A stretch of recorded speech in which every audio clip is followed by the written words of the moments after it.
I'm muted. We're starting back just like the old days, baby. Nice and muted. How's everybody doing?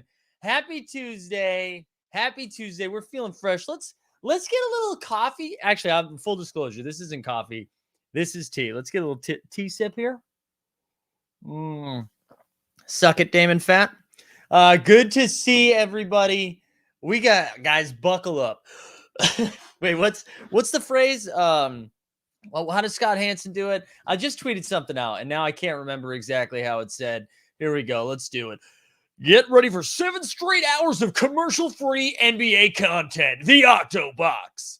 We've got some fun stuff today, everybody. It is going to be a good day. If you haven't seen the guests we got coming in today, I mean, it's just fire. It's just fire all the way around, and I think you're going to want to see it. So I just want you to be able to see it right away. So hold on one second. Let's pull this up.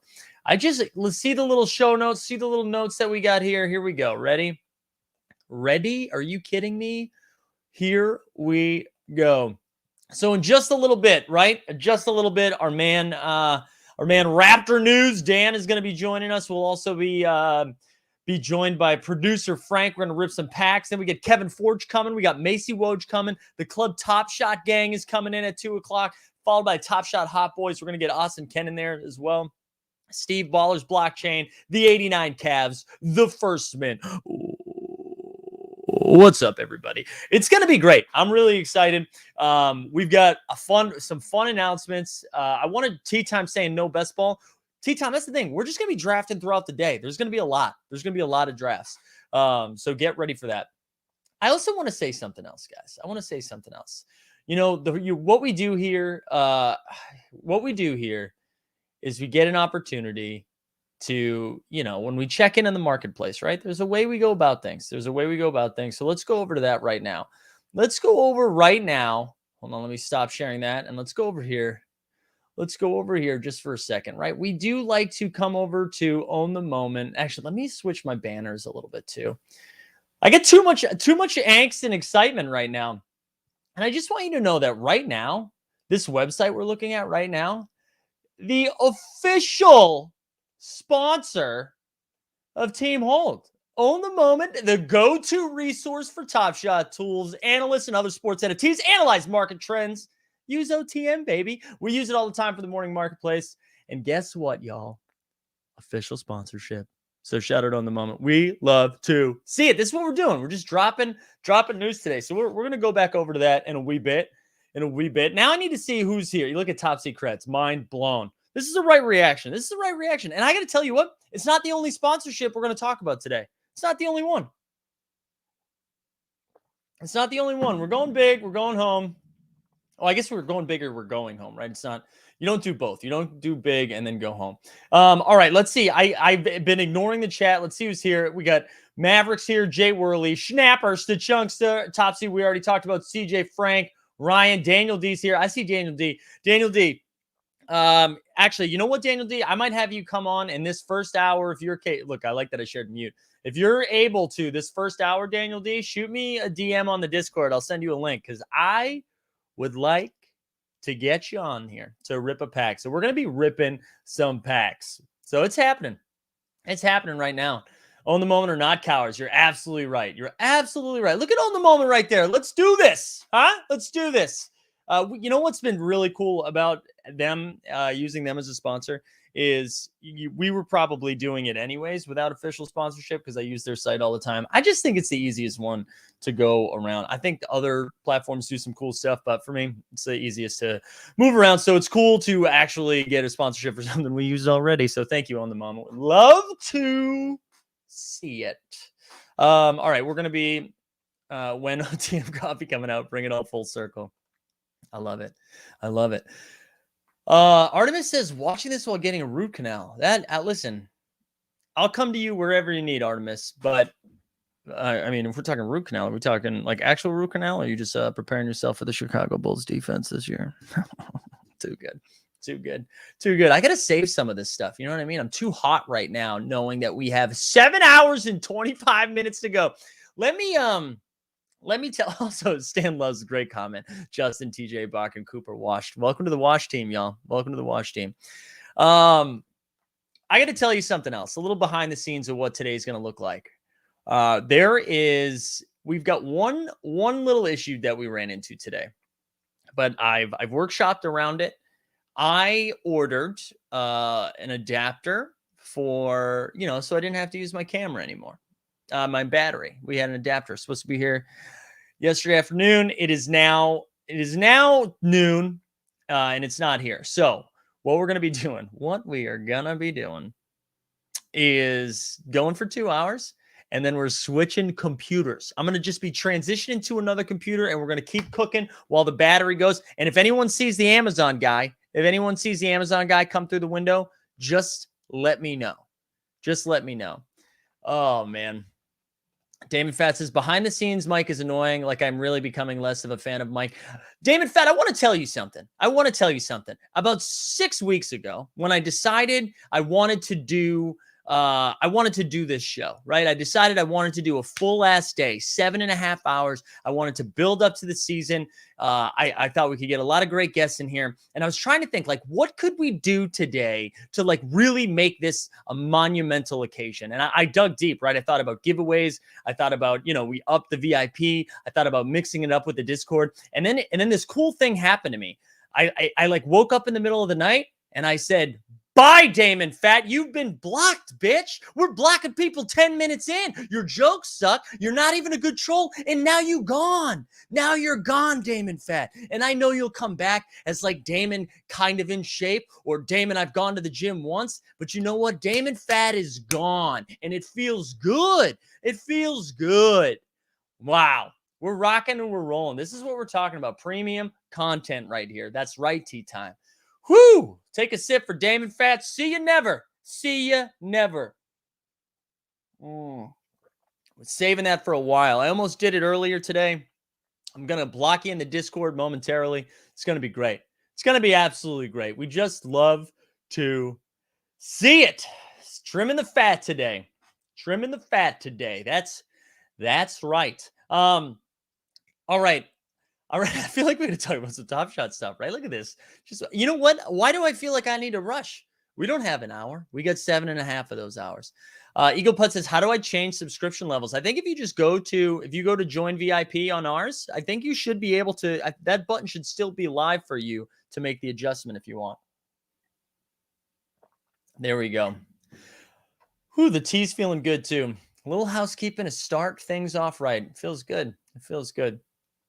Yeah, I'm lying a little bit. I didn't think about this 6 months ago. That was in the moment, but here we go. He's gone. He's gone.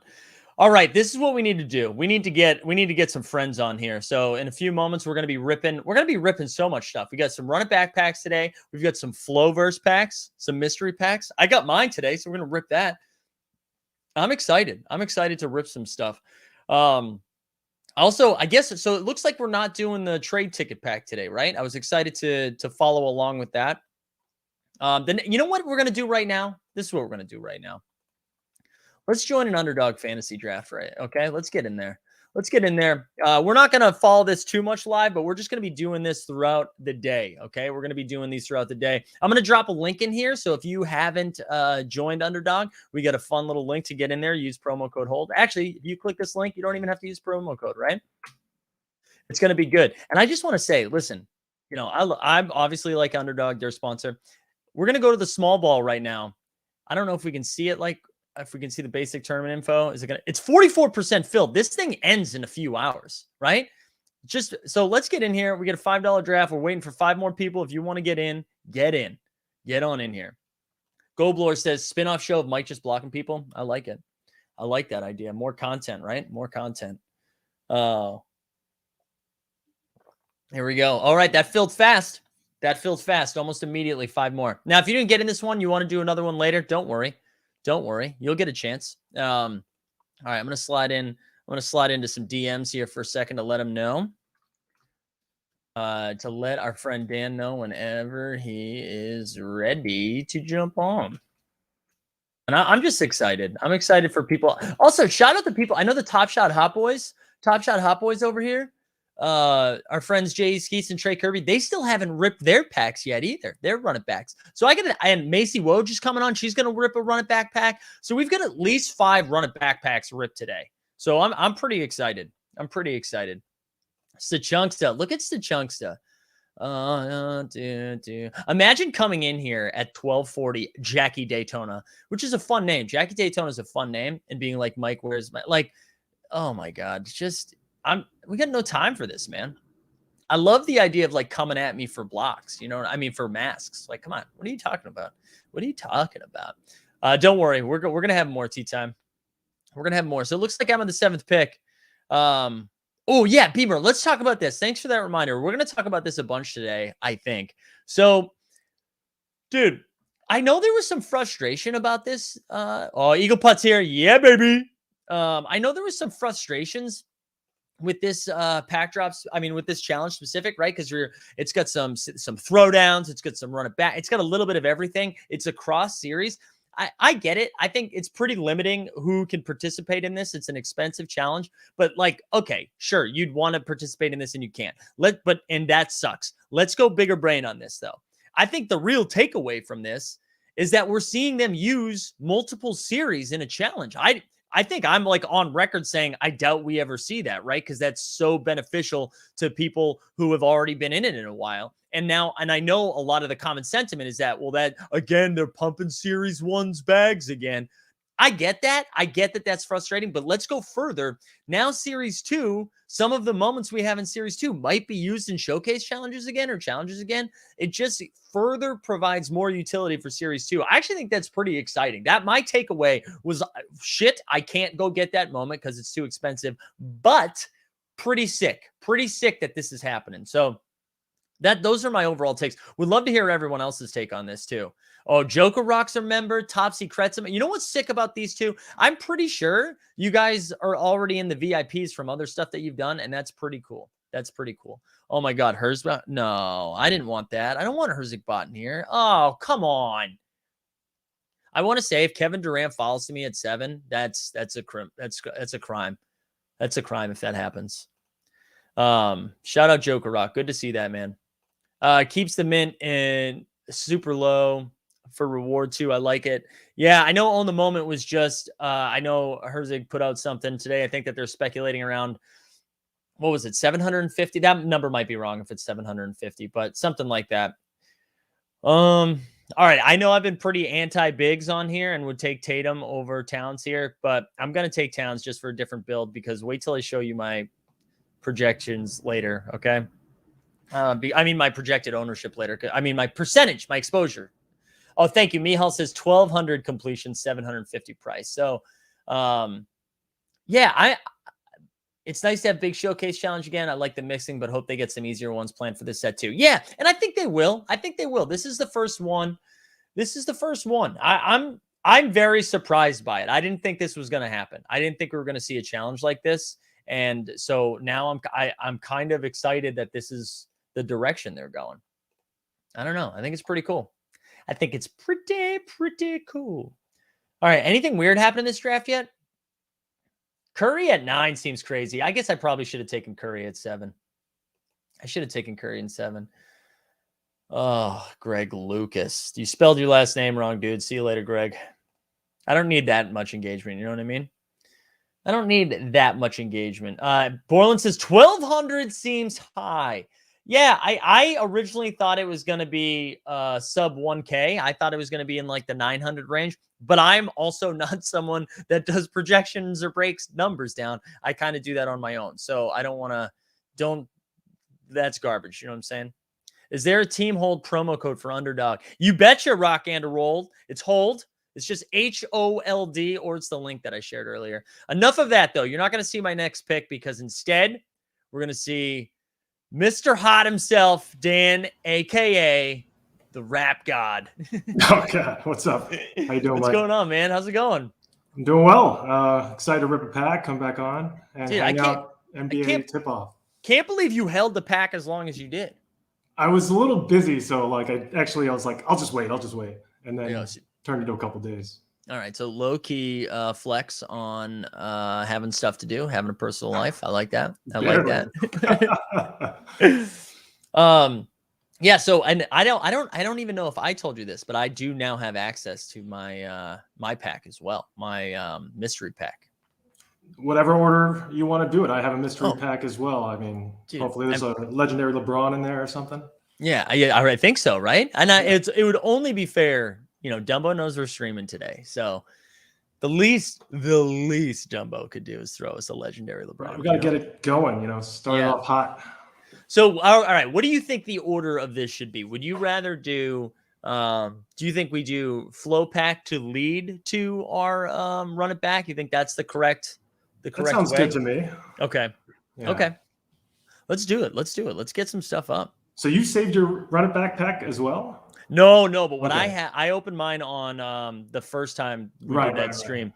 But producer Frank was trying to get an archive pack. That's what it was, yeah. Yeah. He was trying to get an archive pack, and then all of a sudden he was like, oh crap, I don't want to get this. And so I paid for it. He's gonna keep the archive moments, and I'm just gonna get the run it back moment. It's win-win.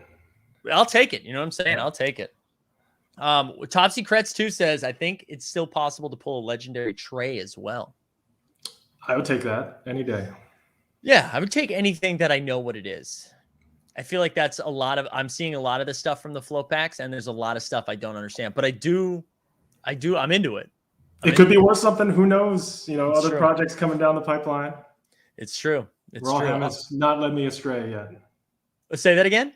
Roham has, continued to produce winners for me, so I'm happy to buy whatever he tells me to buy. Yeah, exactly, 100%. I don't pretend to know what I'm doing, but I do follow whatever he does. All right, let's share some screens. Let's get some mystery packs going. All right, should I go first or? Yeah, you share yours first, and then what I'll do, you'll go your mystery pack, my mystery pack, and then we'll do your run it back action. Cool. Hopefully I don't screw this up. Nope. So far so good. Can you see that? Yep. I can see it. Let's just go ahead, and I have no idea what to expect. So, all right. Oh no, it's gonna do one of these. I should have logged in before. All right, that's okay. I'll wait till it's logged in on your end. It should be good. I think we're also gonna get Daniel. I think we're gonna get Daniel D to jump on in a second too to rip a pack as well. Oh God, it's one of these. What happened? Do you want to go first? Maybe? Yeah, I can go first if you're having some stuff. Let's see what I'm in like a loop here. All right, here we go. I think I'm at the right place. This looks right. I like the wiggle. Oh no, I did the same thing. Yeah, that's what I hit. All right, hold on. Oh my goodness. See, this is what I was too afraid to click buttons earlier because I did not want to open it accidentally, Same here. So, all right. Now I'm opening like an email code to figure this thing out, but all right, I think I got it. I think I got mine. It's unclear. I'm still getting some wheels. Damn. What's up? Here we go. We got Neil Diamond Hands in the chat. Hey, listen. What's up, Neil? Well, we start troubleshooting stuff. Everybody should be smashing the like and telling your family to tune in today. All right. That's what everyone's saying. I'm super excited to be on before some of those big names. Right? Yeah. All right, let's hold on. I think I got it now. Here we go. Yeah. Here we go. It may take several hours. All right, let's go. We'll go middle out. We're going to look at the first one, and then I think, bubble flow. Oh, that's sweet. Is that one of the ASMR NFTs? Oh, I hope so. The tingles? The tingles? Is that what we got here? Yeah, it looks like it's his tingles. I'm not going to lie. This is pretty soothing. It's pretty soothing right there. We got some serial numbers, 4478 out of 6K. We don't hate it. All right, here we go. Next up. Okay. Tune Kitty Jazz. Hell yeah. Look at that serial. 423. Only out of 7-Eleven. That looks rare, man. Wow, that does look rare. Tune Kitty Jazz. That's incredible. I like that. All right. Before we open the last one, I'm up next. So we got to make a pick. And you're going to make this pick for me here. Oh, multitasking. Yeah. So we've got, we'll wait till we're up here. We've got one more to go, but I don't know how. What number pick is this? This is round 3. This is the 31st pick overall. So I tell you who I'm not taking. I'm not taking Rudy Gobert, but we got SGA, Anthony Edwards, Middleton, Michael Porter, DeAndre Ayton. Who do you already have? I already have LaMelo and Karl Anthony Towns. Oh, okay. So I feel like I got to go guard or wing here. You get 10 seconds. Oh, AE maybe? Yeah, AE. Let's go AE. Yeah. I normally take Porter there, so it's fun. All right, cool. Porter, you probably drafted every single draft, right? I have a little too much Porter. A little too much Porter. Borland says draft Şengün. He's my favorite name in here. Ooh, Ryan says he got a Toon Kitty as well. All right. That's cool. That's cool. All right, next up, last one. Non-fungible joke and lawn. Oh, hey, that works for you, man. These are your World Poker Tour, but joking for comedians. No.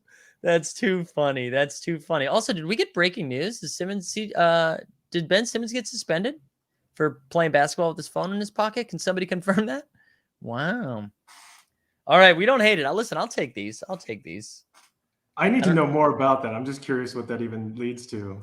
Redeem this voucher on November 3rd for a collectible minted from the first comedy special ever produced and sold on the blockchain. A Boston wow. I probably know the people behind this. I may have mentioned this to you, but like one of my old friends who played ball, like almost went on the comedy tour with Hannibal Buress, but instead decided to be an architect. Oh my God. Hannibal Buress too, like all-time fave for me. Yeah, that dude's love Hannibal Buress. Wow. Okay. Well, there we go. Those are my 3. So I think we'll go over to yours next. Also, JC reviews. God Hype shows up on break right now and teaching in the mornings and on to my second job later today. Won't be here for the rest of the opening day, but happy opening day, everyone. Shout out God Hype, man. Happy opening day. Dude's the GOAT. Dude is the GOAT. All right. So I will share my screen now. Yeah, you can share yours. I can see there at the bottom. You just want to move it over to your pack. So it's not, so we don't go full Inception. Okay. And then you'll throw it over, I guess. There we go. Bingo. Okay. All right. Here we go. Oh no, I just did this. No. Hold on. I swear I just did this. I believe and you. Like confirmed with my phone number and everything. I believe you. It made me do it again when I was already confirmed, and then I just had to click a couple more times, and then I was good. All right. God, we love it. You gotta vamp it up, Mike. Yeah, we're fine. We'll vamp for days, man. We'll vamp for days. You got plenty. I can't believe you're gonna do like 8 hours, man. I can't either. I don't know if you heard me say at the beginning, but I was supposed to have an adapter show up that would allow me to like plug straight in so I wouldn't have to work off battery today.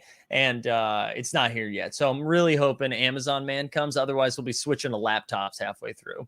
Okay. Hot swap it in. Yeah, I can't wait. All right. I think we're live. Are we live here? Yeah, here we go. Let's do it. Let's do it. Come on, Trey Young.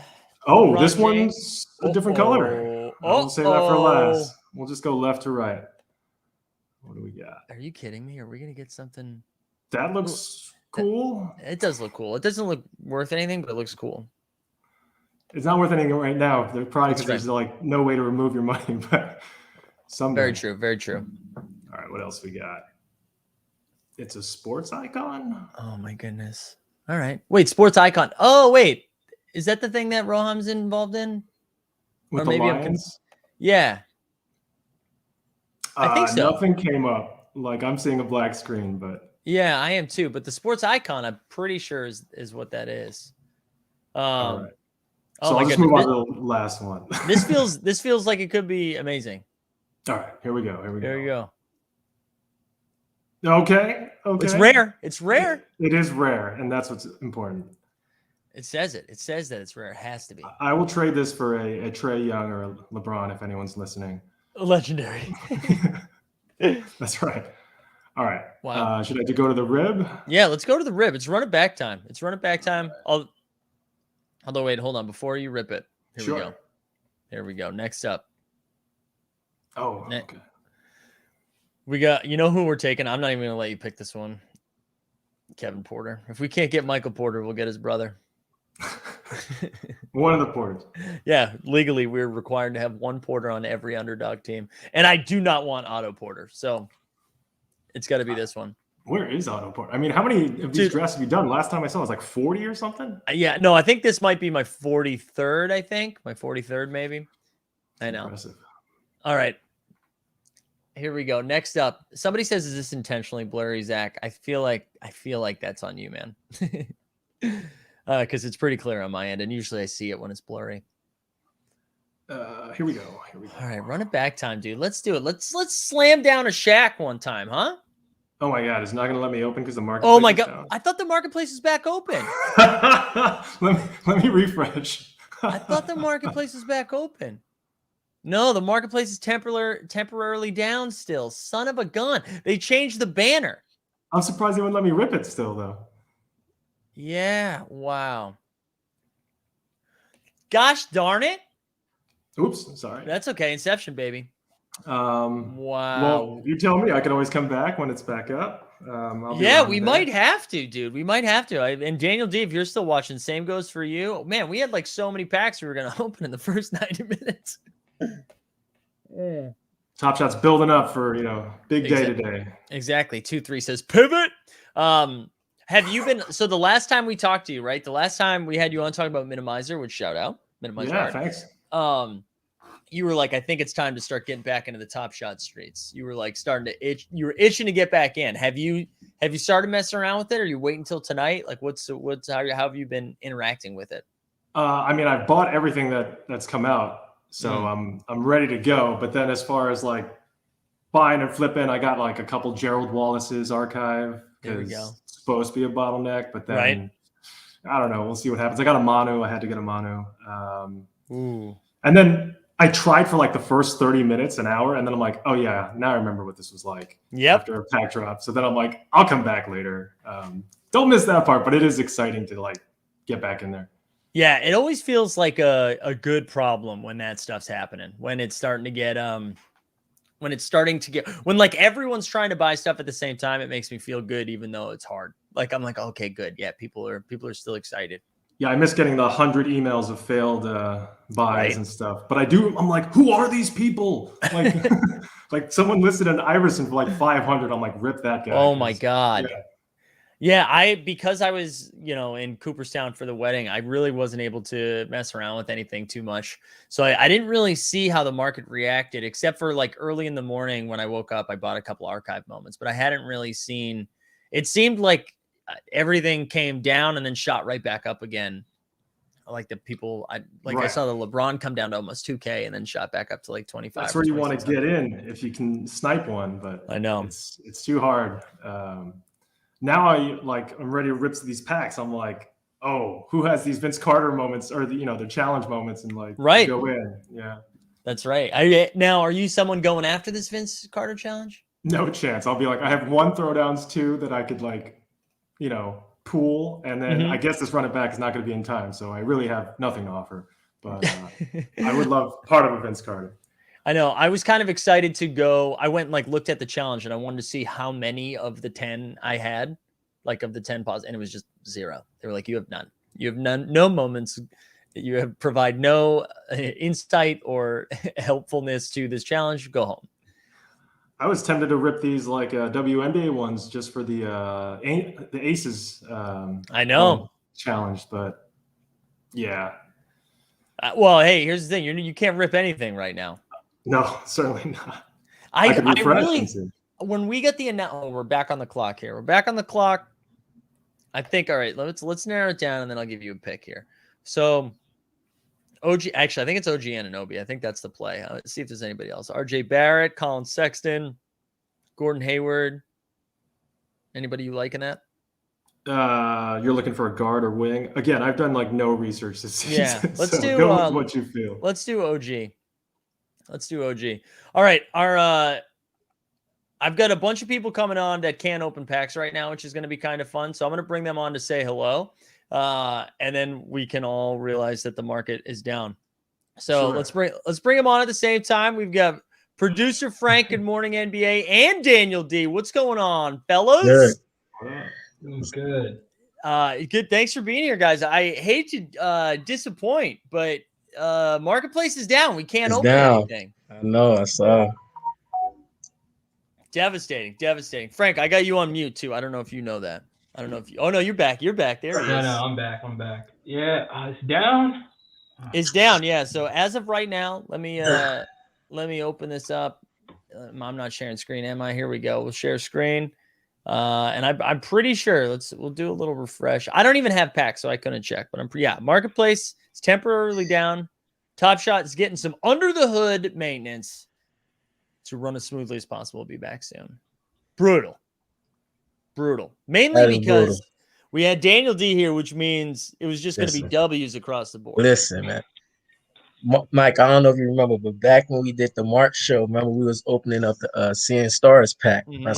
Then I was like, my Top Shot pinnacle of my Top Shot career is going to be when they come out with a D Wade moment. So to me, nothing's going to top this moment. I don't care what comes out in the future. This is my pinnacle.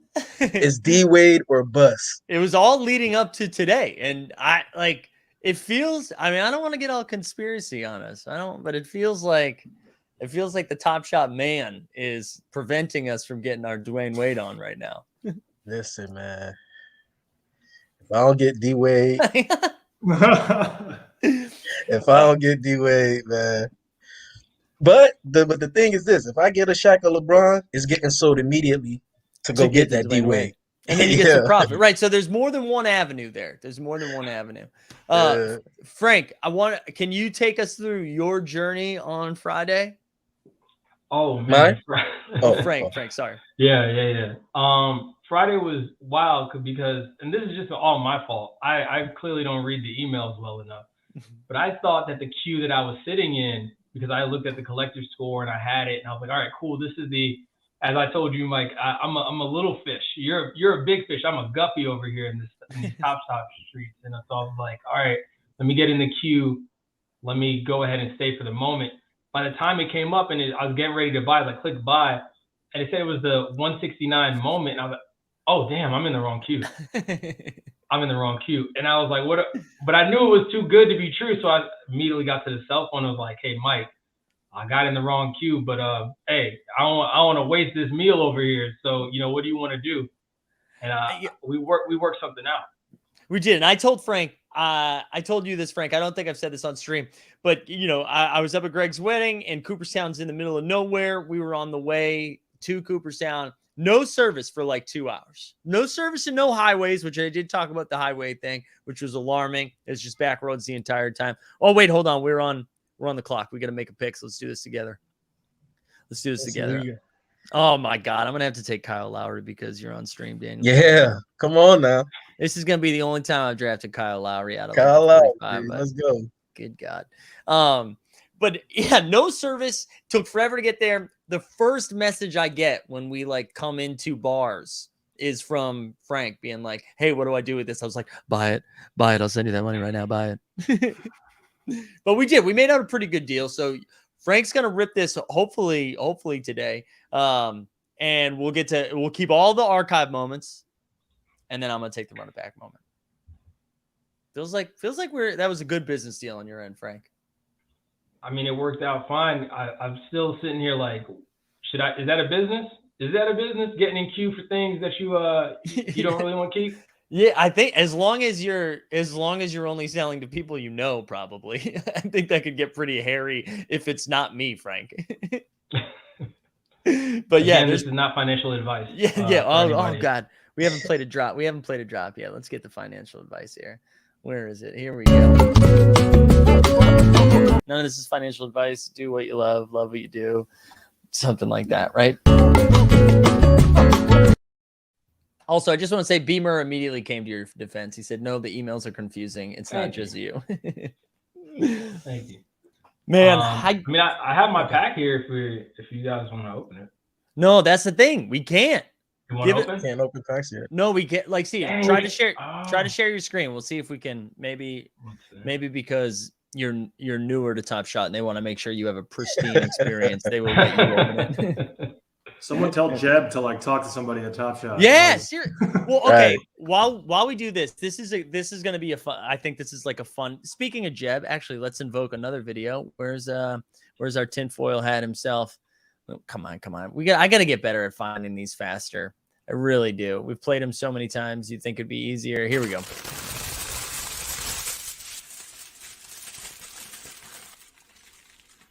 Hey, everyone. Okay, so Marketplace goes down, and I know it was for the trade tickets, but they've already announced that they're not going to be able to do that drop right now. What's going on? Inside Jeb. Inside Jeb. But no, seriously, right? So the season starts today. You think they're cooking something up right now? Hey, could be. Yeah. What are you saying? I say they could be. Oh, could be. Yeah. I didn't know any hot takes, anything that we were like, oh, when they come back, this is what we're going to see. In arena moments, and I'll claim one of Jeb's on stream right now. You claim one. Oh, that would be interesting, right? Like they don't know this yet, and then they walk in tonight, and they're like, "Oh, hey, there's a kiosk over there if you want to get a moment." I want to see footage of Jeb playing the White Mamba 1-on-1 because I know he was there yesterday. Yeah, he was. Those photos were great of Scal and Bobby Portis was over there too. That was pretty good to see. All right, let's see if we can do it. Let's see if we can do it here. I don't think you're going to get the okay, but we'll give it a go. Yeah, no dice. No dice. No dice. Also, I'm on the clock. But since we waiting, yep. Let's go over some of the things that I've been the packs that I've been collecting over time. Oh, all right. Well, hey, why don't you show? Can you show your screen and let's see what you're holding? Let's see. Because I know, and then we could do that for Dan too. Because I know Dan's got a ton of packs. I got a couple. I saw it. There was rows. There were rows of the packs. rows were like individual challenge. One moment. Yeah. Are you going to go to? Look at Eric. Everybody Venmo Jeb. All right. All right. Let's see. Here we go. So as we can see, right? Common. I started with release 33. I'm like, you know what? Let me go ahead and start, collecting packs, right? Mm-hmm. Because I want to test. It's 3 reasons why I'm doing it, right? One, I want to test when they get the when the pack sale comes available, right?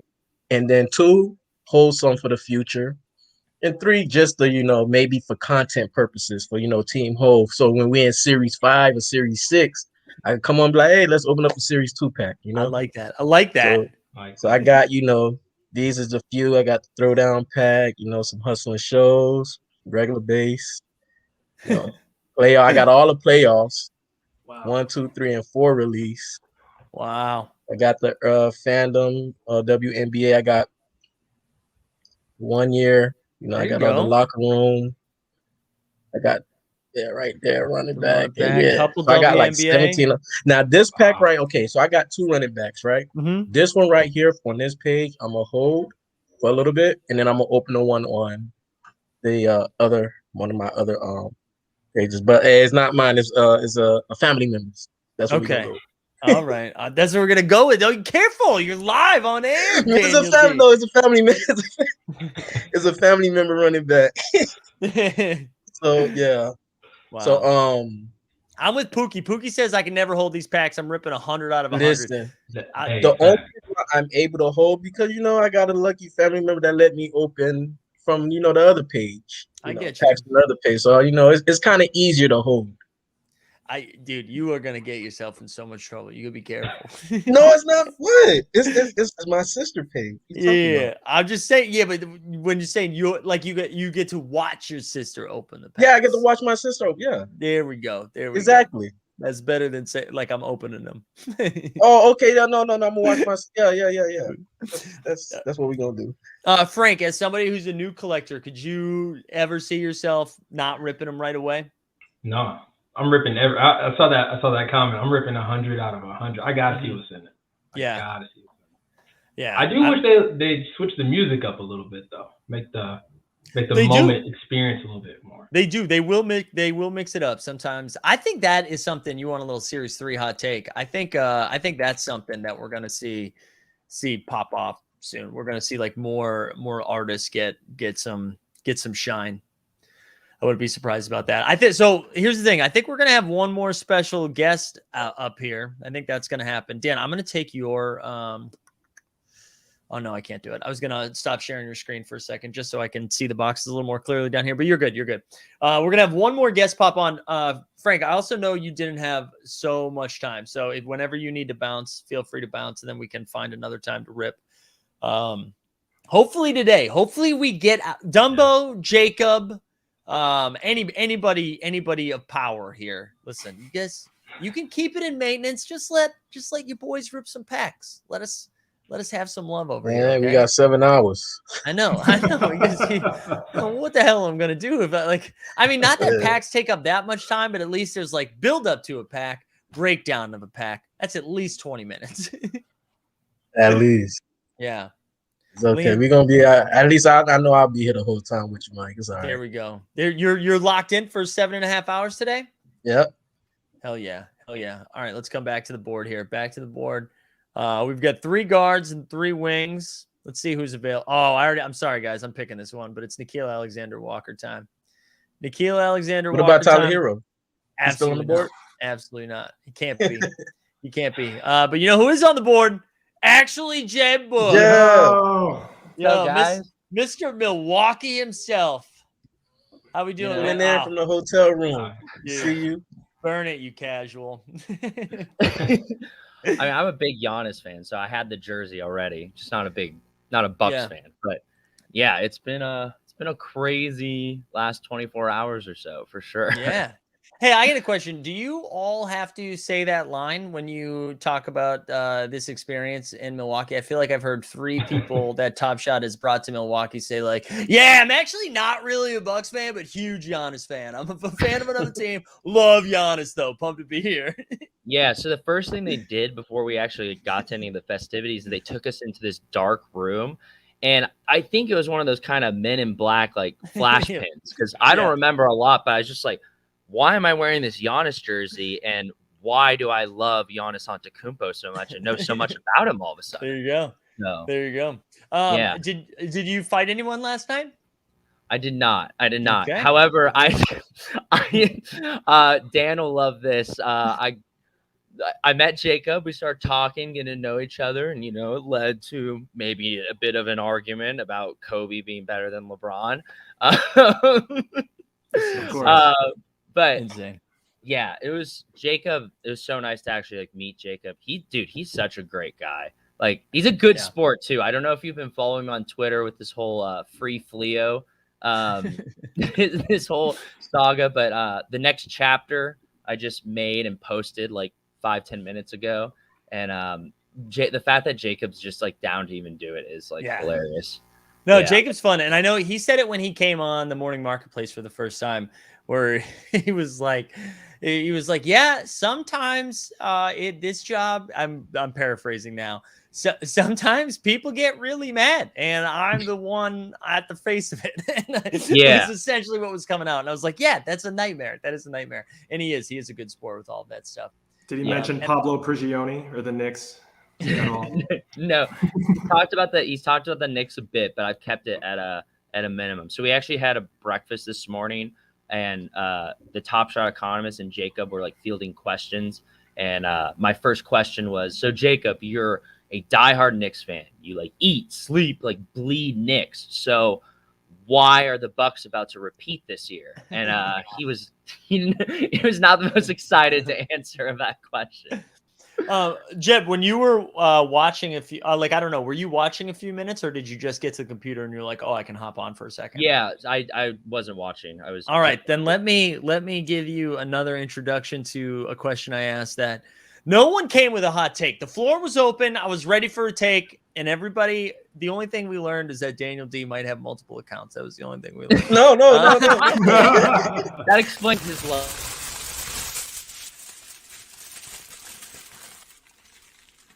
Hey, everyone. All right. And for the record, he does not have multiple accounts. No. Daniel D's a real one. I know he's just the luckiest man alive and the guy I root for the most. So. An OG. Before we get to that, Frank, thanks for popping on. I know you got a dip. I apologize. I'm not going to apologize. Top Shot should apologize for not being able to rip a pack right now. All right, man. All right. Take it easy, bud. Okay. Jeb. Yeah. Listen. Season starts tonight. Yeah. Marketplace has been down for a while. What's going on? And I don't want a real answer. I want your tinfoil hat.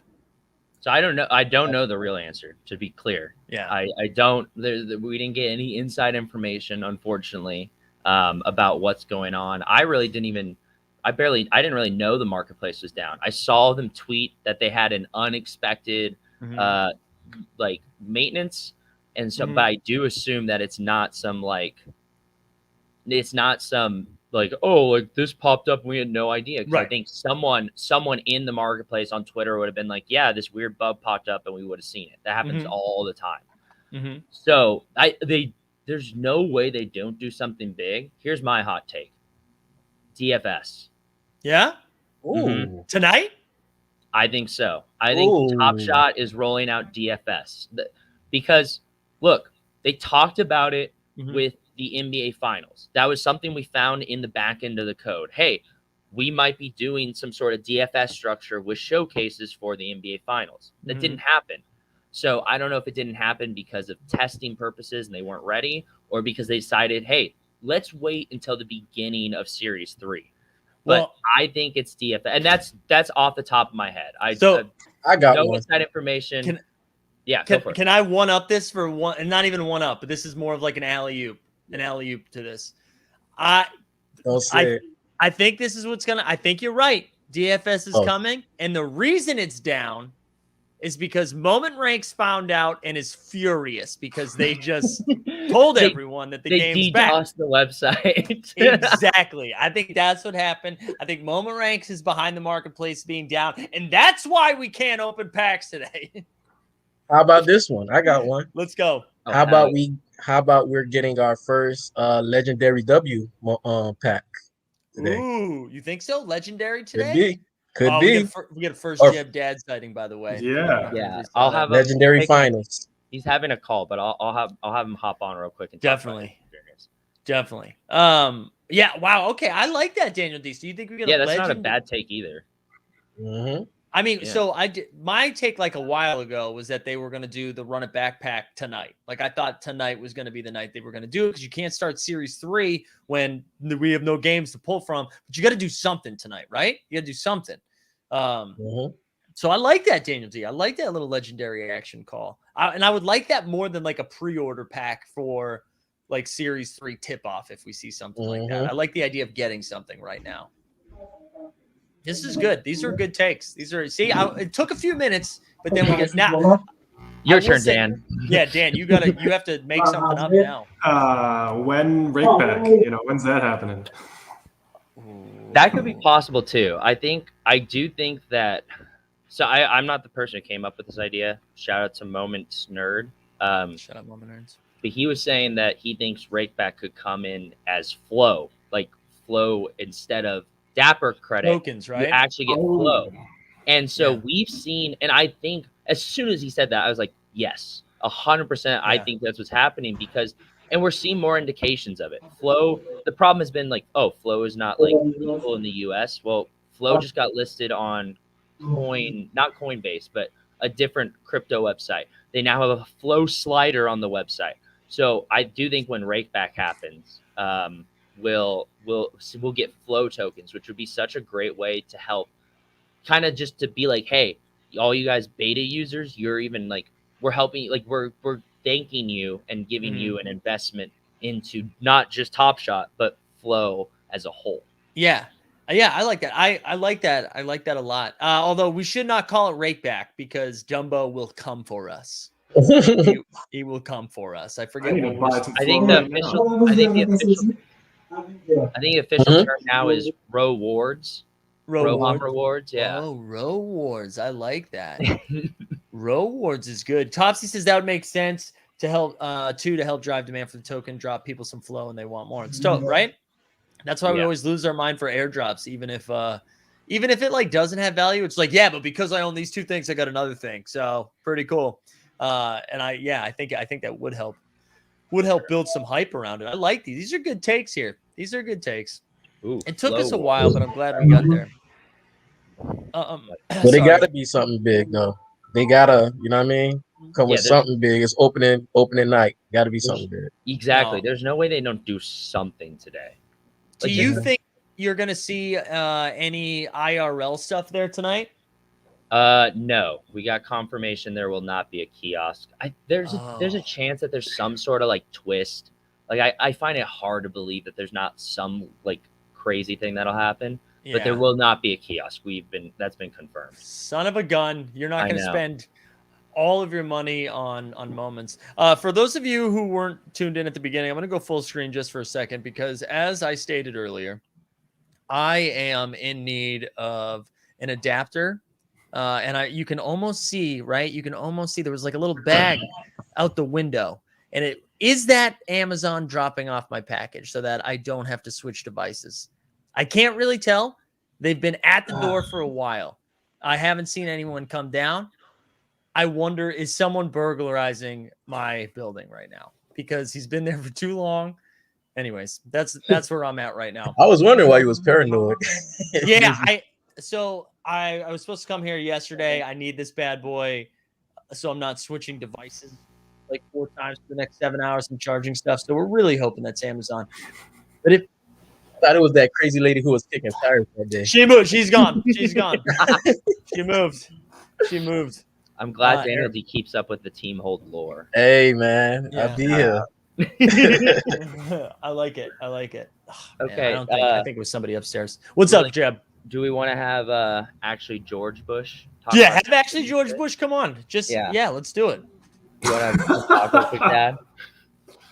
Does he know he's actually George Bush? Yeah, he introduced himself today at office hours as actually George Bush, and that's Jacob incredible. got a kick out of it. So that's incredible. So here he is. Love it. I figured I had to because I'm the father of actually Jeb Bush, so it's got to be actually George. Yeah, that's a good one. That's good. My wife's got to be actually Barbara. Exactly. I like it. Now, has it taken a while to get used to this new persona of yours, or did you kind of like slide right into actually George Bush? Oh, slide. I mean, realize we're the same gene pool. Realize that. That's right. How has Milwaukee been so far? It seems like a pretty surreal experience. Yeah. Well, I think the view today up there was unbelievable. Yeah. And I think that to me is where it's at. And Portis was like cool. Yeah. I mean, he's like, he hung out for a good half hour to an hour, just playing the vibe. That's amazing. And it's like saying, this guy's really real. I mean, he really cares about this base. Yeah. And wants to interact with this base. And that to me is exciting to hear. Yeah, that is pretty cool. From all accounts, he seems like a very fun, down to earth, doesn't take himself too seriously kind of guy, which I think is the best to have those people in this space like that. Yeah. And also you get to see Mr. Brian Scalabrine. Is that right? Repeat that. The big white mamba. We did. Oh, I know him again. He went to USC. Oh, right. So for me, it's Scarpetti is, I've known him from back in when he was playing ball for USC. I remember watching him play for them. And then when that came up, and then when he started getting challenged by these high school kids, it's like, dude's going to crush you. Yeah, absolutely. The dude's going to crush you. Do you understand how good they are? It's one of the best quotes of all time, which I'm pretty sure it was Scalabrine who said this too, where he was like, I am closer to LeBron than you are closer to me. And I think that is that's an incredible quote. It's an incredible quote. Well, one of the guys I played high school is one of the guys who was the 12th man for the Phoenix Suns. And when he came back to town, I was on the other court and he was everyone. He could do anything he wanted. Oh, wow. They are like the best of the best in the entire world. And then to be like, oh yeah, you don't get any playing time, to think that you could hang with somebody like that. It's like, absolutely not. Absolutely not. What's on the docket for today up until pregame?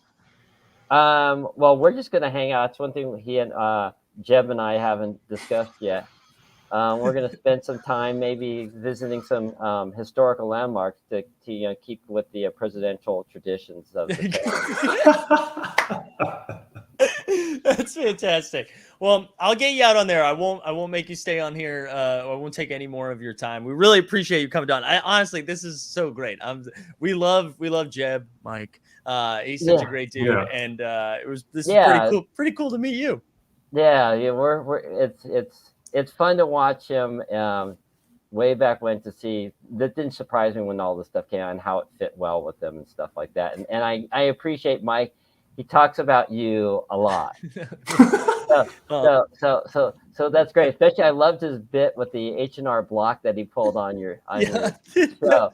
It was like, dude, that's a great bit. But the problem is it's not tax season anymore. You need to I need to come back. You need to do a bit number 2 where you said, hey, I'm coming back for correction here. H&R Block called me and said, hey, you need to amend your taxes. That's right. That's perfect. Oh, man. Right. Well, thank you. Thanks for coming on. This was awesome. All right. Appreciate it. Back over to him. Great. All right, Mr. George Bush, actually. I know, right? Incredible. Listen, A+ work all around, everybody. We did it. I wanted to ask if he was a Kobe fan or a Shaq fan. Oh, I'm glad we didn't have time for that. Nope, we don't have time. We're out of time. No Kobe talk. No more Laker talk. Actually, with that being said, though, this is what we're going to do. We're going to start to transition to the second hour. So until we can open packs, let's pay attention to the marketplace. And we can open packs. We'll try to make this work. But Jeb, keep us posted on your day. Dan and Daniel D. Yeah. Thanks for coming on, y'all. This is a blast. Appreciate it. Hopefully when the pack open later on, we probably can come back later on. We'll come right back in. All right. Thanks, boys. Thanks for coming on. All right. Thanks, everyone. See you guys. So we're getting ready for hour 2 right now, which is going to be great. We're going to have Kevin and I believe Maicy Woj come on. We're going to talk a little WNBA. And here's a little bit more peek behind the scenes of what's going to happen. Everyone's like, how are you going to pee? Like, what are you going to do? This is what we're going to do. With like 3 to 4 minutes before the next episode, you're going to get, some sweet tunes. Then we'll get a little interstitial, a little Be Right Back. Actually, hold on. You know what I'm going to do? We got to create a new banner that says Be Right Back, baby. We'll do that. We'll scroll that across the bottom. Ready? Look at this. See, we have a Be Right Back. Look at this. We're figuring out, guys. I'm going to pee. Sorry, I'm not the real Scott Hansen. I actually am going to pee.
Yes, sir. We're back. We do not have the adapter yet. So hour 1 done, no adapter. Trying to strategically figure out when it's best to switch batteries. We might be doing it midstream. I don't know. We haven't figured it out yet. We'll see. Did I miss anything in the comments? Did I miss anything good here? Scott Hansen sits downs for sure. Please play the door report. Good. Be right back, baby. Need some coffee. This is great. Look, we're cooking. Oh, let me take the banner off. I got to remember I got banners on now. All right. I'm very excited to keep it moving. We're going to take some victory laps here for the Chicago Sky, the new WNBA champions. And the only way to do that is have our man Kevin come on. Kevin, what's up? Ooh, what's up, everybody? There we go. A+. There we go. How are you doing, Mike? I'm doing well, man. I feel okay right now. We're an hour in. I feel all right. Dude, if you can make an hour, you can make it 7, right? I think so. I think that's how it goes. Honestly, the camera, the battery issue, is annoying. But the one good thing about it is that's where my stress is right now. So it doesn't allow me to think about the time because I'm too stressed about that thing. Right. I remember when I was a kid and I complained about a headache.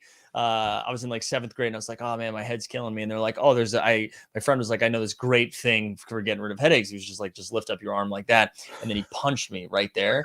And he was like, yeah, your head doesn't hurt anymor, right? I was like, yeah, my friends would have punched me in the nuts. So shout out to your friends. That's a lot better. Yeah. Yeah, that is true. That is true. I will take that. Listen, Kevin, this is our first time on stream together, correct? Yeah, I feel like it took me 1,200 Discord DMs to like make that happen. So I think it's all worth it. So here's the 1,200 more, and for the record, it was not Kevin DMing me 1,200 times. Like it was a back and forth that equaled up to 1,200. I don't want it to make it seem like you were like, you need to let me on. That's not how that was. It was incessant. Yeah. You need to let me on. I have so much to talk about. Clearly the content is great. And then I just had to cut my teeth on the after show, and here we are on the main page. For those of you that don't know either, Kevin and occasionally Kelsey have been doing some really cool Twitter spaces that were around playing some DFS on these single game slates during the WNBA finals, and they were a lot of fun. They were really informative, and for someone who plays a ton of DFS, like just hearing people break down a slate is very helpful for building lineups. Like it just gets the thoughts moving a little bit, and there's not a lot of it in the space. So it was cool to see you all doing that. Yeah. And Kelsey is like the human WNBA DFS cheat code. Like she knows so much. Like I would just like operate off hunches, and whatever she had as we during these spaces, she had stats for that. She had backstory. Like shout out to Kelsey for being super great at that. And so flexible with doing these spaces, like driving up to Cooperstown, crazy, dealing with whatever traffic. Like I've been in like family road trips. Like we drive to Denver all the time. Like I am not doing a conference call or a space with that, with the kid in the back, with everything happening. Like shout out to her for being flexible. When she agreed to do that, like early on in the ride, I was like, that's going to go terribly. Like I was like, there's going to be so hard to concentrate on both things. Also for, some context, the last time we were making a drip similar to that, we killed a deer. So, So I couldn't believe she agreed to do it. And it was great. It was really good. Yeah. Kelsey's the best. I'm a little biased, but Kelsey's the best. Yeah. We're team Kelsey here. Yeah. Team Kelsey. So there we go. With Chicago taking the chip and Candace like coming home and winning one, what are like, we imagine we're getting like a WNBA legendary drop, but is there anything what's your mindset moving into the off season? Like, how do you plan on attacking some stuff? Like, what are you thinking about? So I think I said this with Deep Threat and Jeb kind of last time, is just that the WNBA off season is 8 months long. And that's forever. And we already saw with like prep for the last run at Backpack and, that ramp up to season 3, like folks are willing to unload a lot of stuff. And that includes their WNBA moments. So like really good players like Natasha Howard, DeWanna Bonner, like a lot of these players are like, we're floating around for like $6 or $7, which is absurd because they're Hall of Fame players. Yeah.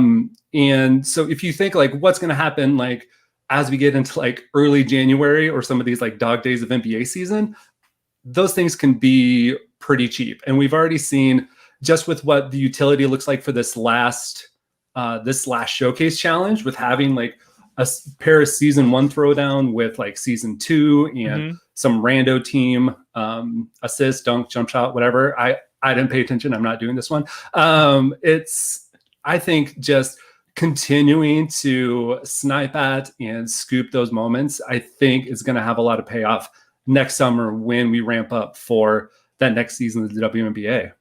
Yeah, I think too, there's just still a lot of value in the fact that these were the first ones. And if people are going to forget, here, I'm going to pull this up. We'll pull out On the Moment. I don't know if you guys all remember, but On the Moment, official sponsor for Team Hold. They're working today. They are working today. They are. Yeah. If we go to, also, you saw that sweet check mark because they're all done, baby. Check. 56 out of 56. Me and 792 of my closest friends. But I think, these are the first moments that are on the site for the W. And, a lot of them, if we look at that tank at October 16th too. Like, I know, right? Was that right after a challenge ended? Yeah. Yep. But like, these are Top Shot debuts of like relatively strong. Like Daniel Robinson is another good one. But like for these to be $7 and out of 11,250. Granted, some of these, like this is only 59% in circulation. Another one 59%. But it's hard to find $7 Top Shot debuts. And we talked about this the other day too, with the collector score thing being a real thing. Even if you aren't a diehard WNBA fan, it's really hard to get 20 collector score points a moment. And you can do that right there. Absolutely. And I'm just picking up 3 moments kind of at a time for like $7 or $8 for a chunk. Like my pretty pitiful collector score has like almost doubled in like the manner of like 2 weeks. Like it's helped out so much. And again, whatever you think about the WNBA, like that itself holds value, especially I think as we get into January, February, when collectors are like, I want access to this, but my 30 season 3 moments aren't giving me anything. Right. So. And let's see, Busted Breaks 2 says, eventually I see them adding team bonuses to the WNBA sets, boosting their collector score, with series 3 moments only giving 2 collector score each. That alone will keep the WNBA floor at $7 or each without any other utility. Yeah, but imagine when that does come, it's going to be really easy to stack those things. And CC Atlanta Dream, because last week I finally started picking up some of those WNBA run it backs, and I have the Dream complete set, including that run it back. So merch, a trip to Atlanta, any of these things coming my way, Atlanta Dream, please make that happen. Yeah, I agree. And I like Matthew. Matthew has been like angrily beating this drum. And Matthew, we love you. We love your love for JJ Redick. But like I just say, like, I don't think all 792 of these people completed the entire set for the collector score value. So I do think there's some L in this take. And the other thing I will say, which I've said before, and you know what, we can even go full screen for this, Matthew. There are a bunch of people who are on Top Shot that didn't know basketball until like they found out about hoops based on this experience. And I think you're seeing that happen. You've seen it in the Discord dialogue just alone in Team Hold, that there's more people educating the other people about the W and are now getting more excited because some money's involved as well, which is how I got into freaking League of Legends because of DFS. Like, that's all it takes. That's all it takes. Just give me an opportunity to gamble and I'm in. So you're not wrong. Yeah, I understand what you're saying. I think what Matthew's like at the beginning when this was introduced, there probably wasn't a ton of W fans that were in there. I don't think, but I do think the number is higher today than it was when W first came on the platform, I would say. Also, just a quick, like, I can be less nice than Mike because I'm not going to be on this stream for another 8 months. If you're saying like the only reason shit's happening on this site, you're lying. You don't know what you're talking about because there's a huge population in here, and go to the WNBA Discord channel and find out what kind of fans that we had who maybe necessarily weren't fans 3 to 6 months ago. And then come at me. I'm pretty easy to find the DMs. Make that happen. That's great. Yeah. And it's nothing but love. We love Matthew Loftus, but to a point that I feel comfortable coming at you, Matthew. I also love how League of Legends is hitting with people right now. Like, League of Legends always has a piece of my heart. It really was it was like the height of the pandemic. There were no sports that I could do stuff on, and whatever, it gave me something to do. Oh, shout out like the Marble Run videos on YouTube for like filling that hole for us for 2 months. Part of the pandemic. Have you gone deep enough in the Marble Run catalog to have seen my face anywhere? No. Yeah, I need the story. No, don't be cagey. We need the story. Let me see if I can find it quickly. There was a time a friend of mine, I wanted to make like a spoof video on Marble Run, and we did like what's that show? Like a PTI of Marble Run. And let me see if I can find it. I don't know if I'm going to be able to get it quickly. Hey, Matthew, show me those receipts in 1 year. It'll be great. We had, over the course of the finals, the most watched non-NBA finals games happening on ESPN. We have a whole lot working in favor of the WNBA. And I'm okay carrying the torch. I'm okay caping for it. Because again, I don't have to have friends on here. But yeah, let's talk in a year. We'll do a stream in the year and we'll talk about all the growth and great things that are happening for the league. Because we're probably going to have 2 more teams around 2023, 2024. Oh, really? So make that happen. They're in the exploration process for this summer. And I think with the growth that has happened in the league and viewership, ratings, games being on every possible outlet that there is, like Amazon Prime, Facebook Live, Twitter, everything like that, there's going to be more teams coming. And I have like a back of my head, like kind of list if we want to hit on this later in the month, because I'm not going to let you off the hook for this Marble Run thing because I need to see it. You can start cooking on this. Let me start cooking on that list because I am trying to go through and find this Marble Run video right now.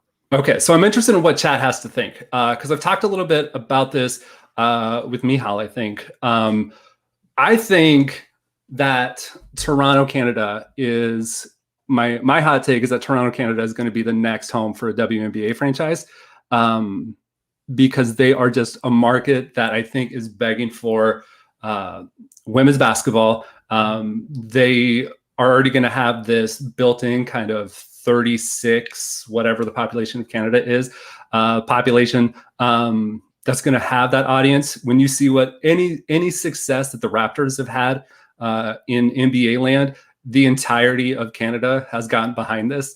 And I think the same thing is going to happen for the WNBA because I think they're just hungry for sort of that extra exposure, that extra access to sports.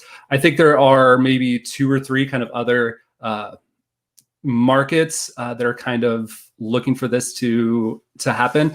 I think San Francisco, Oakland, like some of that Northern California needs to have a WNBA team again. It was a mistake to put it in Sacramento that first time around. A, because the owners weren't totally behind it. B, you are going to be pretty capped when you have that kind of team and audience wise in Sacramento. So I think kind of Golden State using some of that arena and other area for it is a great time for it. And this city gets brought up all the time with new sports franchises, but I think based on the success of local college women's basketball in the area, I think like Austin or another Texas team is gonna happen if they do that expansion. They're gonna expand to at least 2 teams, of course, but I think between those 3 cities, that's probably where we see those first 2. And that's definitely something you can keep the receipts on and throw in my face later because I have nothing but hunches to back this up with. And I wish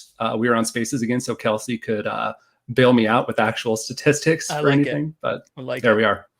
I like it. That would be fun. I'm all for expansion. Just if anything to elongate the season a little bit more, just because it feels like it runs very quickly. I felt like the season tipped off and then it was the playoffs. Like it happened very quickly this year. All right, here we go. Marble Run, all the marbles right here. This was the show. All the marbles. 10,000 views, by the way. 10,000 views right here. Also, I'm realizing, oh my God, what is this? What is this commercial for? Latin Love Solution.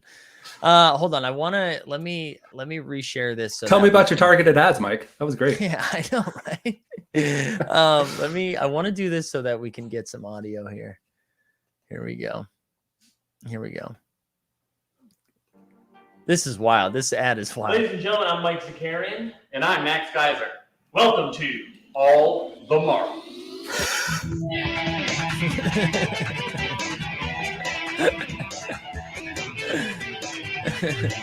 All right.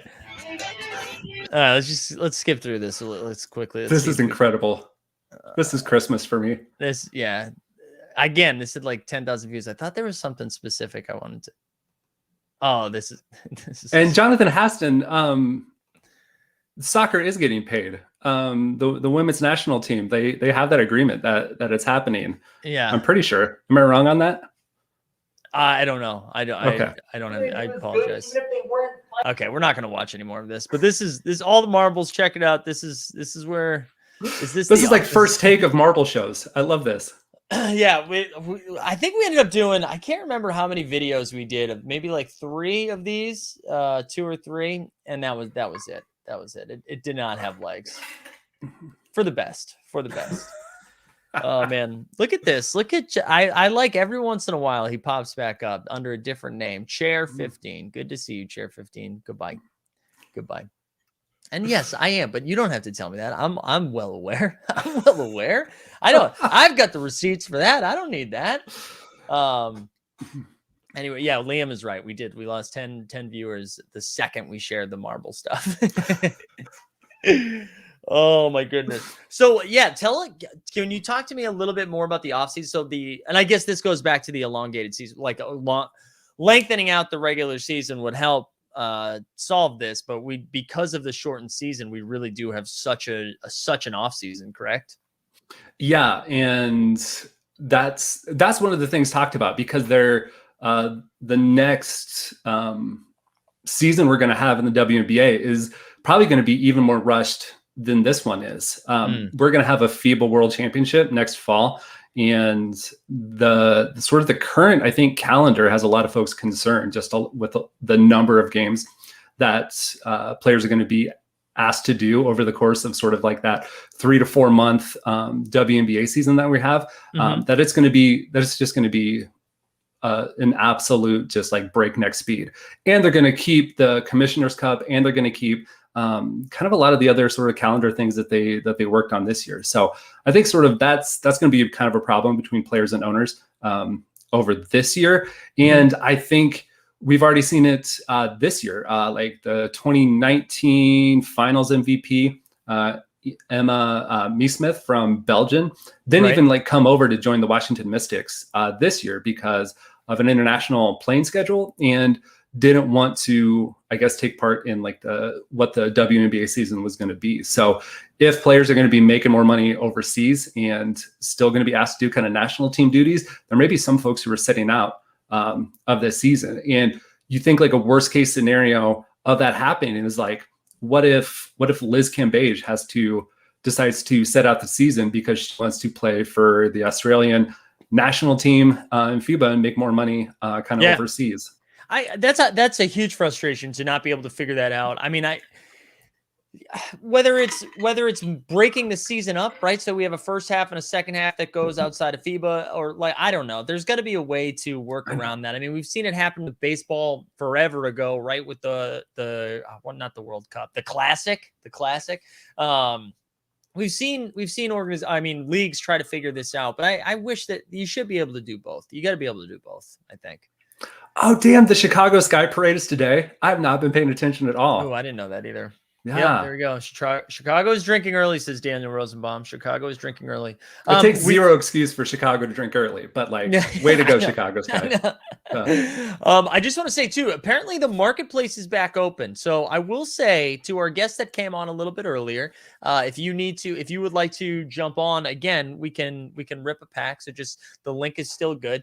I know we also said Maicy Woj was going to be jumping on, which we were excited about. But got a message, still at work in a shitty meeting, I believe it was described as.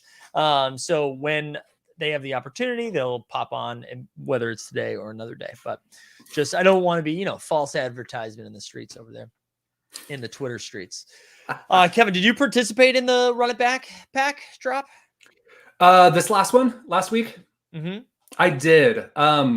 So I sort of had set myself at a cap of like, I'm going to spend like $99 on a pack. And then I struck out kind of with multiple Qs in the WNBA Run It Back. And so then I just told myself that I'm doubling my money from missing out last time and going for this NBA Run It Back. And I mean, the moments were fine. There wasn't anything I was completely thrilled about. Obviously, Shaq and AI are incredible. And if I would have pulled a LeBron moment, I would have, made 1,000 tweets about it, shown it to everyone in here, jumped on. But I pulled an Andre Miller, and I kind of walked into it with my intent being, I'm going to flip whatever rare I get so I can buy into the WNBA rare moments that I kind of missed out on and have some of that Dapper available to work with. So just before that pack was announced, we had that WNBA kind of run it back and rookie showcase. So was able to flip the Andre for 2 of those rare WNBA moments and picked up a couple WNBA rookies that I didn't have, as well as I think a grind or dunk and some other Top Shot debuts for WNBA players that had been dipping kind of over the last week. So I think I'm all right with it. Yeah, underrated thing about these, because I know sometimes there's frustration with these rare pack drops, and then everybody makes fun of people who flips immediately. But I do think these types of drops are real opportunities to be able to flip to something. That you want, right? That's the goal, to do stuff like that. So I think that's great they were able to move out. You landed Andre Miller, who happens to be a bottleneck for the Nuggets, and it's a moment that I'm going to have to buy eventually, which I'm not thrilled about, because I used to make fun of. I forget the joke that I had, Andre Miller looks like he's been playing YMCA ball for his entire career, right? He's just this slow moving point guard that seems to always get to where he needs to get to. But I think there's those are opportunities to flip up, to move to stuff that you want to get to. So I think that's. Right. That's awesome. That's how you handle it. Also, Matthew's on one today. Matthew, what's going on, bro? Is I hiding a bias? This is my bias. This is me. Yeah, this is the only way I'm getting on these streams, is to know WNBA shit. So that's also, why I'm here, man. I mean, the inverse you could say the same the other way. Flipping WNBA moments to get other moments. Your bias is showing, Matthew.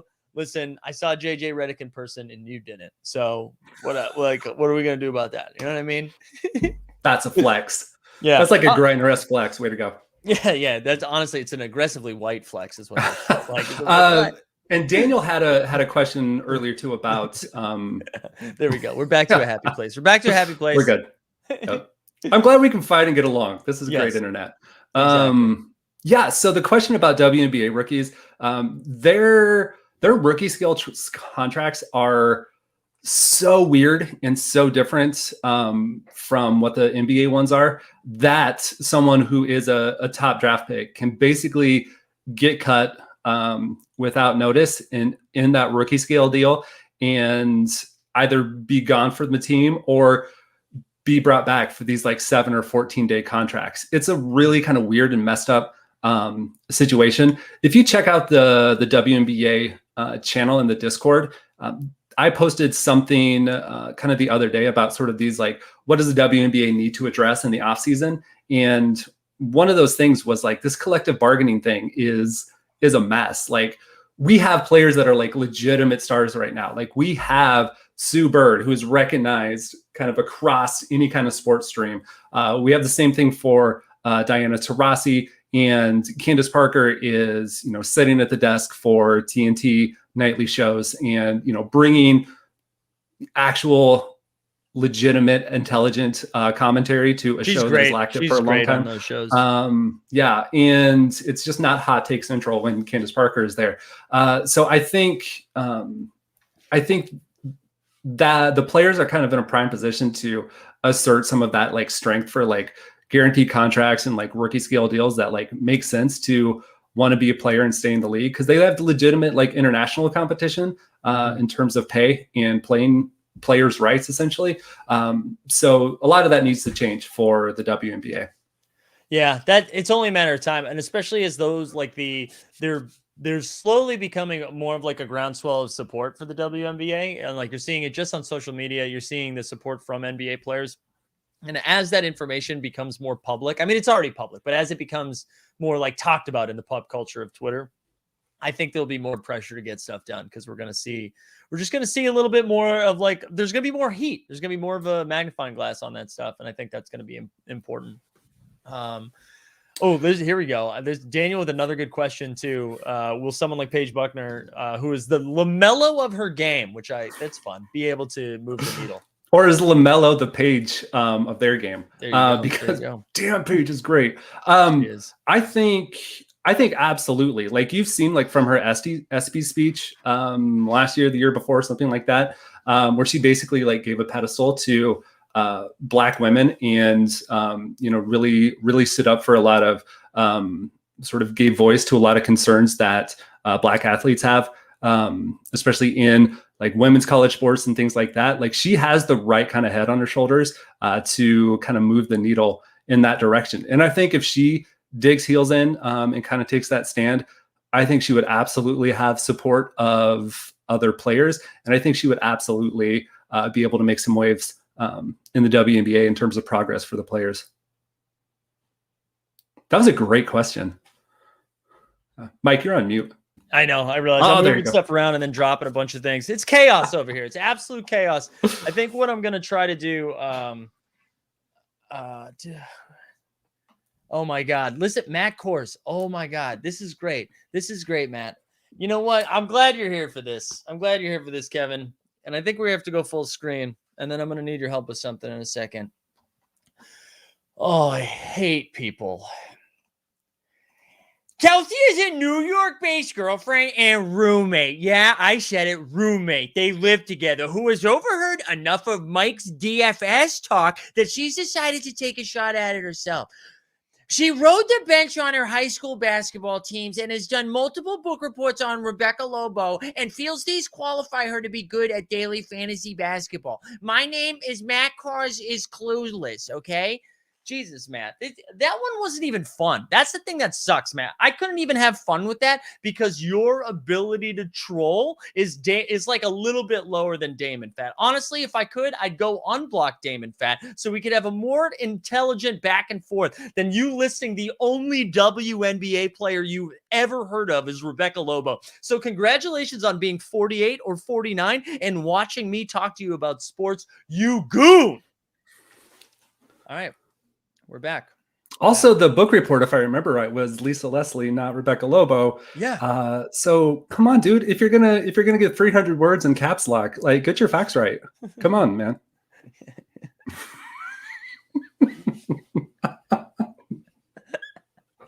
Oh my goodness, my goodness. And if riding the bench for your high school team qualifies you for DFS, then Kelsey and I are in the same boat. And my high school was like 60 people. So like that says something about my basketball abilities. So here we are. It's incredible. This is incredible stuff. It's good. I like this though, because it's daytime and I get to yell like that. I feel like that doesn't happen. Usually it's nighttime. When we yell. Also hilarious that Kelsey was here for it because I was pretty sure Kelsey wasn't watching. So good to see you, Kels. All right. Shout out Kelsey.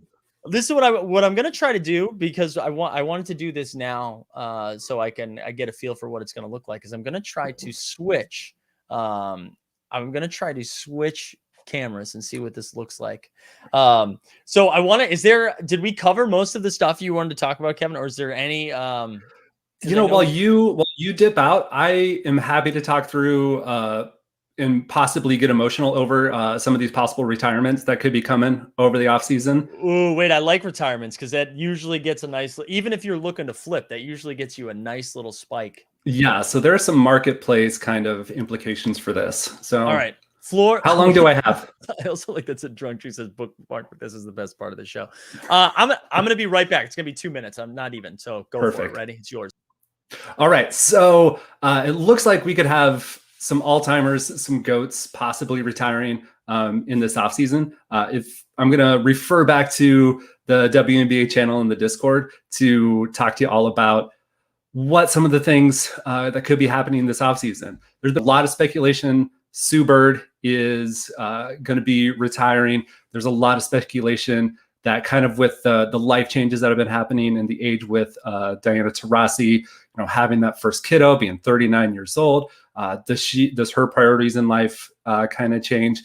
And possibly most heartbreaking for, I think, the league and me personally, because this person is the reason that I really got back into loving the WNBA. There's a possibility that Elena Deldon could be retiring due to kind of her injury history. She won a championship for the Mystics on a broken back and I think a hyperextended knee. and just hasn't been right ever since. And there's some speculation that she could retire early this offseason. So all of these things are absolutely heartbreaking. But probably the biggest implication is going to be if you look on the marketplace for Elena Delle Donne. She has one moment in the marketplace. She is just the best player, and this is where I'm going to get emotional. Like she has like that skill set of Jonquel Jones, but faster, but is taller, but has this post repertoire that would be incredible by itself. But she has this incredible just like outside game. She's the only WNBA player in the 50, 40, 90 club, and is among that top 25 all-time greats. So if she retires, this is devastating. But that one moment in her marketplace is going to shoot up. Like I'm a minnow, and you can tell it by my collector score, but I would pay anything to have that moment if I know that that's going to be the only one on Top Shot forever. So that's my take. First, can you hear me okay? Yes, I can hear you. You're a little bit hollow, but I can hear you. All right. What about right now? Ooh, there we go. I didn't know Delle Donne was planning on retiring. I don't know. This has not been confirmed through her. There's just a lot of speculation. I've seen it in her hoop stats. I've seen it on the Swish Appeal, the SB Nation women's basketball site, and they just brought it up in the ESPN.com article that I shared in the Discord. There's a lot of that swirling around, which just frankly, it sucks, and I would be devastated. She hasn't been in the league that long, correct? Yeah, she was a rookie in like 2013. Wow. She was the second pick behind Brittany Griner.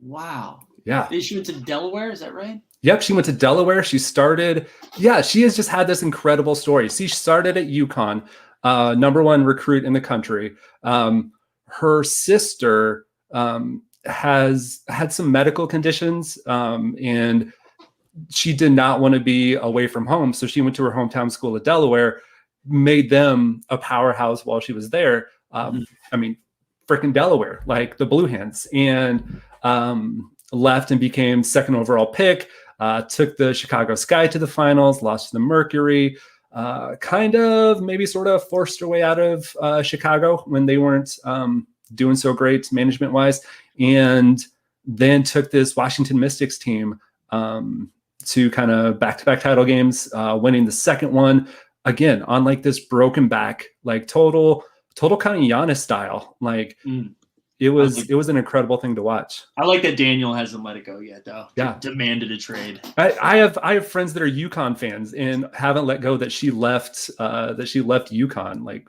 10, 15 years ago. Yeah. And I hate that this is what I do know a lot about her, except her being excellent, is that she's battled Lyme disease. But and she had to set out for whatever ungodly known reason. She was going to set out the wobble last year, and didn't get a medical exemption for it. So like didn't get like her actual contract for it. This guy, the franchise, I think eventually sort of like paid her like kind of what she was justly due. But how is like Lyme disease not get you, like it's an autoimmune disorder? Like how does that not get you out of like kind of COVID-19 concerns? Anyway, these are I am down the rabbit hole. I apologize, but I care about this. This is why we had you come on. Yeah. Can we transition a little to the NBA? Because I wanted to talk a little bit at least about your San Antonio sweatshirt. Yeah. Let's go. So are you just devastated about what you have to root for this year? So I've been a San Antonio fan since 1991.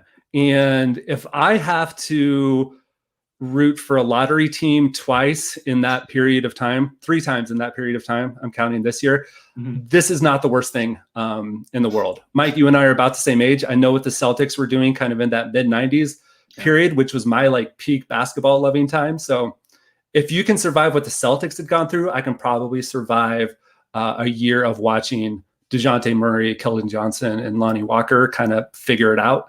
I think I'm going to be all right.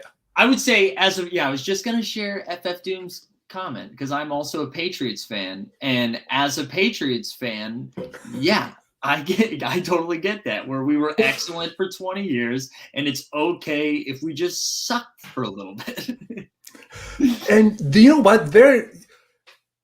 If you are a fan of the Low Post podcast, which I don't know if you're here why you wouldn't be a fan of the Low Post podcast, or a fan of Shea Serrano, the country's most famous Spurs fan, he was talking about it earlier, just about like, I think it was a couple of weeks ago, he was on Low's podcast, just talking about like, do you know how much easier it is to just sit and watch a game when you're not worrying about like the championship outcomes? Like if they finish, like if they lose in the play-in tournament this year, we're like, damn, this team overachieved. Whereas 10 years ago, we were like, if they lose in the Western Conference Finals, like, oh my God, this is a failure. Like I can deal with this less stress in my life, man. That's all right. No, that makes sense. And I mean, at least you have some like fun players to root for, right? You got Keldon Johnson, who we like to yell about, saying big body. I'm a big DeJounte Murray fan, even though his jump shot looks so broken. Derek White, I actually don't like, but I know he's solid. Lonnie Walker, Thad Young, like you get a lot of fun pieces. Yeah, you're not going to win any games, I don't think. Derek White is my favorite player in the NBA, just from a basketball nerd standpoint. Like what he does defensively from a guard position is incredible. Awesome. I think has led all NBA guards and blocks for like the last 2 seasons. His game, or his playoff series against the Nuggets, the last time Spurs were like actually in the playoffs, like that, like watching that was like enough of like a glimmer of light to like keep me going for a couple years. So I'm feeling all right now. And I think, to borrow again from Shea, like between those 3 players, 4 players, if you include Vassell in that, Devin Vassell, if Devin, if Lonnie, if Keldon, if DeJounte, if any of them just click this year, that seems like a win, because when you lose DeMar, who was essentially the person who was offense for long stretches of the last 4 seasons, he was the only person who could initiate offense. He was the only person who could finish offense. He's the only person willing to take kind of that last second, you're down 1 with 3 seconds to go kind of shot. If any one of those folks step up into that role, that seems like a win for this year. And then you figure it out in the lottery. Yeah, that makes sense. Are you concerned at all that the man who just got booted out of practice and suspended for a game is going to end up on your team? Future Spur, Ben Simmons. This has been my favorite bit over the summer, just to show up in the chat and say future Spur, Ben Simmons. And I'm the only one who thinks it funny, and I'm okay with that. Yeah, because if anyone can fix a jump shot, it's the San Antonio Spurs shooting coach. And if anyone can like get in the head of someone who like needs the help, it's gonna be the combination of Popovich and Becky Hammond. Like what they have done for, I don't want to say like projects or things like that, but what they've done for players has been incredible. You think of like kind of who DeJounte Murray was when he entered the league. Like he is someone who had just like a rough life, and kind of came in with he was just working through a lot, and under kind of that Popovich and Hammond, and then occasionally kind of the Duncan and Ginobili kind of tutelage, I think he's really stepped up in a lot of like skill areas. Yes, he has a long way to go offensively as a player, but I think just in terms of leadership, he's someone who looks like it's come a long way. Yeah, my only concern about, like, because I agree with you. I think Ben Simmons going to a place like San Antonio with Pop and with the infrastructure, and it would clearly be his team, is that I'm curious, like, does he play 30 games, you go 8-22, and he's like, oh, I'm never going to stay here, right? So then you forfeit all of those assets to get someone who – I don't know. I don't like being like, are they tough enough to? But it's right. But it's not a 1-year contract that he's on. Like he still has like 4 more years, and clearly, like he's someone who could like he doesn't care about like the number of years that he's had on a contract. And of course, a lot of all NBA players can do that, and good for them, player empowerment. But I don't like it. You don't have like this 80-game window where you have to have it all figured out. Like if at the end of 3 years they still suck, then absolutely. Like, I just then want he the can people leave. to know this is the state of San Antonio right now, that you are willing to take on an unlikable player who has proven he can't show up in the playoffs, and you're like, please, we got him for 4 years though. So let's go back to the last A-list San Antonio free agent signing, and it's Popovich taking LaMarcus Aldridge out to dinner in LA, and Boo that man. he had some moments. There were some playoff berths, but damn, it was rough. Like, you don't want LaMarcus Aldridge on your team. No, Sorry. and I'm happy his health is better. I'm happy he's back in the NBA. He's bad at basketball at this point in his career. All right. That's great. Also, I want to shout out Paulie. Look at Paulie staying up till almost 2 a.m. Thanks for being here. Also, I put out a Substack today for the first time in a while, being like, hey, the NBA's back. And Paulie just tweeted it out and tagged me in it. Like, good people. Also, we did get a live update on the charger. So it's out for delivery. So I'm hoping this might be the only time on Kelsey's laptop. That's where we are. Do you have any before we get you out of here, what are your any hot takes for this NBA season? Is there any storyline you're pumped about? Like where are you at? I mean, before I get to that, there is no greater fiance energy or living together energy than you're using my shit. And here's the Amazon update about when this is getting delivered, so you can get off this ASAP. Yeah, I recognize that kind of energy. Yeah. That's been my life. My hot take for this year. You're gonna hate it, Mike. Tyler Hero is your most improved player. He wins one of most improved player or sixth man of the year. I'll call it, and you can keep the receipts on it. He is, I think, especially for either one of those calls. Something happened to my hair. That's fun. Either one of those calls, he's the archetype for that kind of player to win the award. Offensively focused, lots of threes, comes in kind of instant offense when he's doing things right. His inability to play defense or do a lot else is don't get too high up there, Daniel D. I still have feelings about the Heat from my time with Spurs. So we're not revisiting that. But I think he's the archetype to win that award. And I don't just say that to make you mad. I think that he is, I think he's a long-term bright future, and I'm probably higher than average on him than most. No, I like my whole thought process with a lot of this stuff, whether it's, DFS or just trying to make predictions like this. If you think the Heat are going to be really good, then Tyler Hero has to be either sixth man of the year, most improved, something like that. That's the only way. If the Heat are going to be a top 3 team in the East, Tyler Hero has to be great. Or not even great. He's going to be better than he was last year. I kind of Michael Rico just put it out there. So both Lonzo, but Dennis Schroeder I think is interesting. And he's won sixth man of the year before. Everyone is so down on him. He got made fun of a bunch for the contract thing, which might not even be real. He's going to run the second team for the Celtics. I could see him putting up numbers. I don't like Dennis Schroeder, but I could see him winning that. And Jordan Poole is the other one I got. I think Jordan Poole's going to average 25 points. He's on every one of my fantasy teams. And I think in my DFS plays a lot this year. Also, just I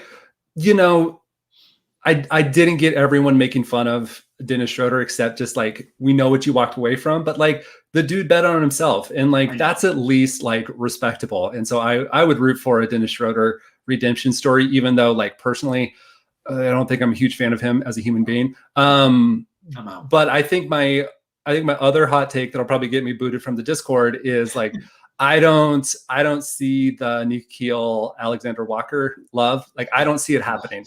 What? Yeah. I mean, I don't have stats in front of me, and I'm shooting at the hip a little bit. He's clearly going to be an improved player. And when you give players like that kind of the space and the opportunity to grow, they can step up into large roles.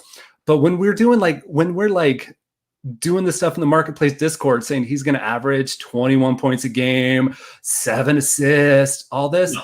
This is not happening. Like, he's going to average 11 points a game. He's going to get maybe 5 or 6 assists a game. He's going to be a good complement to Ingram if Zion doesn't play. I don't see it going as sky high as the rest of you. If he is playing 30 minutes a game starting, he's going to get 18 to 20 a game. He's going to. He's not a great defender, but he's going to go get buckets. I don't think he's going to average 7 or 8 assists a game either, but Zion is going to miss a ton of time. I got the entire chat against me. This is I know. great. No, there was a couple that gave it to you right away. Oh, okay. There's a couple that gave you the W here. I just Kevin don't got think, canceled. Yeah, Okay. look at Daniel. Oh, it's Kevin even harder now. I don't see it either. I don't think he's going to be like a perennial playoff all NBA team guard. If you're playing fantasy sports, he's going to be excellent. The Pelicans are terrible. They're going to win 34 games, something like that. So you're telling me like he's just like another Josh Hart on that team? Like that's what I'm hearing. No, because Josh Hart won't score points. He's going to get like 12 rebounds and it won't make sense. Like he was the second leading rebounder on that team last year. But Nickeil Alexander-Walker will score. Like he really is he's a bucket getter. But again, like I don't go buy Nickeil Alexander-Walker because he's going to turn the Pelicans season around. I just think he is going to average a bunch of points also. Okay, so let's make the call. Like let's do a save receipts. Like Mike, who is your favorite WNBA player? Favorite WNBA player right now? It's Kelsey Plum. It's Kelsey Plum. It's not okay. close. So that's a great moment. So what if we set aside one of our Kelsey Plum moments and we'll set an over under? Do you want to say 15.5 points per game for Nickeil Alexander-Walker? Yes, I'm in. 15.5? All right, I'm under. So Nickeil finishes the season over 15.5. One more Plum. One more Plum, and I have Under one 15. less Plum. Not quite plumless, but I am sans one Plum. There we go. I love this. I love this. This is fun. Eric Fernandez, where did this come from? No Van Gundy slander? It's so much Van Gundy slander. I love the stick to the WNBA. No one has ever said that in the history of the internet. I love this. I know. Look at how far we've come as a society. You can tell. Wow, Kevin, get ready to send Mike the Plum. There we go. Oh, damn. Bring it, people. You can tell, though, the stick to the NBA is tongue in cheek. They're having fun with that. I know. Those aren't blockable people. You know what I mean? Mm-hmm. Wow. Yeah, you know what, though? I disagree with this take, but I like this take. This is basically what you're doing right now is what I did to the city of Chicago about the Bulls. I'm on your side for that too. I've seen DeMar DeRozan try to play defense and it doesn't work out. And now you have 3 of those starting. Yeah. I almost shut the channel down for good when someone in the chat said DeRozan Defensive Player of the Year. I'm like, come on. I will say, though, I thought Patrick Williams was going to miss more time with his injury, and it seems like he's going to be ready to go. And I think if Patrick Williams becomes great, they've got a chance. But oh, man. I am not looking forward to what my Discord DMs look like. I love it. All right, Kevin, any final thoughts before I get you out of here? Chicago is going to make at least the play-in tournament. They're going to be like that 7 or 6 seed. So Chicago people, don't totally hate me. I love your city. I'll be there, I think, next year. So we'll do a Midwest team hold meetup when that happens. And yeah, just thanks for having me on and letting me riff. This was a lot of fun. My gosh. Everyone go follow Kevin DFS for WNBA. Really thoughtful takes on stuff. And it's just been a fun presence in the community. It's been pretty cool. Actually, before you go, who's your champ? This is opening night. Who's your champ when it's all said and done? Give me East champ, West champ, and then who ships it? Oh, damn. Okay. So we're East champ. I'm sticking with Milwaukee. Their top 3, what they've done to get together in terms of consistency, defense, scheme, I think kind of holds the course over a season and a playoff series. If and probably when around like January or February, like Kyrie comes back full bore, because we kind of know we've seen this show before with Kyrie.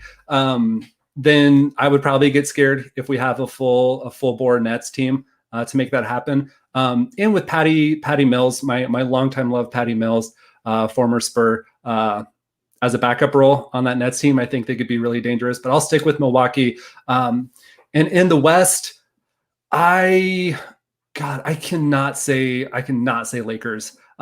Even with my like internalized, long-fed Lakers hate as a Spurs fan, I just don't see it with this team. But I don't see a lot of other people like stepping up. So I'm going to say, my soft optimist kind of heart, I'm going to say the Western Conference champs are the Warriors. We get a Bucks Warriors finals. Giannis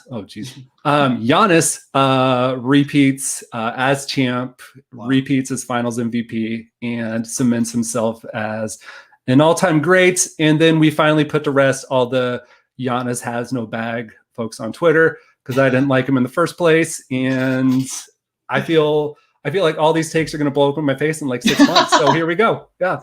I like that they're on record, though. Like that they're on record. All right, Kevin, everybody go follow DFS for WNBA. Thanks for joining us today, and we'll be talking to you soon. Bye, Mike. Thank you. Yeah, of course. All right, this is great. I'm excited to get the camera back going on, because look at this. Look at this. I look like a fuzzy, like, I don't know. I look pixelated. It's weird. It's weird. All right, so you know the drill here. Club Top Shot coming up in like 10 minutes. All right, Club Top Shot coming up in 10 minutes, followed by the Top Shot Hot Boys, followed by Steve Blockchain Ballers, by the 89 Cavs, by the First Mint. We're 2 hours in, 5.5 to go. So stick around. We're going to put the little banner back up. We're going to get the good camera back on.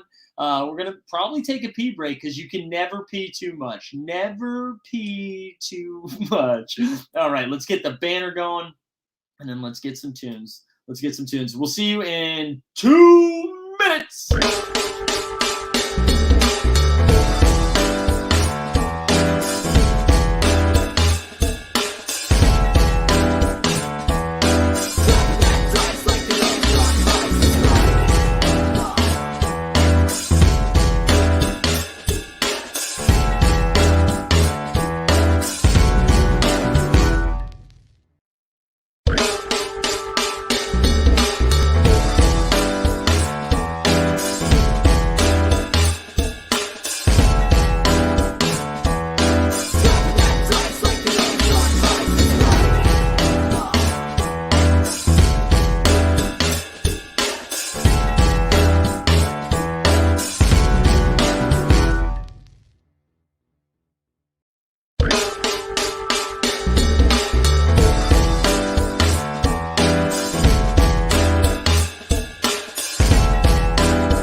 Oh my God, can you hear me? You're muted, Mike. You're muted. This is rookie stuff. I forgot I muted because I've been switching freaking devices today. Look who we have here, Dustin. How we doing, sir? Aloha. Aloha. Can you hear Wow. me? I'm using some Bluetooth headset. I don't know if it's going to come out good or not. No, you actually sound pretty good. You sound pretty good. Okay. How we doing? How's vacay? Pretty good. It's early. The sun's just coming up. 7:55. Feels like I don't know what time. So It's 7:55. yeah, it's so early. I gotta tell you, there's nothing more confusing than figuring out time zones. Yeah, especially from going from the East Coast to the Hawaiian side. And Incredible. My coffee, it's like a morning marketplace over here. It is like a morning marketplace. We love that. We love that. You're just in time too. We've got the boys from Club Top Shot are coming on in a few, and Yeah. we're rocking and rolling so far today. Yeah, that's good. What's been has there been predictions? I saw Jack Settleman predicted my Lakers would win Excited this year. I was very happy about that. Who else? Anyone else making predictions? Kevin. I think Kevin just said Bucks out of the East, right? Yeah, Bucks out of the East. We've gotten that so far. We couldn't open any packs because they've been in maintenance mode this whole time. So we've got all these people wanting to come on and open packs. So Dumbo, Jacob, whoever, I need you guys to get this taken care of in the next few minutes so that we can. We need the Top Shot Hot Boys. They need to rip their packs. It needs to happen. Yeah, absolutely. So what's on the docket for today, Mike? How's everything? It's really good, How's man. Greg? No one's talked to him. Who knows? No, we should mention that we're on a text. We're on a group little text, and we've sent about 1,000 text messages the past week, and we haven't gotten one response from Greg. He's gone. He seems to be doing well. It was really nice. We had a good time. We had a lot of fun. I feel recovered now. I feel fresh. Good. I feel fresh. Back. Big day. I'm ready to watch my Lakers tonight. How you feeling? I feel pretty good, man. I'm just really excited for basketball. I'm just excited to have some games to watch. Like the second we're done, I'm gonna go watch basketball, and I'm thrilled about that. I've been seeing all the hype videos. Nike put one out. NBA put one out. There's just all these videos getting everyone excited about it. One Top Shot though. One Top Shot video. They're taking people to an actual game, Mike. That's true, but listen, maintenance all day. You've been in maintenance all day. Maybe as long as it's up by the time games are played, so that people can buy their Jordan pools. That's true, right? That's true. I'm ready for my Jordan pool. Let's what are your predictions? We got to get those before you head out because, come on. I got to go Bucks out of the East. Bucks out of the East still, huh? I mean, the Kyrie situation still bothers me. My God, did we talk about the Ben Simmons stuff? Incredible stuff. Absolutely incredible. Best reality show ever. NBA. My favorite part about the Ben Simmons stuff is that he's trying to go full Jimmy Butler, and still people aren't on board. Yeah. No one is at all. It's completely unlikable. It's gonna take a change of scenery. Maybe he just comes to Hawaii. Come out here, bro. But I think he is just burning so many bridges. It's just bad. It's crazy. It really is. It's crazy. I like it. What did Embiid say? Embiid came out and said something too. Dustin's in Minnesota. That's true. That's a great chat. That's a great chat right there. What did Embiid say? I missed it. He basically was like, I got no love for that man. Oh my God. I'm fascinated where he's gonna go. Like, part of me wants him to just go full Kyrie, and he doesn't play this year. Like the Sixers can't do. Sacramento. Enjoy. But the value is on the floor, though, right? There's just zero value to him right now. It's crazy. The best thing I saw was that he was practicing in his sweats and his cell phone in his pocket. Incredible. That to me was just zero fucks given. Is it right? Right? Like and being like for cell phone in your pocket. Come on, man. I hope his shoelaces were untied too. It's incredible. Absolutely incredible. Look, I'm gonna let you get out of here. I know you got a lot more stuff to do, but I did want to say Bucks out of the East, Lakers out of the West. Lakers bringing it back. I like that you woke up early for this. You were like, I gotta get in here. I didn't wake up early. My body thinks it's like 11 a.m., but it's not. So whatever. All right. Well, listen, we appreciate you. We appreciate you coming on from Hawaii. I know the next like couple of days are going to be really tough for you. So I hope you find an opportunity. I'm going to have some pina coladas and watch my Lakers tonight, and hopefully my Dodgers can get a win too. So we'll see what happens. Oh God, I'm surprised you remember baseball still is going on. I know you're such a diehard. Hey, your Sox are up 2-1, crushing. Remind everyone who's been saying you guys are giving up too early. See, so there you go. Yeah, okay. Anyways, right. Go talk. It's basketball day. Talk basketball day. Enjoy. Aloha. All right. I'll see y'all later. All right. Thanks for coming on, bud. See you, Dustin. All right, that was Dustin. I don't know why I said that was Dustin. You all fucking know that was Dustin. But I'm excited. I'm excited for our next little bit here. We've got some fellas from Club Top Shot making some time. Listen, it's Tuesday, which means the club usually goes up. This is early hours club. Usually nothing positive happens in the club this early in the day. The sun's out. But happy to bring on Pete and Jack. How we doing, boys? Apparently not as good as Dustin in Hawaii. I'm literally freezing my ass off this morning, and he's there in a tank top. I'm so jealous. I got to tell you, biggest mistake I made was being like, you know what we should do? We should do an all-day stream when the NBA tips off. And Dustin's like, that sounds great. I'll be in Hawaii, and Greg's on his honeymoon. So it's just me rocking for 7 hours. That's where we're at. What's going on with you guys? How are we doing? No, I'm strictly here just to make sure you didn't have to fill another hour by yourself. I have nothing to say. I'm just being a good friend, Mike. Thank you. Hey, more importantly, though, it was brought to my attention. A tweet went out by Jack making some calls today, and I think that was today, right? That was today when it came out. So we need to do you need an official drop here for your MVP call. So let me pull this up real quick. I'm not finding it fast enough. I've teased it. Here we go. Luka Magic.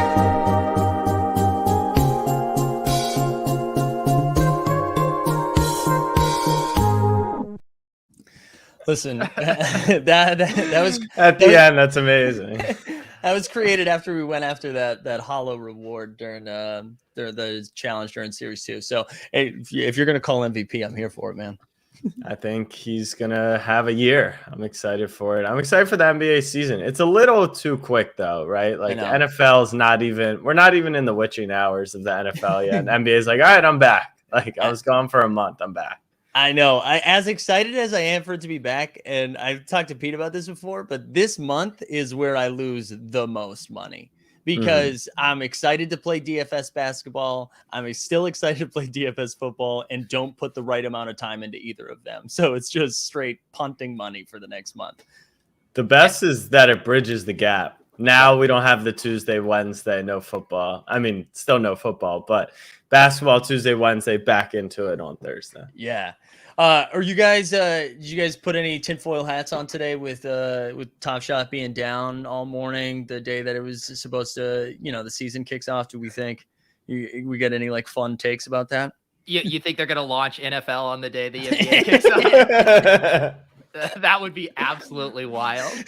So funny. Yeah, we're so pumped for the NBA season. So get your first Tom Brady touchdown pass. Is it back up? I think it just came back up, but that we're not. I don't know if we can open anything yet, which was excellent because I had 2 hours of pack openings planned to start the day. Purchase limits. Okay. Purchase limits are 5 minutes, but buying is open. So. Okay, yeah, I had actually gone in earlier today because my OCD on completing some of my team sets had started to kick in now that they released the run it back. So I'm like, I got to get my Paul Pierce, my Andre Miller, but the marketplace was down a little earlier, but that's on my to-do list.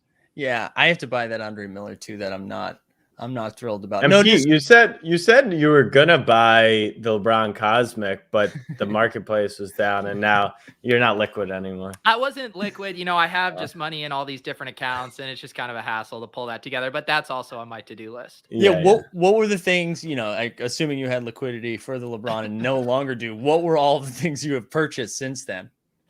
No, I haven't purchased since I've been dealing with my liquidity issues. No, but I want to get the Paul Pierce and what's the other one? The Carmelo for the Celtics to complete that, and then there's the Andre Miller and the Carmelo. But there's the nice price. Wait, Carmelo for the Celtics?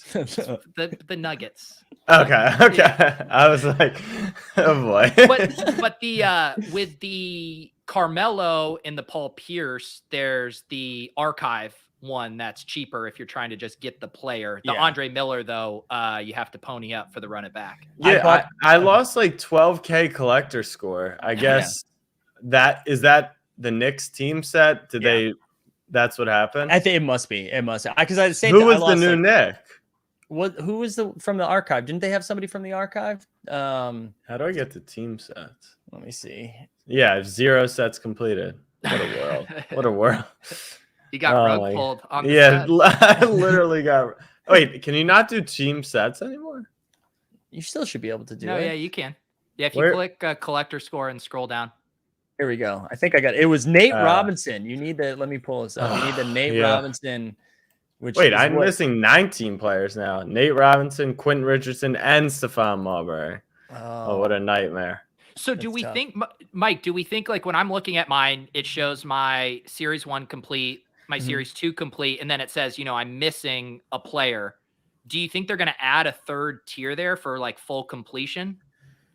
Like, where are you looking at that? So right there, like look at your Nuggets one. You're completed on series 1 and series 2, but then it obviously says you're missing a player. Like, do we think the goalpost could move on what completed means? Yeah, it must, right? Like, do they add the summer series thing? Which it was funny when that came out. I wasn't like too obnoxious about it. I was like, whatever. Like, who cares? It is kind of a bummer that the run it back falls into summer series too. It's just like a little annoying. It's not a real problem. It's a little annoying. When is Series 3 starting? I don't know. If there's one thing that Top Shot is very confusing, it's about what seasons mean. Like, I mean, they said it's coming in the summer. I don't know what summer is. I mean, I'm freezing my ass off. Yeah, I put on sweats. I know. There's no way this is summer series. It is cool. And are we ever getting out of beta, or that's a? I don't think so. Okay. I don't think so, but I'm fine with that part. I can deal with that. I was so excited. I had like back in September, I was like, they have to do something for opening night. You can't start series 3 opening night because we don't have any moments to pull from. Let's do run it back on opening night. And as it got later into October, I was like, I think that's what's happening. And now I'm like, why? We should just push that back a week. There'd be so much hype for that. Like as the games are tipping off, if that's when the run it back drop was happening. They did. They threw a big event, Marketplace down. It's like a nostalgia thing for all the early top shotters. The biggest events are always coupled with the Marketplace being down. It's true. Mike, are you still steaming that you guys got snubbed for the opening night fan experience? I'm horseshit. I called Jacob out online. I called him out live. I said, I tagged him in a tweet. He replied. He said, let's do it. Oh, no. I challenged him to a 3-point contest at halftime of tonight's game.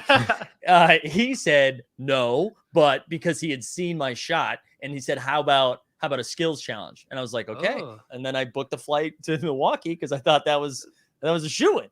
And then fucking actually Jeb Bush from our Discord is there right now. Like he won the contest. Yeah. Not only did I not get picked, they took one of my underlings and threw him in there. Have you thought about getting a furry outfit in the future to kind of boost your chances? I did. Listen, there's in New York. They're around. Like I could get one. They are available. That's I guess you and Jacob need the New York equivalent of meet me in Temecula. What is it? Meet me at Rucker, like you and Jacob. Me. Jacob and I at Rucker would be bad. That's must see television right there. But yeah, it would probably be like me and Jacob in Chelsea is probably more accurate.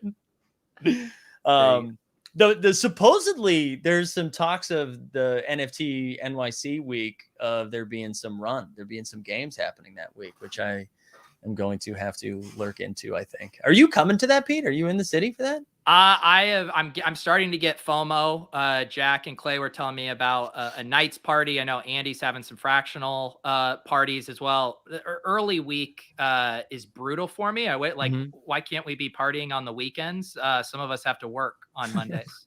That's a fair point. Yeah, Jack, what do the Knights have planned for New York? Because I apparently I need to be more active in the Discord as a fellow Knight myself. We're doing a Monday night. KNIGHT. Yeah. You know that pun works on any day of the week. I know. Like it does not work on Tuesday. No, it's strictly Monday, which is why we're picking Monday. Yeah, we're doing Monday Night Football event. There's info on it online, but yeah, Monday Night Football should be fun. I'm trying to get in. If we're playing hoops, I'm down to play some hoops. Yeah, some rumors. I'm down for whatever. I'm gonna be there till Friday, but I am leaving. I don't think if people are coming Monday, I don't think people are making it to the weekend, Pete. No way. That's too many days. That's too many days. It also feels like there's 32 events on Monday night. That every project, every group that's coming in, they're like, we can't do Tuesday or when, but Monday we will do it. Monday will strictly Monday nights. Yeah. Yeah. Are the name tags? Do you just wear like a name tag with the photos of the NFTs you own on it? Yes. I mean, I honestly feel like that'd probably be more useful. You'll see someone's name and you're like, I don't know. Oh, you're that guy that has the Fidenza behind the CryptoPunk avatar. I'm not going to the conference. Are you, Mike? No, I don't think anyone is. It really feels like everybody's coming to the city for the week to hang out. And I don't know many people who were actually going to stuff. Yeah, that's always the play with the conferences, right? Like I went to a couple of the fantasy football conferences. I didn't pay to go to that, but then you just hang out with people after. I mean, the conference stuff is generally brutal. I apologize if anyone I know is on a panel. Well, there's 600 people on a panel. But yeah, just go get beers and save yourself some money. Yeah. Those weren't cheap either. The entry to those, right? Was it like 500 to go to this thing? I don't know. I didn't even see, but that's wild. Yeah, might be wrong, but yeah, it'll be cool having that many people in the city. It'll be nice to meet some people in real life. I know our man LG, I think, is going to be in town. We'll have to see if he hoops. We'll have to see if the Deuce had hoops. Can we get? I feel like we won't do it on Club Top Shot. Can we get Pete's predictions for the NBA season tonight? This was 100% on my list of things to do. Where I want, and not only teams, like I want to know who your 6-man and most improved are as well. All right, let me pull up some betting markets so I can see some names. No, yeah, I have tons of takes. I've been thinking about this stuff a lot. Pete, tons of takes over Zed.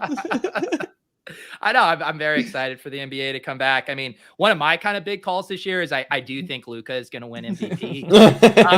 There's just a lot of interest in that. I'm definitely on board with that. Would love to see what Pete's pulled up right now. Because at first I was like, oh, he's going to like Bovada or something. But no, I think he's gone to Jack's tweets. He's just reading off Jack's tweets right now. Yeah. Plenty of sources here. I mean, like one of the bets I'm really interested is, will OG Anunoby average over 20 points per game during the 2021 season? Right now, the no's -700. I'm seeing a lot of value on the yes at +400.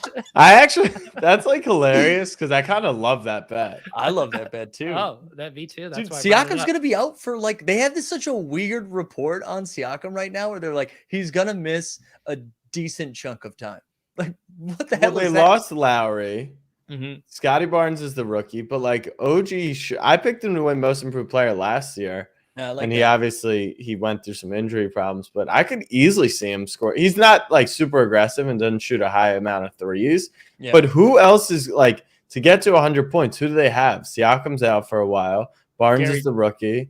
Trent, but like I don't know. I like Gary Trent, but I'm not. Yeah. It's not like he's going to be putting up 30 a game or anything like that. Steven says OG is not going to average 20. I like it even more. Fire that for me. What did he average last year? Like, it must have been like 12 or something. Yeah, it was something like 12, 14 range, I think. He averaged 16 points a game. There you go. He's on the way up. Mike, where are you at on the whole kind of Jalen Green versus Cade Cunningham for Rookie of the Year? This one looks pretty tight to me. My hot take, I actually think it'll be Jalen Green's just going to score more points. So I feel like people will gravitate towards that. But my hot take, Evan Mobley. I think Mobley's like legit going to be the best player in the draft, which people hate. We saw him at Summer League, and in the 8 minutes I watched, he was not impressive. So I'll hold that for the next 82 games. We watched that. What was that first game? I think that first game was against Cade, right? I think the one I saw. Yeah. But he did not look good. He looked better in the preseason though. He did look better in the preseason. All right. Hypothetically, what site could I find OG plus 400 average 20 a game? Because I kind of like a site that rhymes with Schmovada. Schmovada. Okay. All right. Cool.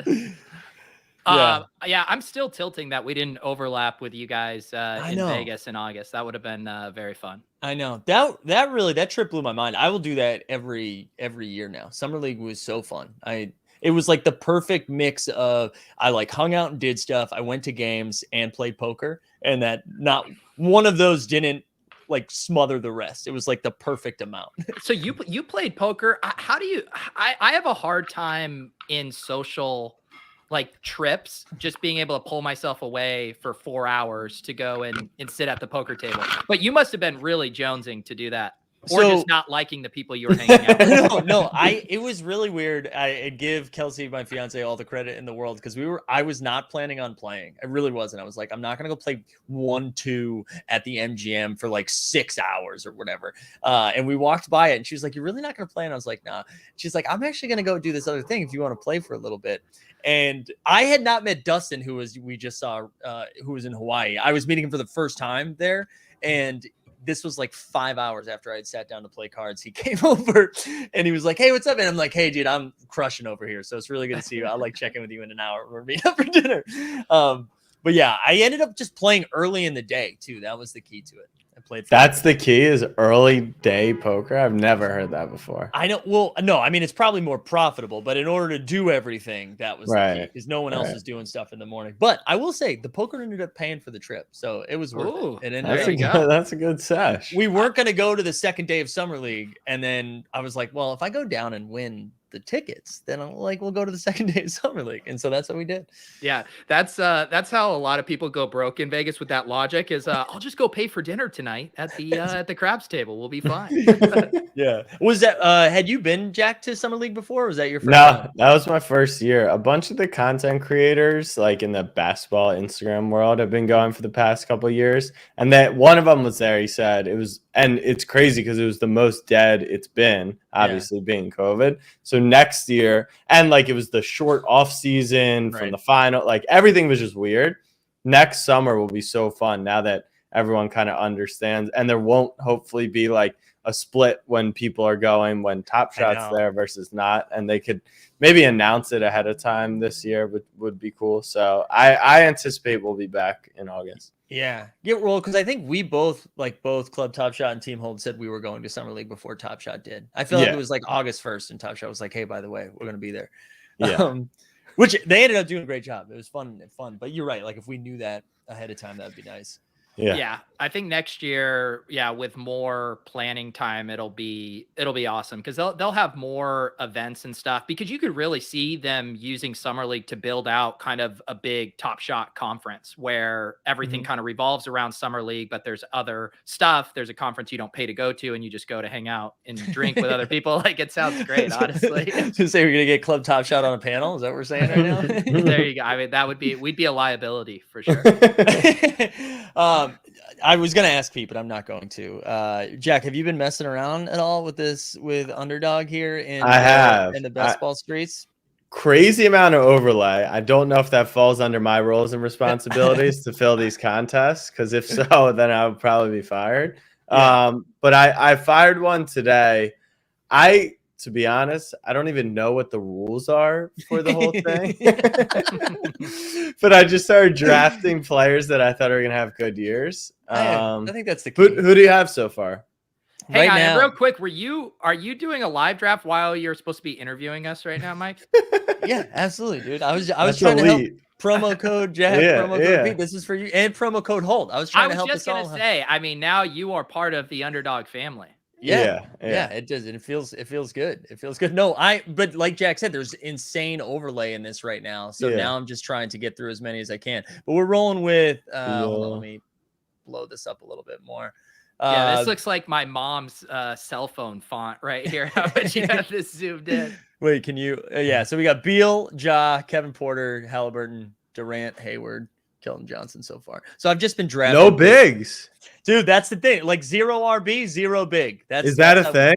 Yeah, if I don't get, I drafted 4 bigs this morning. maybe that's You're a robust big guy. Well, I will say, so I did the playoff best ball, which is the most fun format in my opinion. Yeah. And I was so short on bigs. Like I had Capella and I had Ayton, but any team that didn't have those players, like Embiid didn't make it through.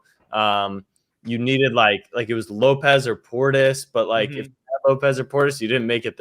This year's best ball playoffs were insane. So I just was like, I'm going to stock up on bigs, but I guess 0 bigs is the strategy. No, I mean, you still got to get them. I still end up with 4. But I just think like, right, when you look down at the bigs down here, let me just look at bigs. Oh, there's your boy. There's Mobley. Mobley might be coming here next. Yeah, like what happened to Robert Williams? Is he projected to like die halfway through the season? I know. Maybe they're just like he hasn't played more than 30 games in a season. I don't know what it is. I always find their projections are a little wonky at first. But yeah, I took him today. I like Robert Williams, but then there's just dudes like PJ Washington and like one of these Magic dudes will be good. Mitchell Robinson, I think, is pretty like. Because in this format, you get 3 points for a block or a steal. Like those are both. Yeah, can you show me the rules real quick? Just yeah, I don't know if there's an easy way. Let's show Underdog's head of winning the rules to the contest. So it's basically you roll out 2 guards, 2 wings, and 1 big and 1 flex spot.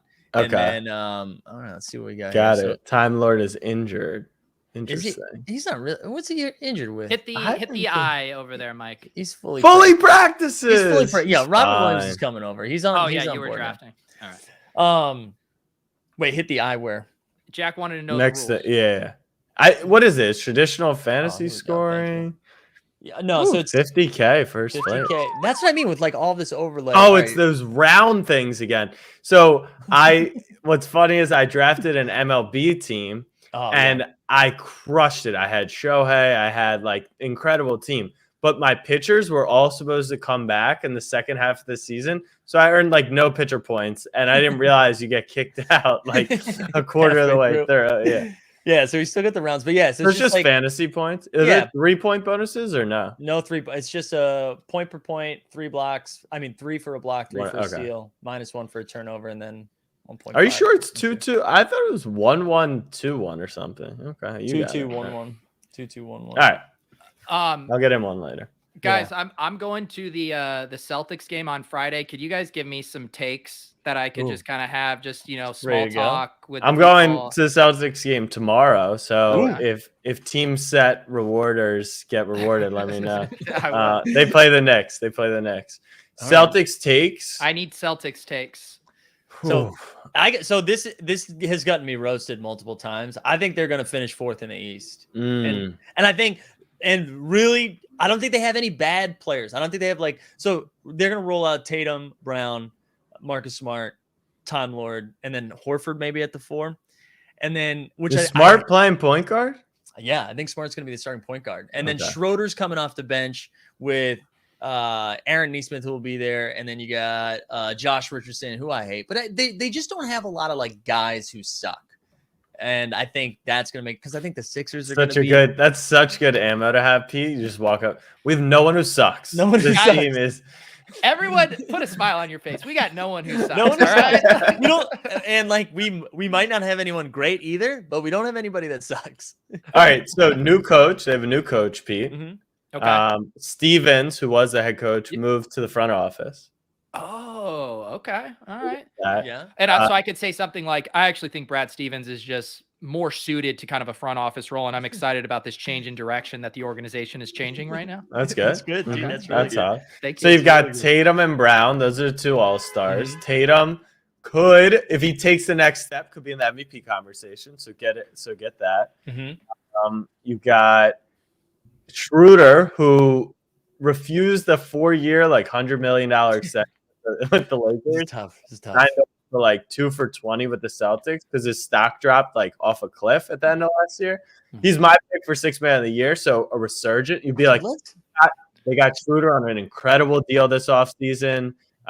Bounce back season. He's better coming off the bench. We've seen that before. He's been in 6th man of the year combos. Jack, we're on the same page, man. I called 6th man too an hour ago. Hell yeah. Did you really? He's plus 2,200 right now on a site that rhymes with Schmovada. I might have to get it.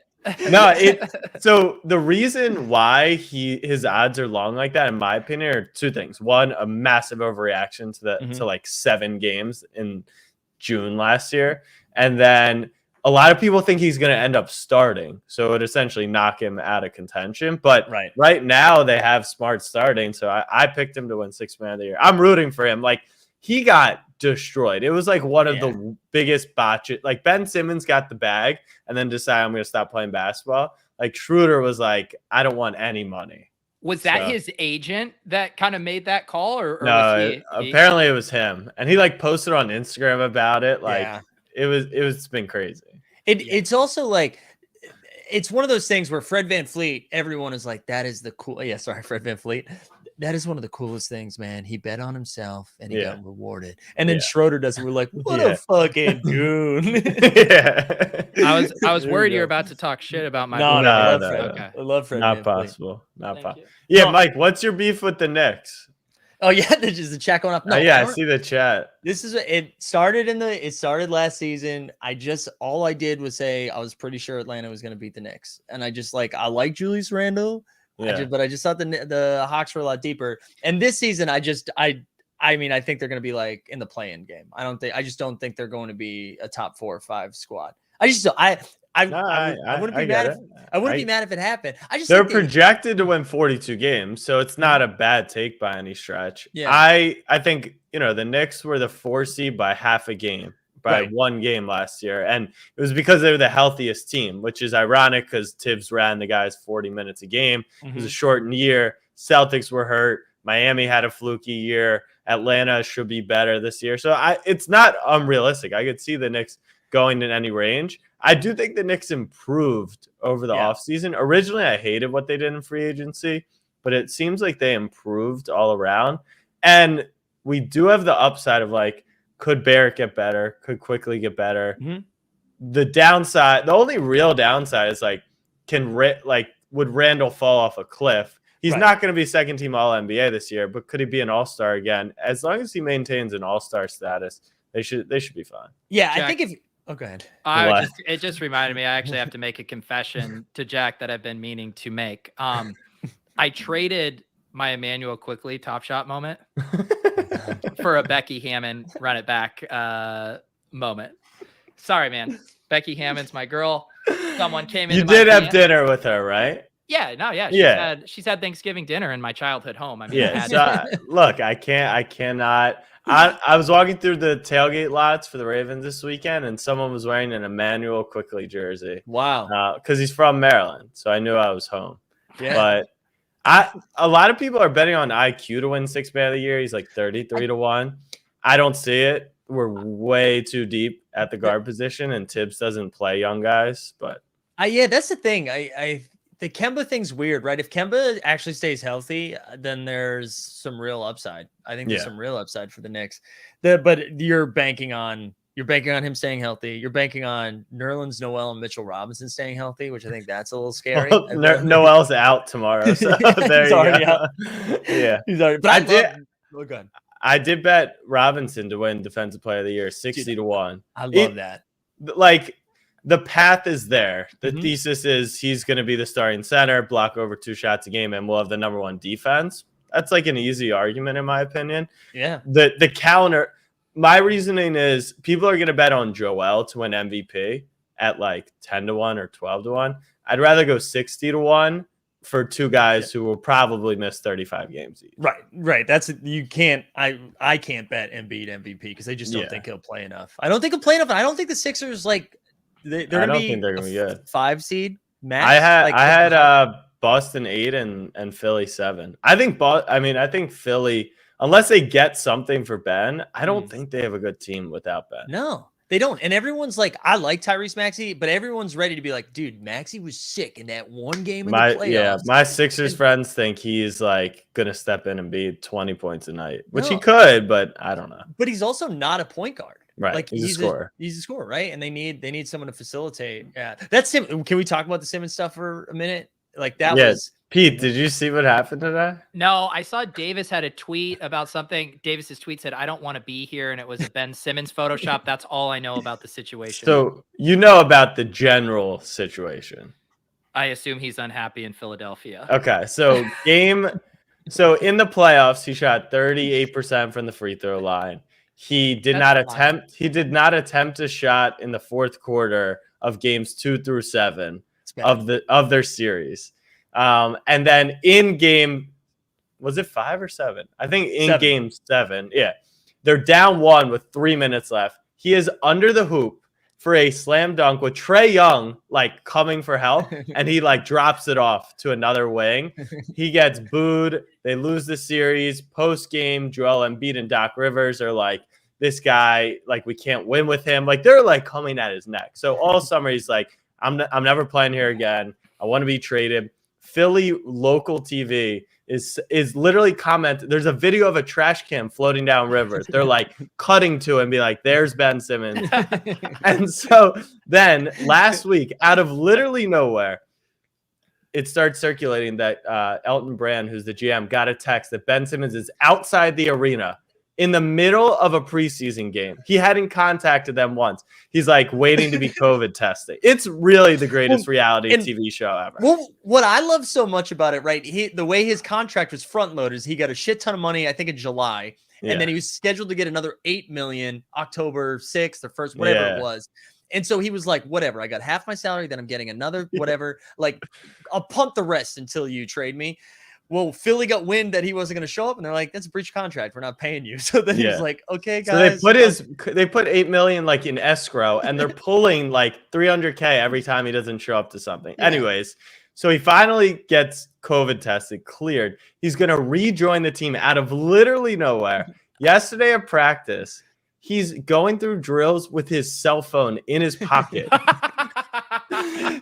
They break the team huddle. He's like just shooting layups by himself, like completely disengaged. And then today, the news that came out was the coach asked him to do a defensive drill. He said no. Coach asked him 3 more times. He said no. Coach kicks him out of practice. And now he's been suspended for the game tomorrow. Like, it's the wildest situation. So with the last year with the stuff with him not ever wanting to shoot, was that because his own like confidence in his shot was so shaken, or because he was like silently protesting? No, even I think it was Jackie McMullen has talked about this before, but it was kind of like he's such a perfectionist that if he knows he's going to shoot 33% from 3, that he won't take a shot. Like, unless it's going to be 60%. He's not going to do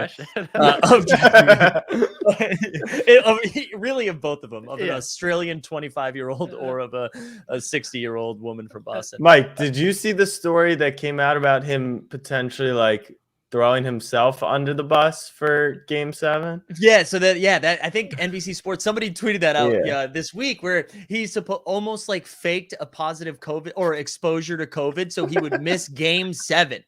Game 7, like not a regular season game. This was last year. It's insanity. Yeah, the story is that there was a team masseuse who had been like compromised, and they were asking all the players if they had been exposed, and apparently everyone was like, "No, I haven't." And Ben like went up and was like, "I was with the masseuse, like I was exposed, like on the day of Game 7. They didn't know if he was going to play." Incredible. So we don't know like what his deal is. I have been joking because my best friends are all Sixers fans for literally since he got drafted.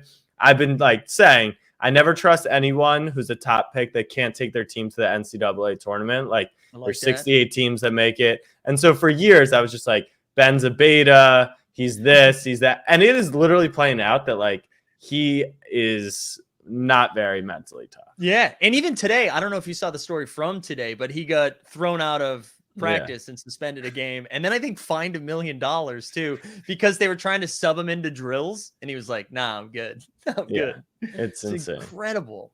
Do you guys think that, because we've now seen Kyrie have these very kind of public meltdowns, we've even seen it a bit with James Harden. Do you think these players are feeling more emboldened to throw these kind of eccentric temper tantrums, just knowing that some of these other guys have paved the way for it? Yeah, I think that's part of it. I think there's been like a clear path to being like, okay, this is how I can get to a better position for me personally. I think the difference is Ben Simmons sucks. Like Ben could have easily just kept his mouth shut, said, I still want to be traded. And they were going to trade him. Like they weren't going to let him, they weren't going to spend $30 million. This is like truly one of the more ridiculous, like the Le'Veon Bell stuff looks like nothing compared to where we're at now with Ben. It's some real like self-sabotage shit too. Cause I don't understand, like, especially what I want to learn from the story of like the Game 7 fake COVID thing. I feel like you're gonna be careful saying fake COVID before that. Yeah, you'll get banned from YouTube. But like, who benefits from leaking that story, right? Because it's not like that's gonna help Ben Simmons get traded. I can't imagine a team's like, that's the guy I want on my squad. Gotta buy low on and it's not creating value for the Sixers to leak that. Like, you're not getting a better return on it. I just don't understand. I just don't understand any of it. Like, he's not doing himself any favors. And this is like, you saw Jimmy Butler like firebomb his way out of Minnesota, and at least people were like, you know what? Like, Jimmy Butler, it's Jimmy, man. Jimmy's gonna be Jimmy. He's a dog. Ben Simmons tries the same thing, and everyone's like, what a fucking clown. Like, he's just got there's no room for him there. I don't know what's gonna happen though. All right, tell me. So I'm looking at these MVP odds. LeBron James plus 1,600. So is this like, because in previous years, he's always like top 3 in MVP odds. So is this marking like a true kind of tier gap in his skill level as people think it is? I think it's a combo though. I think it might be that he's getting a little bit older, but there's also just like really, really good people in the league, right? Like this Giannis Luka thing. I think it's also they got 3 mouths to feed there. You got AD, Russ. Russ is going to take away from some of his production just because they play a very similar game, and the anticipation. News. Oh boy, there he is. Breaking news. So fellas, what up? Good to see you. The anticipation is that like LeBron will sit 20 games and Russ will play them, and vice versa. So gotcha. Yeah. How we doing, Mike? You got your wedgie shirt on. Yeah, of course. I love that. Opening night, got to rep the wedgie.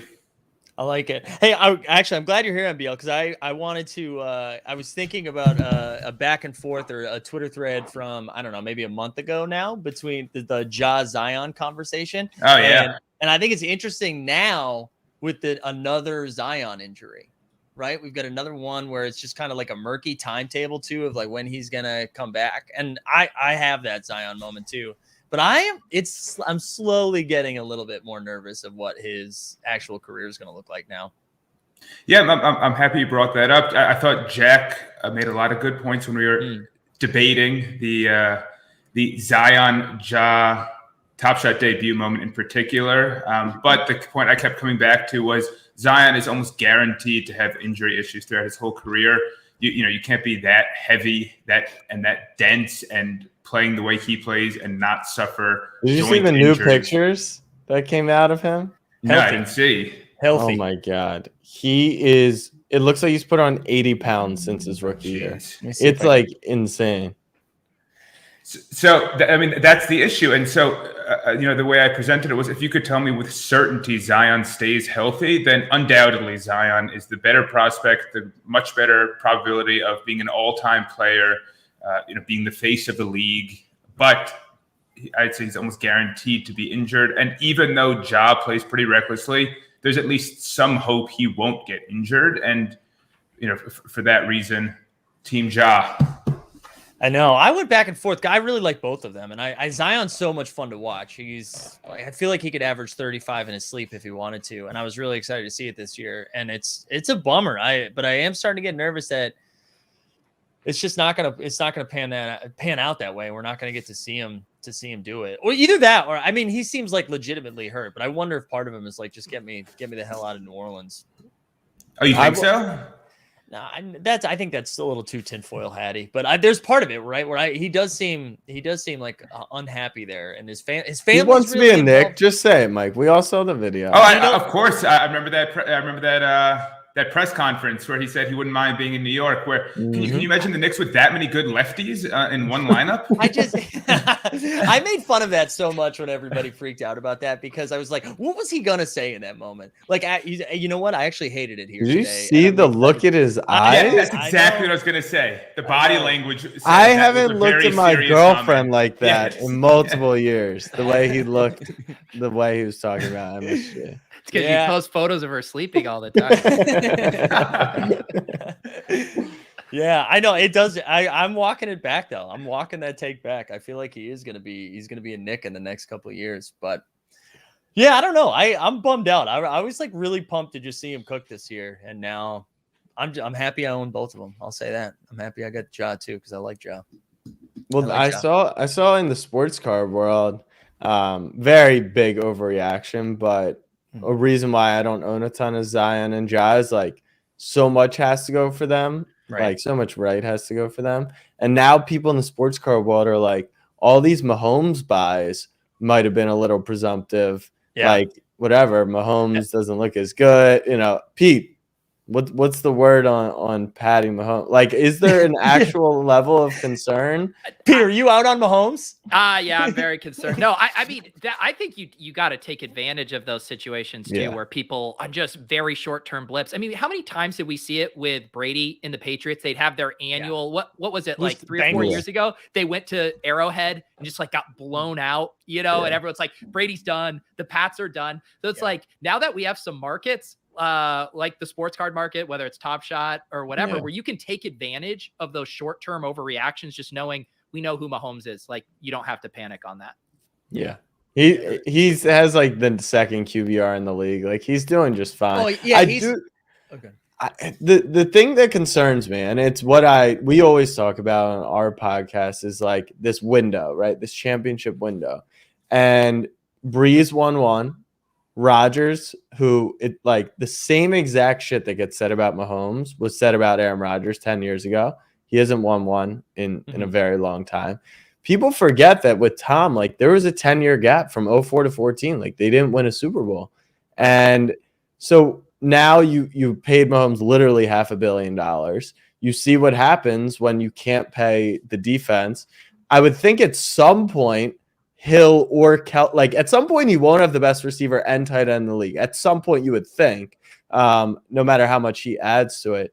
It's why investing, you know, the highest football card sale of all time is a Mahomes. It's like he does thankfully have that floor of a Super Bowl, but it's where I get really worried with Luka. It's like, yes, Luka is so good, but like they need to put a team around him. Yeah. He can't get hurt. He needs to get better. Like all these things need to happen, and it's already priced into him.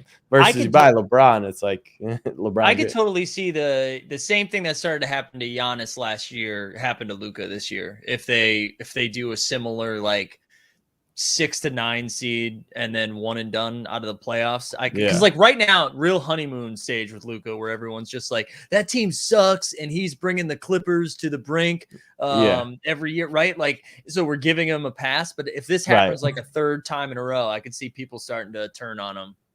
Yeah. The one difference with Luka and Giannis is Giannis's teams were always a 1, 2, or 3 seed in the playoffs, going in as favorites to maybe make the finals or at least make a deep run, and they seem to crap out earlier. Whereas Luka is, you know, typically the underdog in his series. And at some point, though, I think you're right in saying that if he continues to lead his team to a bottom half of the bracket or bottom half of the seeding outcome, is that sufficient for him to kind of maintain this reputation as the next big thing in the NBA. Right. Yeah, no, that is a good point. That is a good point. Giannis has always had a good team. The thing too, we've talked about with Steph, and I think Jack, you had this take too of just about like how many kids grow up and just love and have idolized Steph and modeled their game after him, and how he's going to age very nicely on Top Shot. I think the same will hold true for Mahomes as well, where he's just this incredibly unique talent, and that's just a highlight factory that kids who are loving the NFL now are just going to grow up thinking Patrick Mahomes is like the sickest thing ever. So as long as he stays healthy, I think Patrick Mahomes just has that longevity in the same way Steph will. Yeah, that's a good point. Right, the human highlight reel of it all. Which I guess you could like. I mean, I don't know if Zion will have the career like that, but like he's similar in the sense that he's always going to be like showcased. He stopped making highlights. Zion just started making layups. He became like the most efficient layup taker in the league. He doesn't do anything. He just makes the layups. That's true. He's incredible, but yeah, it's interesting because Mahomes is obviously Mahomes, but like Josh Allen, like 365 days ago, we were not saying that, Josh Allen was in a stratosphere near Mahomes. And now that he does a lot of stuff as good, if not better, no one is even remotely close to Steph. Like Dame's probably the closest thing. Steph shooting, Jordan Poole. Steph's line tonight is 5.5 threes. Like, do people understand how much? Let's say he shoots 40% from three, because he does. I think he shoots like 42%. That's implying that he's going to attempt like 14 threes tonight and be efficient doing it. Like, that's an insane number. That's crazy. So hey, Curry's Doug, you go.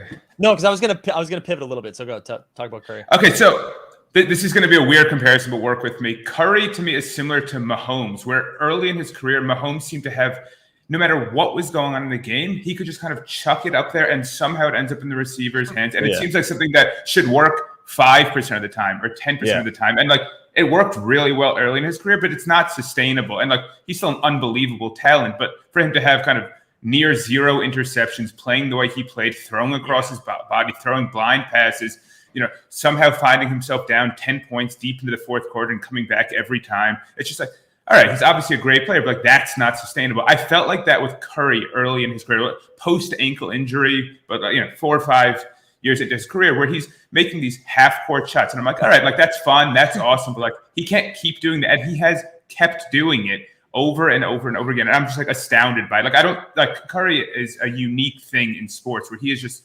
so much better at shooting than anyone else, and I don't get how he does it. And he's going to have like a whole second act to this too, where he doesn't have to be like the ball dominant guy who's all over the place, where he's just going to be like what Ray Allen did at the end. Like, I feel like he could just shoot for the next, and similar to Brady in the way that he's just going to continue to play. I feel like he could just play forever. I mean, I guess he'd always be a liability on defense. Imagine you put Steph in the corner. He's like now a spot up shooter. Like he could probably play till he's 50. Yeah, absolutely. And it just shows too, in general, there's so much more systemic risk with investing in football player stock, right? I mean, the injury risk is so much higher. There's all kinds of more variables, whereas like, yes, if the Warriors aren't building smartly around Steph, that could hurt his MVP odds by how good the team is. But with the Chiefs, they keep taking running backs in the first round, or they're not, solidifying the offensive line or getting the next great wide receiver to backfill behind Tyreek Hill. Like, all of a sudden Mahomes' kind of stock could really dip. Whereas it's like,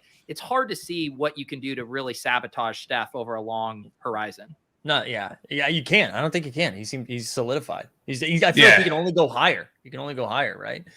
My question is Giannis solidified? Do you think a completely different topic? And you were about to bring up a different topic. I guess quickly, if Giannis had a career-ending injury tonight, obviously, hopefully it doesn't happen. But if he has a career-ending injury, is his legacy solidified enough? Where does he stand all time? Is he a top 25 player of all time? Like, how does that stack up?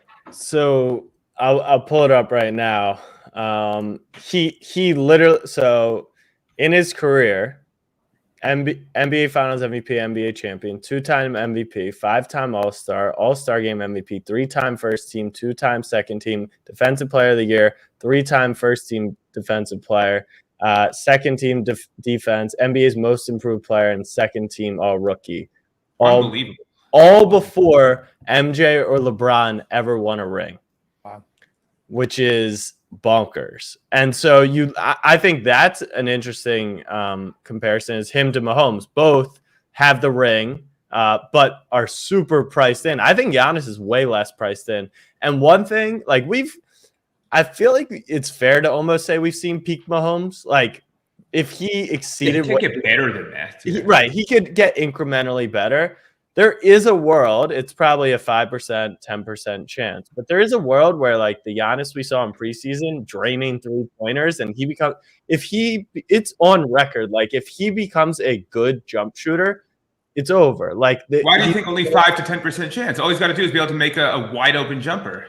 because it would have to be a little more than a wide open jumper. Like, I think he'd have to unlock not quite the Kevin Durant, like that fluid of a shooter, be able to attack off the dribble, then get to the rim, but like half of that. And it's a large way away. Like he's not a very consistent jump shooter by any. But it's got to be enough to bring someone closer. Mike, here's the thing. If you think it's higher than 10%, you should buy up every Giannis memorabilia in the world. I have a lot of Giannis. I have a lot of Giannis. Because like that resume before any of them. And another thing, one of the things that kind of kills his long-term stock is how loyal he is to Milwaukee. Yeah. If I don't think it's of like any discussion. If Giannis jumped ship and went to the Warriors, they would win every single title and they would break every single record. Like put Giannis on a true super team, not with Chris Middleton and Drew Holiday, but like with Anthony Davis, with Russell Westbrook, and they're easily clearing 3 rings in a row. I'll be excited to see if he got like another Milwaukee, then did that. 5 is in question.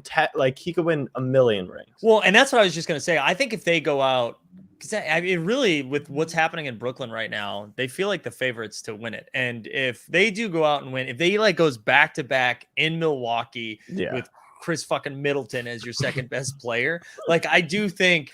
Welcome to Team Hold. I hate Chris Middleton, but if that, I think that really like shoots up his stock quite a bit. I really like that. I actually take offense to that as the one legendary moment I fractionally own with Trey Kirby. I believe your guest coming up here in a sec to FUD our Chris Middleton bags like that is awful. Peter, if you remember, do you also, sorry for the full name there. Do you remember what that Middleton did for us? I don't know. Because I believe. Oh you loaned it out for your challenge. I won't do the whole thing. What the hell's going on? That was. Thank you, Trey. Thank you. He's trying to trash our guy there, Chris Middleton. All right, hold on. I want to get one more thing before I get you guys out of here and take a pee break before the Top Shot Hot Boys come on. I had a question. We talked about this a little bit the other day. So if you had to, like, how would you rank these moments, right? So we talked about the Ja Top Shot debut a little bit earlier, the Zion Top Shot debut, and then these 3, right? The first 3, which now it looks like LeBron has overtaken AI here, right? Where we've got the Shaq run it back, the LeBron run it back, and the AI run it back. I'm just curious on people, like we talk about like how Ja's ceiling and Zion's ceiling, like sure it could be high, but the floor is also pretty low too, right? Where you look at these guys who are sub 1K and have, their ceiling cemented, right? Well, except for LeBron. How would you rank those? So say those 5 moments: the Ja Series 1 debut, Zion Series 1 debut, and then the Shaq, LeBron, and AI. So let's go first. The one thing is that Ja is a rookie moment, right? So that you have to take into account. But Ja versus these 4 and Zion, so Zion as well. So and he's also a rookie moment. I watched the plays. The AI one is definitely one of his top plays. The LeBron one is interesting because now people are lumping it into the tribute dunk, which it obviously, I don't know if it necessarily wasn't, but it wasn't at least until it found Top Shot. And then the Wade and Shaq moments are like obviously not their top plays of their career, but they have the championship badge. I get nervous, like put Shaq in a Lakers jersey. They're clearly not like done with run it back, right? So like we're gonna see Shaq in a Laker jersey, maybe even a Suns jersey, a Cavs jersey. Who knows? He played for pretty much every team. Maybe Pete will be buying him in the future as completing his Celtics set. I think the AI one is pretty cool. It's his second most famous play, I believe, obviously over the step over. Anything LeBron is great, but then you have to factor in like these 4 Hall of Fame players, John, Zion aren't. If I had to rank these, I'd go LeBron, AI, Zion, Shaq, D-Wade, Ja. Ooh, I like it. Very different order. Spicy. Go for it, Mike. My first take is that you left out AI crossing Jordan as one of his top plays. Correct. Which is a pretty cool play. Yeah. Okay. So a few things to unpack. Ja and Zion are rookies, which complicate the answer. They're also from Series 1. I'm a Series 1 maxi, as we know. And so I like that aspect. But what makes me a Series 1 maxi is that I like things that can't be diluted. We'll say there's no more Series 1 that are going to be minted. We know the quantities. They're low quantities. There's a ton of Top Shot debuts in there. The same principles sort of apply to these Top Shot debuts. So not the LeBron, but the Shaq, the Iverson, and the Wade. So no matter how many more Iversons, Wades, and Shaqs come, these are the Top Shot debuts. There's 990 each of these, and they're designated with a badge. This is an important thing on Top Shot platform. Wade and Shaq also have the championship badge, which is something, but it's not going to be exclusive for them. Shaq will have other moments with championship badges. And so the LeBron one, what concerns me about that is how does it avoid getting diluted? Will he have another rare run it back in a Cavs jersey? Will he have a legendary run it back in a Cavs jersey? If Shaq has a legendary run it back in a Lakers jersey, it's a debate. We come on the show here and we say, is that worth more than the Top Shot debut? And we don't know the answer. For LeBron, it's not really a question. If you have the right Cavs highlight, it's a legendary run it back. That's objectively better than this one.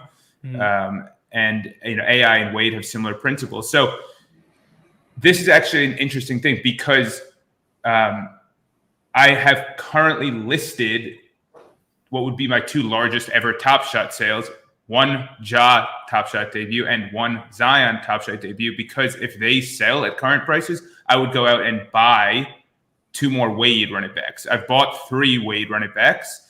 And so the answer to the actual question here is I would rank it as Shaq number 1. And Shaq is number 1 because he's an all-time great and his Top Shot debut with a championship badge.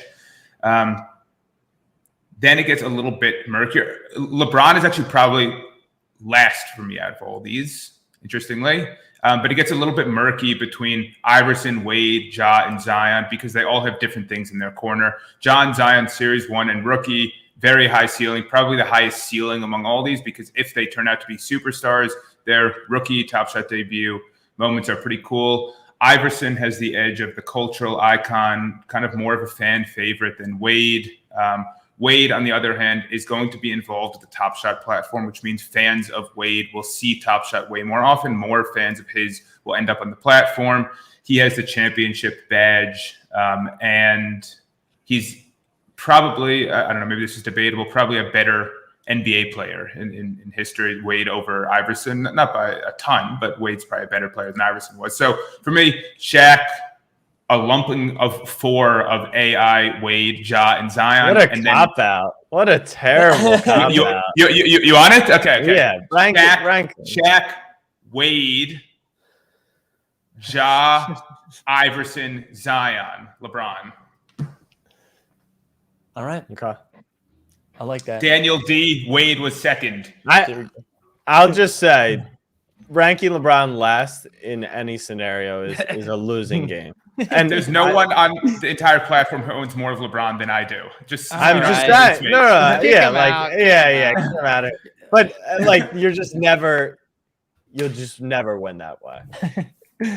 That's just how collecting goes. Because I don't disagree that those might get diluted and those might be more valuable in theory, but there's 100 times more LeBron fans than any of these players, which is insane to think about because they're all legends. But there's just more money that will come into a LeBron James moment than there is any other player. And there's more LeBron moments. I just hate the uncertainty of I don't know what that's competing with. And Shaq, AI, Wade, Ja, and Zion aren't competing with anything. Anything else that comes doesn't match the significance of the Top Shot debut badge or the rookie status or whatever else. I just think that's interesting too, because the Ja and Zion, I believe, are more expensive than all of them except for the Shaq. And the Shaq one, I think, is pretty much the same price as Ja. So I think Wade is too cheap right now. That's why I've listed those two. I'd like to sell those, buy a Wade, and do something else with the leftover. And then Pete, listen, I don't want to leave you out if you want to just rifle. I assumed you were just gonna go Shaq Brown vibes, like rifle through. No, I do have about an hour-long monologue here, but I'd hate to prevent the hot boys from getting on stage. I mean, my only legitimate take is I do wonder how people will perceive Top Shot debuts for run it backs versus Top Shot debuts not for run it backs. And I do think those are at risk of more dilution, of getting upstaged by other moments where just in my head, I'm like, okay, yeah, it's technically their first moment on the site, but it doesn't hold as much water for me as some of those true first moments. So that's the only kind of thing I'm considering. It's the same reason we consider KD's Series 2 7500 the people's Top Shot debut. Yeah, that's right. I think that's a great point. The running backs have always been a little bit divisive, where it's like, okay, you pull a Mickey Mantle card out of a 2021 baseball pack, like one of those nonsense throwback cards, and like no one cares. Is the running back just not equivalent to that? And it's a good question. Part of the excitement of collecting a Zion and Ja is a bet on their careers playing out well. And we know how Shaq's and Wade's and AI's career went, and it's kind of a throwback. So yeah. Real quick, some alpha. Lakers will win tonight. Take it to the bank. Take it to the bank. Wow. I'm talking take your normal unit and then 10x your unit. And that is financial advice. There is no way. None of this is financial advice. Do what you love what you do. Something like that, right? No, don't do what you love. Unless making money is what you love, in which case, get on Schmovada and take the Lakers. Today's stream was sponsored by Schmovada. All right, dudes. Thank you so much for coming on, guys. I appreciate it. Good luck. You're going for 4 more hours? Yeah, 4 more hours. We had Top Shot Hot Love Boys. it. Yeah, we're closing with the first minute. We got plenty of people to talk, so we'll get there. But appreciate it, fellas. All right, see you guys. Thanks for having us on. Bye. Love Club Top Shot. That was awesome. All right, you know the drill by now, right? We're this far in. We're gonna take 5. We're gonna take 5. No, don't leave though. Don't leave. You're gonna get. It's not even gonna be 5. It's gonna be more like 2. And then we're gonna have some fun excitement from the Top Shot Hot Boys. So. Wait, hold on. We got to use the banner. I'm going to get better at this. We're in like hour 4 or whatever it is. Nope. Hour 3. All right. 1 moment.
Well, we're back.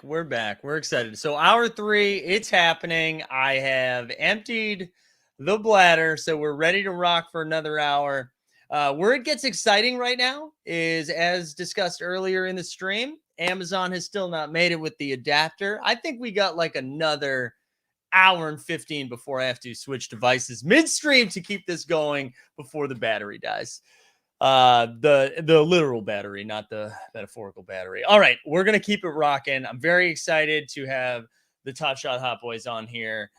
We've got some Braves being represented. We love that from A-Town and Skeets. Trey, Skeets, thanks for coming, guys. What's up, Mike? How's it going, man? We're doing well. The voice has not caught fire yet, so far so good. What's your secret? Tea?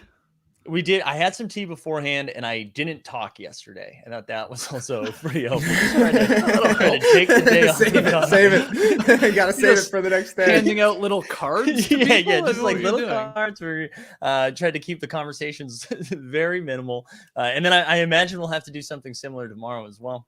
That's when you're going to be suffering. Not today. It might be Yeah. tomorrow when it hits the raspy voice, like you just smoked 10 packs of cigarettes or something. Exactly, which is the peak voice we're looking for. How are you guys doing? We ready for tonight? Go ahead, Trey. We got an exciting night on deck here, especially in Atlanta. We got a Game 3 win over the Dodgers coming at 5 o'clock, and then the NBA season starts at 7. And that's the question for me. Season starting at 7. Can I care about baseball from then on? That's the tough part. The Braves are usually eliminated by the time the World Series gets here. This year seemed a little different. Might have to pay attention to baseball for an entire month. We'll see. Oh, and don't forget about, I think at least they're doing it in this order, the announcing of the first 25 names of the NBA 75 list. I think we're getting that at, within the hour between 6:30 and 7:30 on TNT. I think. Before we get to the game. Maybe it happens at half. I think that would be weird. I didn't realize they were doing 25 at a time. I know. A little strange. Do you like that idea? Like just spacing it out over the week so we can argue. We're going to be arguing about a list that is not, unless somebody leaks it like Shams or Woj, we're going to be arguing over 25 names on there and not knowing the other 50 names. Like you can see that happening tonight. Yeah. I wonder if are they in cahoots with the podcasting industry? They were like, we need content for the week. So let's just five a night we'll give you. Yeah. I think it's more, I guess the only thing I can think of is 75 names is a lot of names. That's a lot of names. So you're going to need a lot of time to really, give each player their accolades and their little time to shine. If you tried to do it all at once, and then maybe it's just gone like that in this sort of news cycle. So I don't in theory, I like the idea here of the Tuesday, Wednesday, Thursday. Also, I'll add, I'm sure TNT and ESPN were like, no, we get the list. Oh, no, we get the list. Okay, we'll sort of split it. So I think 25 tonight on TNT, and I guess 25 on ESPN tomorrow night, and then maybe back to TNT for the final. I was going to say, 25. Who gets the last 25? If it's ESPN and TNT, NBA TV. NBA TV gets one.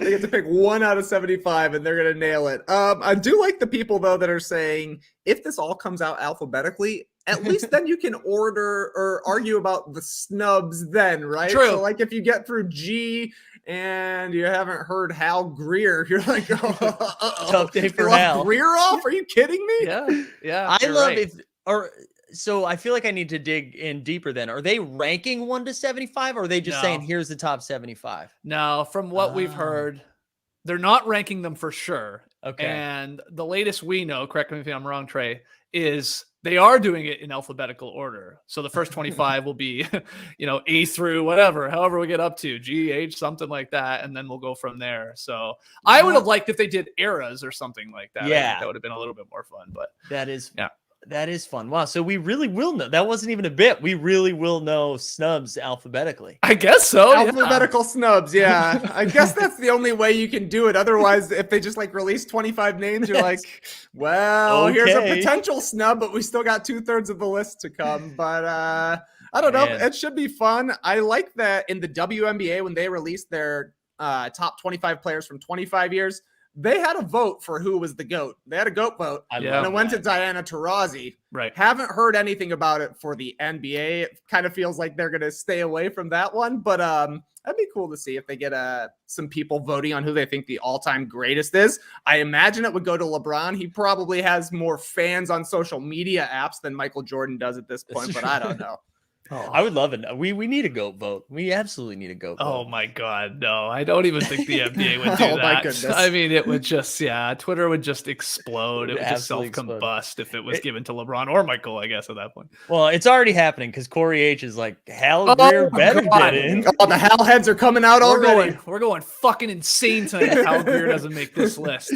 Oh, man. Have you guys had a chance? And if you have, you do not need to talk about it. But did the Ben Simmons drama unfold today after you were done recording? Was it mid-record? No, it was after today's show. We're live at 10 a.m. Eastern on the No Dunks YouTube channel. So all of that stuff happened, I guess, soon after, where we get the information that he's been kicked out of practice, that he's been actually suspended for the opening night game that he probably wasn't going to play in anyway on Wednesday. It's amazing. Like, this is when Twitter, like NBA Twitter, is at its the best. Like chef's kiss. I just love it. It's tough not to get your own, jokes off, I guess, on Twitter. It's just amazing. And then you pair it with the video from the other day with whether it was a phone in his pocket and just him just like looking so checked out, not doing the huddle. I mean, I love it. I love everything about it. This is what makes the NBA so hilarious to me. I really thought I was done with it. I was like, you know what? I don't want any more podcasts. I don't want any more stories. Like, what's happened. It's done. And then today happens, and I was like, I'm back in. Oh my God. I'm back in, because this is like the more reserved version of Jimmy Butler, where Jimmy went out there and was like, I'm the man, and then Ben was like, don't put me in. Don't sub me into this drill. I'm not interested.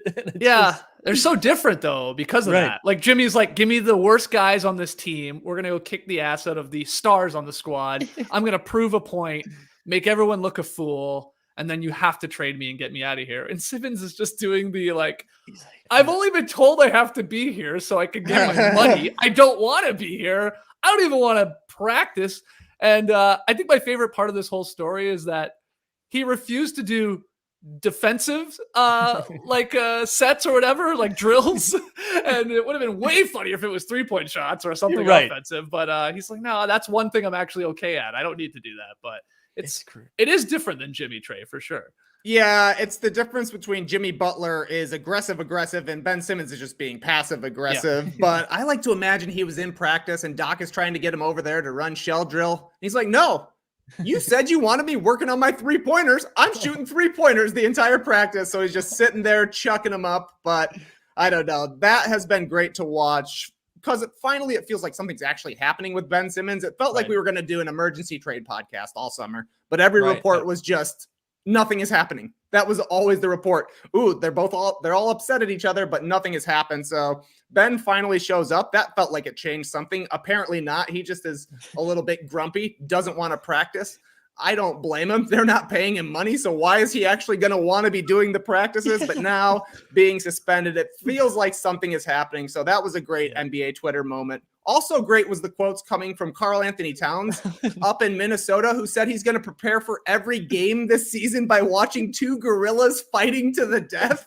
I was like, wow, we should have just kept streaming for like another hour to get these little bits in here, because those were 2 things that seemed like they could happen in August, not necessarily on the night the season is starting. Oh yeah. And then with Embiid, all his quotes about, we're not a babysitter here with Simmons, but my favorite is Embiid said, I don't care about that man. Now, is he saying I don't care about that, comma, man? This is great. I don't care about that man being Ben Simmons. I love this too. Everybody trying to figure out which one of the 2 it is. I don't know if you have a take on that, Mike. I think it's got to be the latter, right? Just based on all of the quotes that have led to this point. It's not like he's softened the blow at any point in the last couple weeks. I feel like I don't care about that man. I do not care about that man. He won't even name him. He won't even say his name. That's how. Even if he were slipping in the comma, he doesn't really care if the comma is there, because they said they haven't even talked since Simmons has been back. And you hear the comments from Doc Rivers when they're saying, is he going to play at all in the season opener? He's like, I don't know. I have literally no idea. So it just seems like Ben Simmons is there, not talking to anybody. I don't know. It's got to be the strangest situation right now. I want quotes from Matisse Thybulle. I want to know what he thinks. That's every time I see the photo from Simmons yesterday, I was like Zapruder film trying to examine everyone else's reaction to this, being like, everyone has to be like, what the hell is going on here? I don't get it. I also don't know. I mean, I'm sure they'll figure out to send him somewhere and to get something in return, but it really doesn't seem like anything's on the table right now. It feels like both sides have just ruined each other's value. That's exactly it. I mean, even if the Wolves have a deal or the Kings have a deal, stuff like this happens. Don't you just immediately call up Morey and say, no, we're taking away a player. We're taking away a pick. Yeah. What are you going to do? Yeah, I'm with you on that. It definitely feels like the deals are going to get worse and worse because Malcolm Brogdon just signed his extension. Yeah. So now him being traded from the Pacers to the Sixers is out the window. And then this happens, Simmons being suspended. And I mean, even if you're taking Ben Simmons' side and saying, like, this guy's a solid player, he's going to help a team like the Timberwolves or the Kings, like he's going to make them instantly better. They're also looking and saying, we're not paying a premium for a guy who's being suspended by his own team. There's absolutely no chance. So I don't know. It feels like the trade needs to happen 6 months ago. Right. But it feels like it can't happen for another 6 months because who's really getting enticed right now? Right. I really thought like the Kings one, I thought was the one that was going to happen. But now, and not that Sacramento is usually known for like really sharp thinking, but at this point, I can't imagine they're even thinking about moving anybody that has value. Like, why would you do Fox? Why would you do any of them? I just don't. Well, that's what I mean. This is when it starts to become Buddy Hield maybe, and a pick or something. Like it's not that amazing. I think are these offers that Morey's probably getting. Same with the Wolves, whatever it is. Like maybe I don't even know if they're even throwing D'Angelo Russell. You'd think they would be at this point. Yeah, you are the Wolves, and you got Anthony Edwards. You obviously got Cat, who's watching all these weird gorilla videos now, so he's going to be raging. But yeah, it's just like not that enticing. But I think at a certain point, like this is why it was always so funny. Like, no, we're professionals. The guy can just show up, and we can just get out there and play hoops. Like, come on, no way. Not when it's gone this far. Where you've like thrown him under the bus. He's made it very clear he just wants to be traded. But Morey's, a bit of a hard ass. So he wants this amazing deal, never wants to lose a deal. Like, yeah, this is what happens when you like let this linger and like you try and force it. I mean, it's not going to work. Right. No, no way. The Wolves thing is fun too. Now I didn't know the Cat story, but between that and just like every Anthony Edwards interview, post-game interview we're going to get from now on, this is very exciting. Also breaking news. Yeah. I just saw it in the background. Packrips arrived. Perfectly timed. That was awesome. We were sweating that one out a little bit today. It was great news. Great news. But yeah, I think I'm all in on the Wolves now. They will be my league pass team, whether they win 18 games or 42 games. I'm in. They're going to be so fun. I would love for them to add Simmons. I think Simmons, Cat, and Ant would be a great three there. A really fun three to watch. I think everybody is cheering for Karl Anthony Towns to have like a bounce back year too after what he went through. Absolutely. And we know how good he is. I have said since day one with the whole Simmons thing, I thought he was going to Minnesota, and of course it hasn't happened. I'm sort of just like digging in my heels and thinking it is either a Russell-led package or a Beasley-led package or something like that with some of their other young guys and picks, whatever it takes. So I still think he could end up there. I think it's in play, but not the Pacers now, which I know Tass was pretty high on with some sort of Brogdon or maybe at LeVert. But Timberwolves feels perfect, right? Yeah. It's like the pieces work out, and I'm sure that Karl Anthony Towns would be sorry that his good friend D'Angelo Russell would have to be traded. That was the huge angle when Russell came to the Timberwolves. These guys are best buddies. That'll help Cat stay around. But if you bring in Ben Simmons, maybe him and Cat can bond about how much they just hate Jimmy Butler, right? And how how much of an asshole that guy is. The enemy of my enemy is my friend. And those two, maybe that's how they bond and become a team, because like a guy who passes the ball in Ben Simmons, that's perfect. Karl Anthony Towns is on the perimeter quite a bit anyways. That's perfect. He doesn't have to take shots from the perimeter. Anthony Edwards going to do that. Maybe, just maybe, the Timberwolves make another playoff appearance, but I don't know. They got to pull the deal. They got to break up the friendship between D'Lo and Cat. And I think that, Simmons is a lot better than D'Angelo Russell at this point, but I don't know. They're probably holding out as long as they can to only give up one of Russell or Beasley. Oh, this is a great point from Eric. I saw there in the in your stream team there. Right here. Cat does hate Embiid too. Totally, Nice added layer to that. So that would be great. True. Let's make this happen. Come on. It is funny too. There's been so much animosity within the Sixers, and none of it has anything to do with Andre Drummond, which I think is wild. I thought for sure, with Drummond and Embiid, we'd have at least some dialogue around that, and absolutely nothing. Nope. Absolutely nothing. No, Simmons taking up all the headlines there. Yeah. Trey, I feel like I'm obligated to at least give you just some runway to talk about the Bulls, because and you probably don't know this, but I don't think I've been as kind as Bulls fans would like me to be towards Chicago.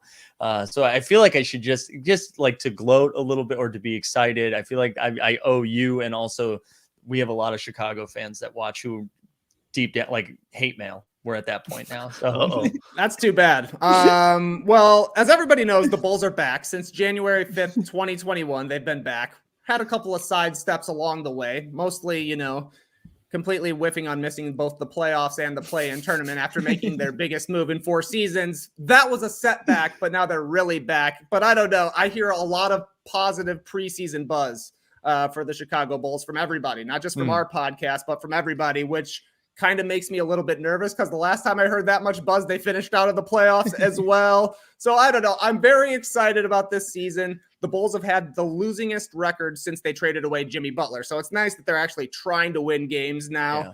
But I still have to remember to myself, it's like down the stretch last year, I was watching this team try to not be the 11th seed, and it felt like the playoffs the entire time. So this year I'm like, this is going to be an awesome season, but also reminding myself that in the grand scheme of things, like 6th seed would be amazing. Yeah, I'm like talking, like winning a single playoff game would be amazing at this point. So I'm excited, and it's kind of like my favorite style of team. Everybody knows they're going to be great at offense and terrible on defense. Sign me up for any team, let alone the team I cheer for. So, yeah, I'm excited. Cautiously optimistic. Well.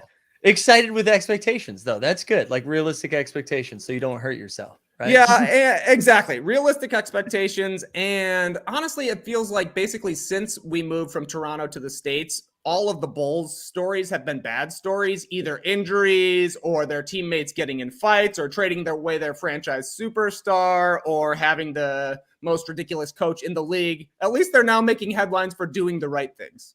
That's true. That's true. I am excited to see Lonzo there. I'm like so excited for Lonzo to have a new place to run around. I'm hopeful. So many more people are going to realize, hey, Lonzo Ball's actually pretty good. Yeah.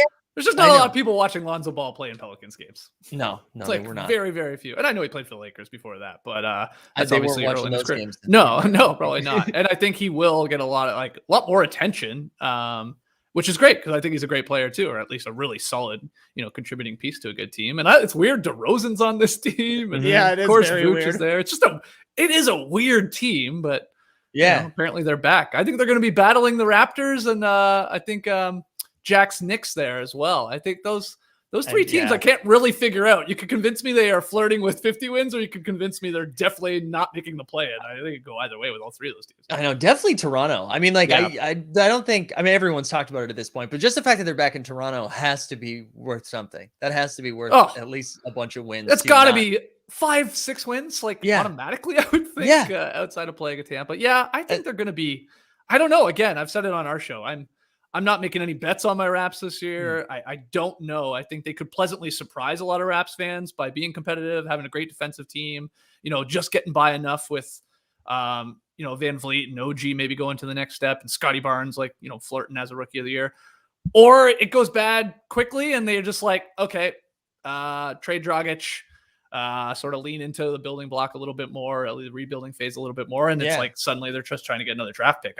I could see both coming into play here. So I was so jealous of what the Raptors did at the end of last season, where they realized hey, we're probably not going to make a run. So let's go get a top 5 pick. And the Celtics were so close to flirting with that range. And as a Celtics fan, I was like, guys, just pack it in. Get, it's like an instant rebuild. You just get one more guy that is now serviceable. And that's why I was so, when you took, I thought it was going to be Suggs, but taking Scotty Barnes, I still really like him. Yeah. I was like, that's so great. Cause you already have a solid core, and then you add in another young guy right away, where instead I think we would have had Sengun from the Rockets. Right. I think they had the 16th pick that went to OKC, I think, and then to the Rockets.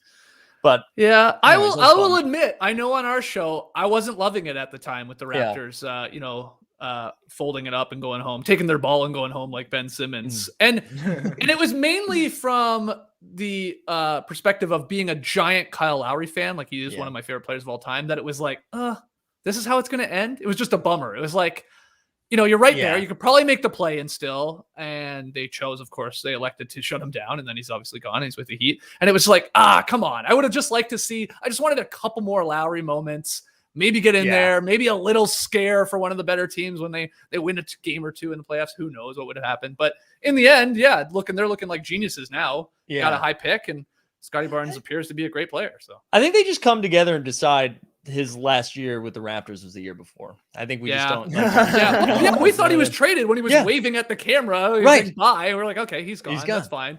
And he didn't get to have a going away party, basically, is the thing. It's like you're saying, Skeets, it seemed like he was traded at the trade deadline, waving goodbye to the cameras, but also that was still happening in Tampa, right? Like he never got he had his last game as a Raptor in Toronto, and nobody knew that was going to be the case, which is just a weird thing to do.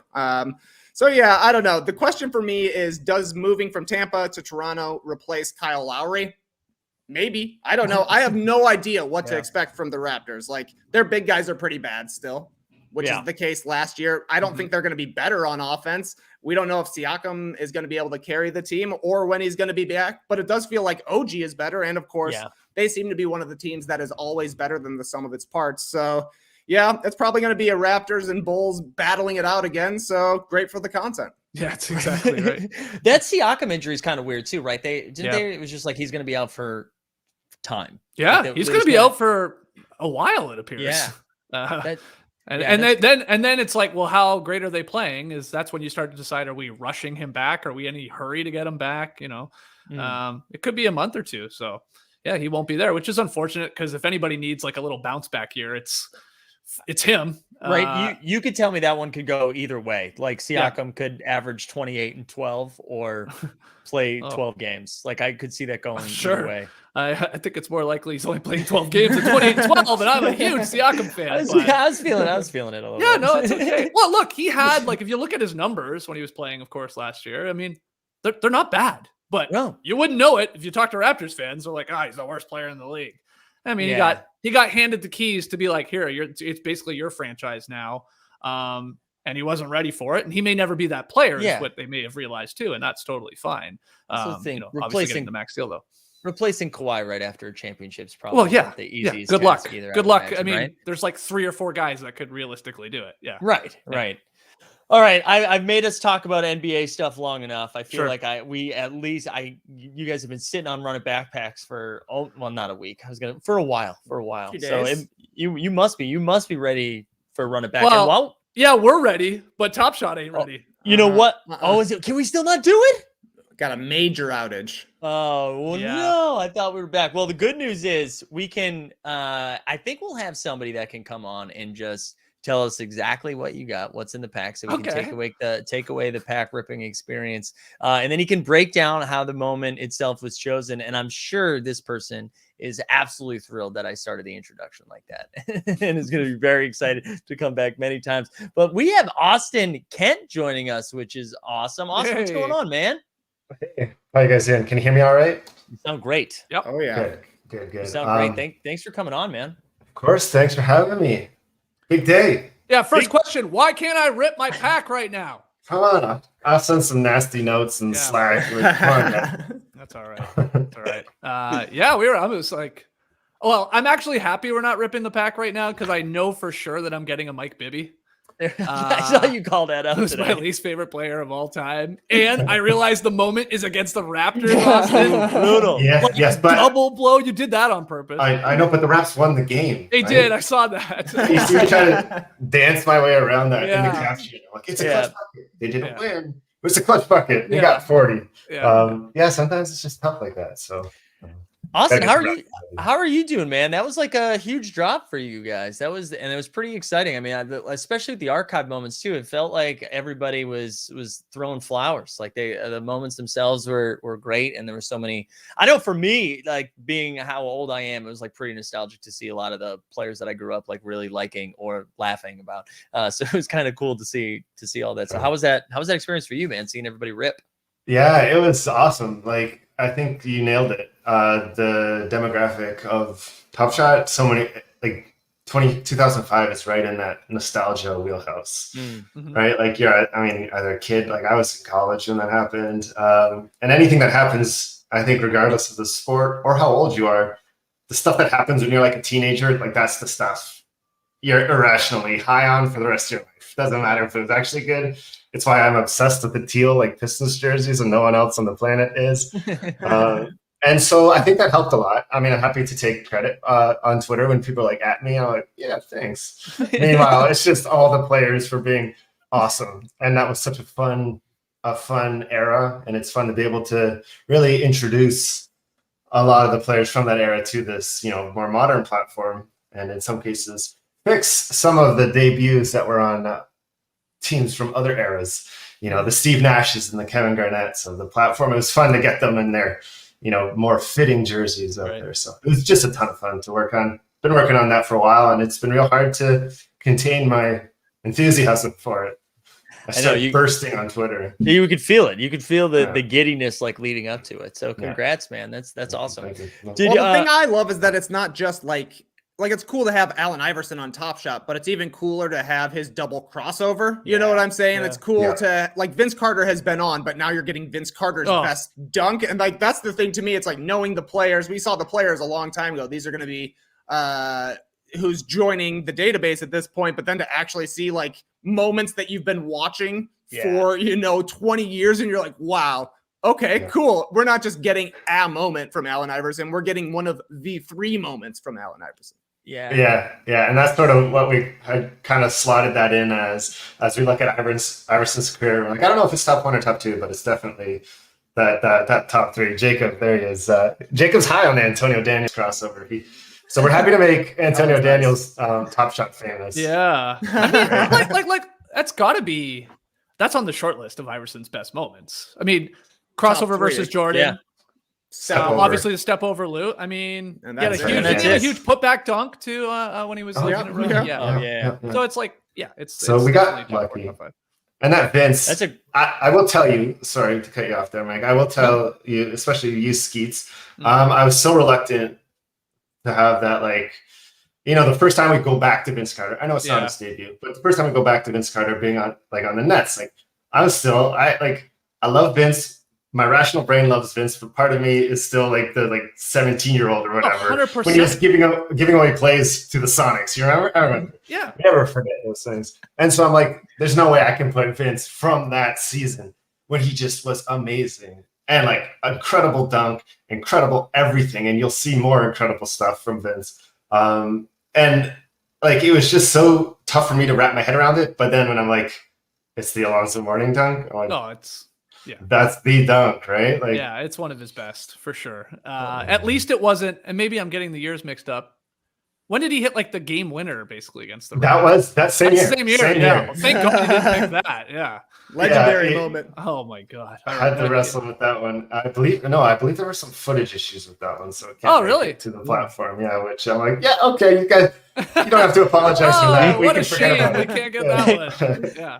See, that's the 30 for 30 I'm ready for. Or all of the footage problems. That's what I'm like. This is years down the line. I'm ready for all of the background as to what can make it and what can't make it. Oh yeah. Well, and even just the moments, it is wild to watch. I just watched them all an hour ago because I was away this weekend. I was doing a bunch of hiking. I did buy my pack while we were hiking though. There we go. Which was just got the bars, but I hadn't watched any of the moments. I just seen people tweeting about them, so I'm like, let me see these. And the Kirilenko pass, just to slip that in, love it. Was a huge AK-47 fan, so I love that pass. But the footage, the grainy 05-06, it is really shocking, right? You're like, whoa. Oh yeah. Is this 40 years ago? And it's no, it's just sort of before the HD. But then there's a lot of, I noticed, Austin, the second shot, it's always generally was clearer or more crystal, crystal clear than the first one because of the camera, I guess. Yeah, I'll tell you exactly what it is. This isn't the case anymore for NBA stuff. We got nice, clean, original footage of the broadcast angle. But the older stuff, it all has the scoreboards baked into the video. Yeah. So you have options, you can take a vertical slice of that video and have literally a chopped off scoreboard. And then it gets worse as the camera starts panning left and right to follow the ball. This is just, the nature of the beast when you're working with vertical video. Yeah. So to avoid that, we have to zoom in, right? I say we, it's the NBA. That's all the hard stuff. But that causes that graininess. And you'll notice that's the case in some of the WNBA moments as well. Even the modern WNBA moments. It's just that, the scoreboard baked right into the footage. Oh, there you go. Wow. And then, some of them are tough. the Dwight Howard archive dunk is especially grainy. I'm like, if this was not an absolute 10 out of 10 incredible alley-oop against the Celtics, I'm like, that one bothers me a lot. Hey, me too. As a Celtics fan, that one bothers me quite a bit. I will say though, it was funny because when we back in March, we're talking about what would run it back look like when the footage isn't as crystal clear as it is now, and we're like, oh yeah, it probably wouldn't look as cool. I don't know. There's something about the graininess that I actually kind of dig. Yeah, I'm like, this is pretty neat, and it brings me right back to that. And again, it's that nostalgia piece probably that brings me right back to it. Even the Dwight Howard, which it was in my pack. So awesome to just see my Celtics getting dunked on. Feels really good. But yeah, between the Celtics getting dunked on and then it was a Dirk that was yammed on, and what felt like 82% of the moments that came out. Yeah, a lot of Dirk and a lot. I feel like Jason Terry shows up as an opponent in a lot of these moments as well. He must have just been all over the place in 06. Yeah.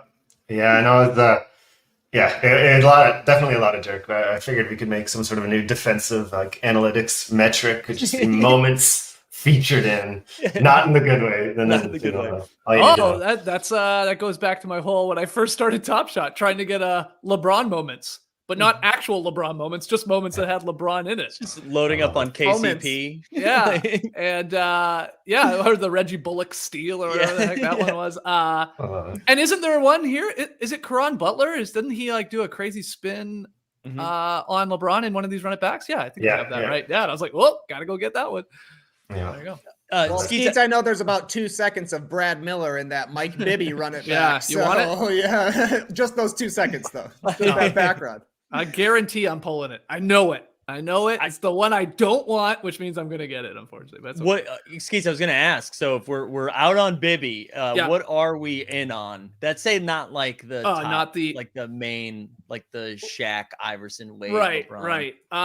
Like I said, the Kirilenko, love it. I love the moment. I loved him as a player. He was huge on fantasy teams back in the day, just racking up all your defensive stats.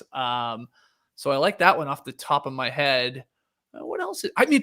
Again, watching them all, there's only a handful where I was like, man, okay, whatever. It's not the craziest moment I've ever seen. Most of them, though, are again, I think it is that part where you're just like, oh, you remember it. Yeah. I've tweeted this out before, Austin. It was when I realized it was 05, 06, I was like, whoa, that's the first year we started podcasting as the Basketball Jones.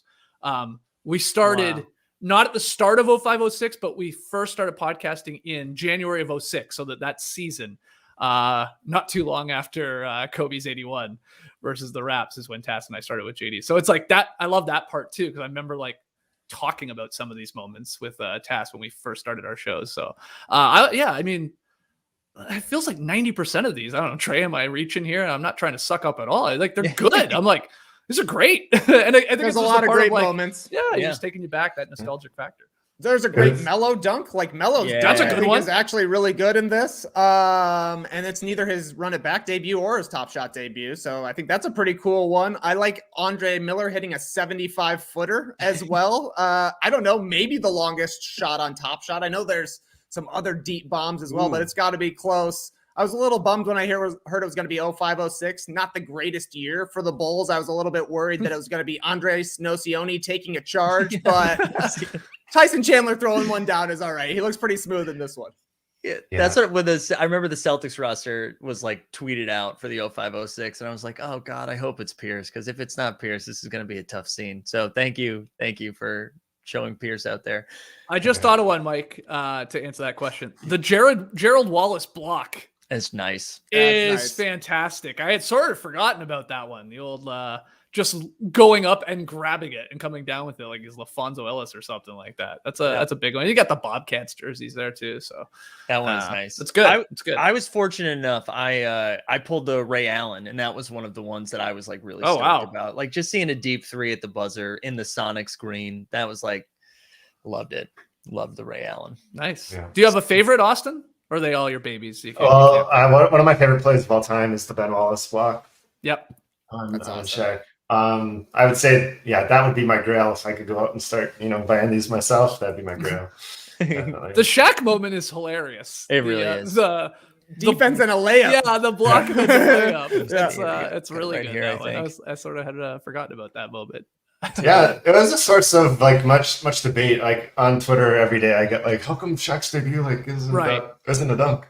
I'm like, okay, well, first of all, like let's watch it and let's have a conversation about Shaq because I imagine we're gonna have a ton of great Shaquille O'Neal dunks. So like when the dust settles on Top Shot, we're all old men. So I'm thinking to myself, I'm like, when I think Shaq, I think of two things really.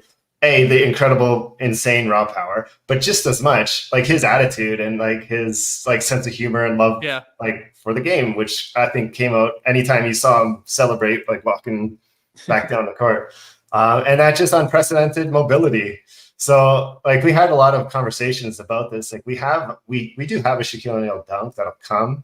I think it's like in the archive or fandom tiers. Don't quote me on that. But it's coming and it's a dunk and it's okay. Yeah. But I'm like, I want something truly memorable that truly like represents like Shaquille O'Neal, at least during this snapshot of time in 0506. It'd be different if it was 92, 93, or if it was like 01, 02. It'd be a different, memory of Shaq. But I thought that was just a fun way to capture, Shaquille O'Neal.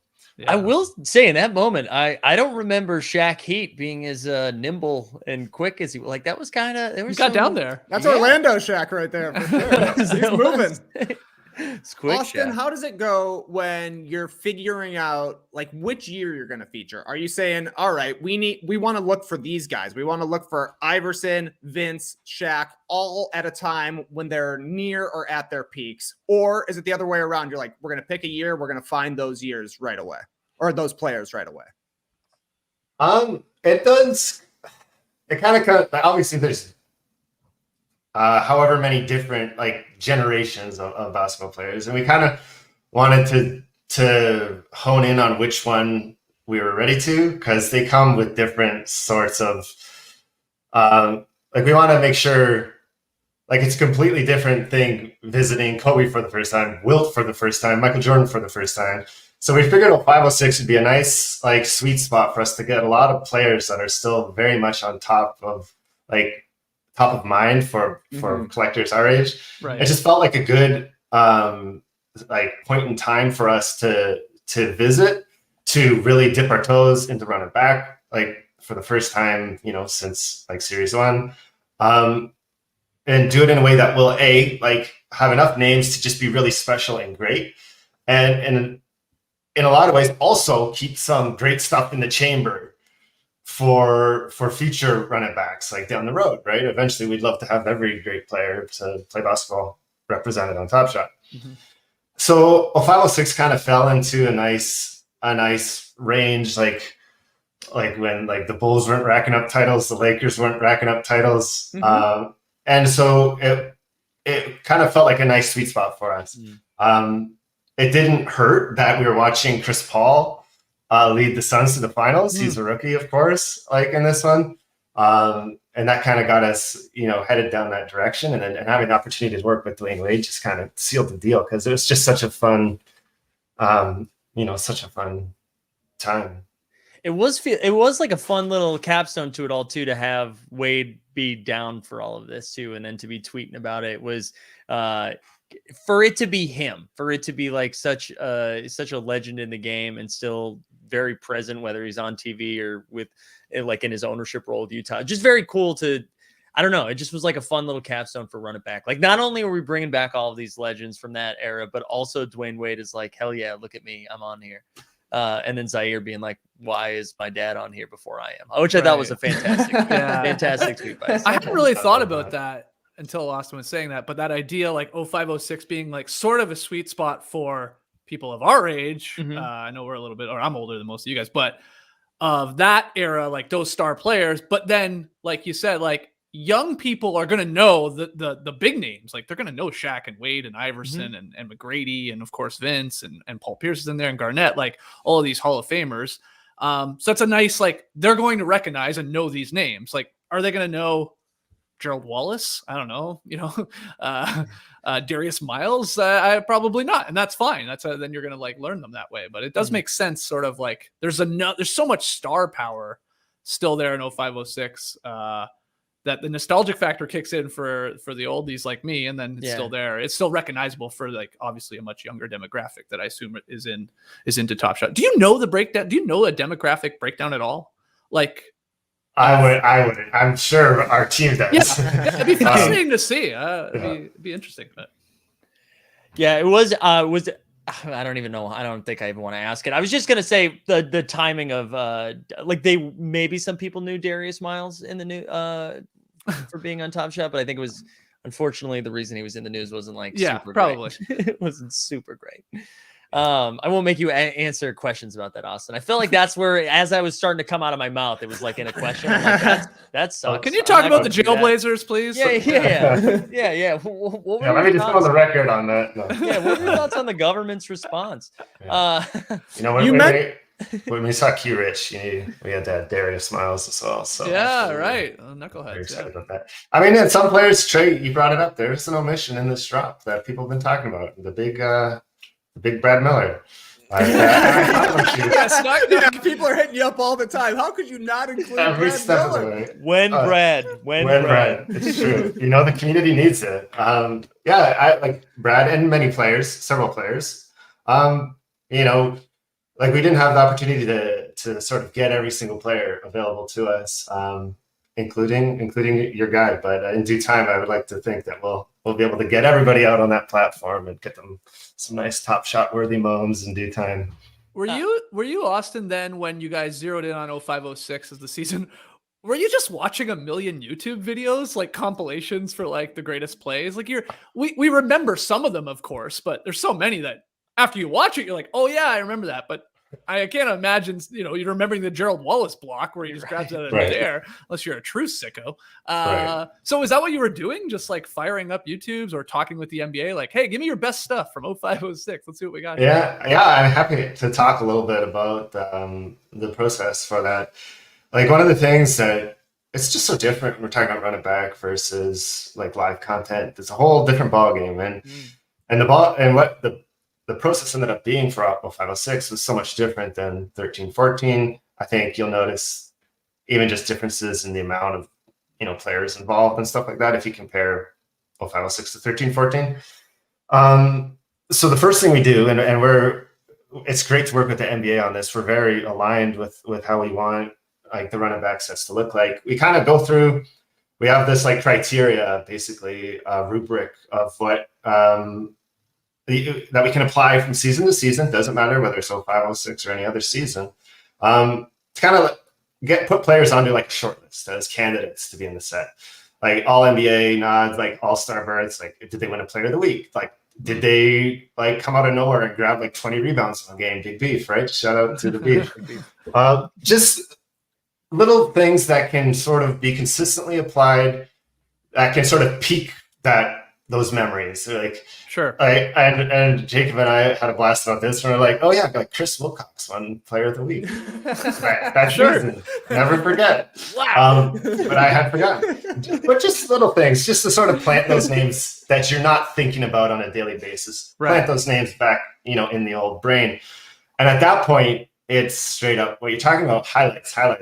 Like I think I have every like NBA action top 10 like on my computer from that season. And I remember just cutting every single play from that. And like I've got a little database of the like 250 plays that came out of that. They're like all rated. I'm like, okay, this can be that players, this can be that players. And then in the cases where, a player didn't really make a top 10 all season long, it's not crazy. Like Elton Brand didn't have like a top 10 play of the week on the NBA action program.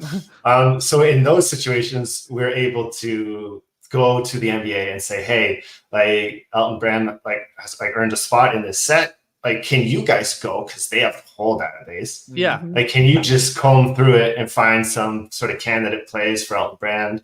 And we'll sort of talk about them from there and sort of fill those holes. So 0506 is sort of like, I guess the highlights aren't like abundant on YouTube, but you can find them. Yeah. Like once you go, farther back in time, it gets a bit harder, like to to find like, oh, I want like specifically plays from the 81-82 season. Like it's just not on YouTube. Yeah. YouTube's like, sorry, dude, you're on your own. Like, yeah, man, it's just, those are the fun days when I just get to sort of park my butt at the computer and just watch old NBA action clips, because we didn't have NBA action in Canada. That was an NBA TV. That was the American thing. So Trey and Mike, you guys would have had that. But Skeets, like, correct me if I'm wrong, but I don't think we had that program here. I thought we got it for a year. Oh man, wow. Maybe. Inside stuff, of course, we had. No, you might be right. Maybe actually, I was talking about that on today's show, and now I just realized maybe I was like mixing the two together, because there was the top 10 plays in inside stuff always. Yeah. Right. Maybe I was thinking that in my head was the NBA action. Yeah, I think you're right. Wow. Yeah, us Canadians, man, we had it so tough, you know. But you know what we It's do hockey have? 24/7. How about The Debbie Gilmore? score is court cuts. Yeah. Oh yeah, that's right. Oh, then court cuts came along, and yeah, court cuts was better than anything the Americans were doing. If we're being completely honest. Oh That was wow. wild. No, I it feel was like- incredible. They need court cuts here. It's actually legit. Yeah. It's Oh, red. yeah. It's basically red zone for the NBA. I mean, not as quick cuts, but you know, you'll watch 10 minutes of a game and then they'll switch it to the next game. It's really great. I love that. I love that. Does that still exist? Court cut still exists? Well, no, I don't believe so. Okay. I don't think so. No. Okay. The score barely exists anymore. Exactly. It is an app, but yeah, the channel no longer. Austin, I wanted to ask you, what is you probably can't go into too much specifics, but like the cutting room floor, what is that process like for you guys? Because I imagine you zero in on a handful of players, and then when you're finally being like, okay, this is the pack, like that must have been brutal, being like, okay, this one's not going to make it, or this is going to turn into something else. Like what is that process like? And again, if you want to name specific players, you can, but I totally understand why. Yeah, like where's the Flip Murray moment? Exactly. I think Flip Murray killed it at the end of the 06 season, if I remember correctly. And again, that's a fantasy basketball. Yeah, exactly. Yes. Yeah. The suddenly he was like Flip Murray. scoring 25 points per game. It was amazing. That's funny. I can't think of exactly the Flip Murray case, but like, look, I mean, Mike James, not much different, Oh, right? yeah. 20 points per game. Yeah. That season. But you never know. This goes back to our conversation about Brad Miller. You never know who you immediately have rights to. And like, you know, we'll go out and get all these players in due time. Like, it's just, yeah, you never know until you're trying to find the moment and you're like, wait a minute, we can't actually use that guy. But hold on, why do you say that? That means they're not still with the Players Association? Is that right? Or do you have to actually go to every single player and get clearance on that? No, like I mean, I don't really know the details, let alone to get into them. But like it's like the retired like Players Association stuff. I think it's just the same thing that applies to the video games, right? Like you don't always see, like when you load up the historic roster, you see a lot of the generic dudes at the bottom of the roster. Yeah, and I think that's because you know certain players like opt in to be represented by the, I guess, retired Players Association, and others don't. Like, don't quote me on any of that. I don't know if that's exactly the process, but I do think that's the gist of it. And players that aren't there, or that like we can sort of say, hey, let's go out and get that. And we did that in some cases for some of the WNBA run it back. Like we're like, hey, you know, we really want this to have every single person in the top 20, like named in the top 25. Yeah. Yeah. So we just have a great team that they're like, okay, well, on it. And they go out, they work their magic. Then they're like, yeah, we got them. And then we're able to do cool stuff. Like, hey, here's a W25 drop with every single name. That was fantastic. Like, on that. And that was so I know we've talked mostly about the running back that just dropped, but the WNBA drop of the running back was so cool. And my favorite thing about all of this is that like seeing the community get a little bit more educated and pumped about the W, because in the same way that I think this happened with the NBA with Top Shot, where there were a lot of people in Top Shot that weren't necessarily like huge NBA fans, but then because of this experience became NBA fans. They're more collectors or crypto people. And I think we're seeing a similar thing with the W. Like we're seeing there's more excitement, there's more discourse around it in our Discord. I'm never going to say that again. Discourse in our Discord, but there's a lot more talking about it. And then to see a drop like that, where it's like, hey, maybe you are just learning about the W. This is the 25 best of all time. Yeah. I think it was pretty awesome. Like to see the Cooper on there was so cool. Like that was sick. So again, this more flowers being thrown at Austin right now, but that was pretty incredible. No, So it's just a blast, and I think like Top Shot can kind of work in the same way that fantasy does. Like fantasy sports can take somebody who's casual but interested and kind of send them down the rabbit hole. And I think Top Shot can do the same. And you guys know I'm constantly on the lookout for my podcast for my dog walks, right? And I love listening to different like Top Shot communities kind of get into the WNBA and I like start speculating about what WNBA team is going to like win the title. Like, can we start trying to figure out who's going to get the championship badge? Like, right. It's just something that I don't imagine these conversations were happening. Pre-Top Shot. So it's really cool. I think you're right. It's pretty cool. All right, fellas, I want to be aware of your time. That wasn't the right word either, but you get it. I want to be. Well, you're like 4 hours in here. I know. It's so funny. Like in the last like 5 minutes, I could feel being like, "Hey, this is what happens when you do this for 7 hours. Your brain becomes mush." I could feel it being harder to put sentences together. I'm sorry we weren't able to rip packs, but I know it's more content that you guys can do for yourselves instead of selflessly offering to do it here. So I appreciate even the offer. I appreciate. Mike, what do you think is in our packs? What do you think our RIB moment is? Oh, this is good. I mean, it feels like there's not enough Wades out there right now. So I feel like a Wade's coming to one of you. And nice. Unfortunately, Skeets, you cemented your legacy. It's going to Trey. Bibby and a Wade. I told Trey that one of us is going to pull like a banger, like one of the legends for sure, like one of the bigger names. And then one of us is definitely going to pull a Mike Bibby. Yeah. And that will be me. One that's not being talked about enough either is that T-Mac one. The Tracy McGrady one is sick, where he like comes down the lane and throws it down. I think we forget how great T-Mac was there for that stretch. He was so fun. All right, fellas. Thank you so much for coming on. Best of luck with the Packrips. Austin, thanks for hanging. Austin, I know you're more than welcome to hang a little longer if you'd like. I know you came halfway through. Our man, Steve from the Blockchain Ballers is going to come join us for a second. But more importantly, my camera made it that whole hour, and it's been blinking red, being like, my battery's going to die. So, Mr. Amazon, I am going to go take care of that during the short little break. But again, thanks so much, guys. Go check out No Dunks. Be a part of the stream team. Team. I feel like I need to shout out whoever replied to the No Dunks tweet today, because it started at 10:01. Somebody replied to the tweet with a Ben Simmons jersey that just said like stream team on it with that same face, and it was so good. It was a great tweet. But yeah, thanks so much for coming on. Check out No Dunks, guys. And hey, happy NBA season. Yeah. Let's go. Yeah. We did it. See some of you NBA sickos tomorrow on No Dunks. 10 a.m. Eastern live on YouTube. Austin, great to see you. Mike, thanks for having us, man. Thanks for being here, guys. Later. And we will be back momentarily. I'm going to remove everybody. We'll be back momentarily. We're going to take a quick little break, little pee break, as they say. We're going to fix the battery, and then we will be back.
All right, we're back. We're not thrilled.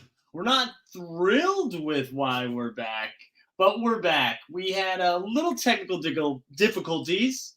We thought the adapter was going to work, and here we are on device 2.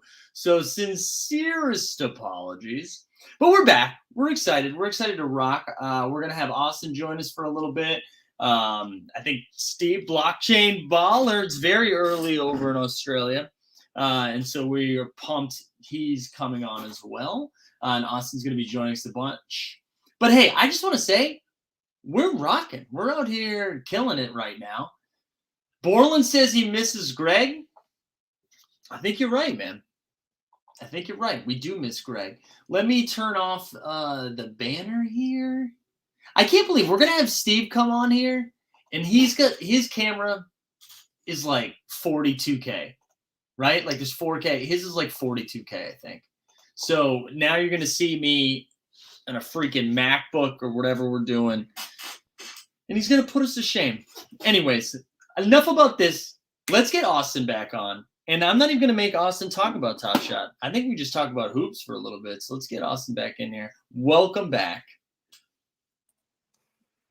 Well, how'd it go? Everything gets switched over? Good break? No, it was pretty bad. I'm going to be honest. It was pretty bad. The battery is now charging. The adapter didn't work. I don't know. I've just given so much money to try to get this adapter situation. But here we are. This is your Everest. We thank you for your service. Yeah. Thank you. Dude, so where's your excitement level right now? Because we've got hoops. We got actual hoops coming. Yeah, it's so high. Like I keep thinking of all this fun stuff that we're going to be able to do as we start seeing some of these rookies playing for the first time. In my head, I'm like Top Shot Baby is like 3-star rookies, all this stuff that I'm just like conditioned to try to start planning for. That I kind of have to remind myself and be like, you get to watch this pretty awesome like doubleheader tonight, right. And then the real craziness will begin tomorrow. What's it? 13 games or something tomorrow night. Oh, gosh.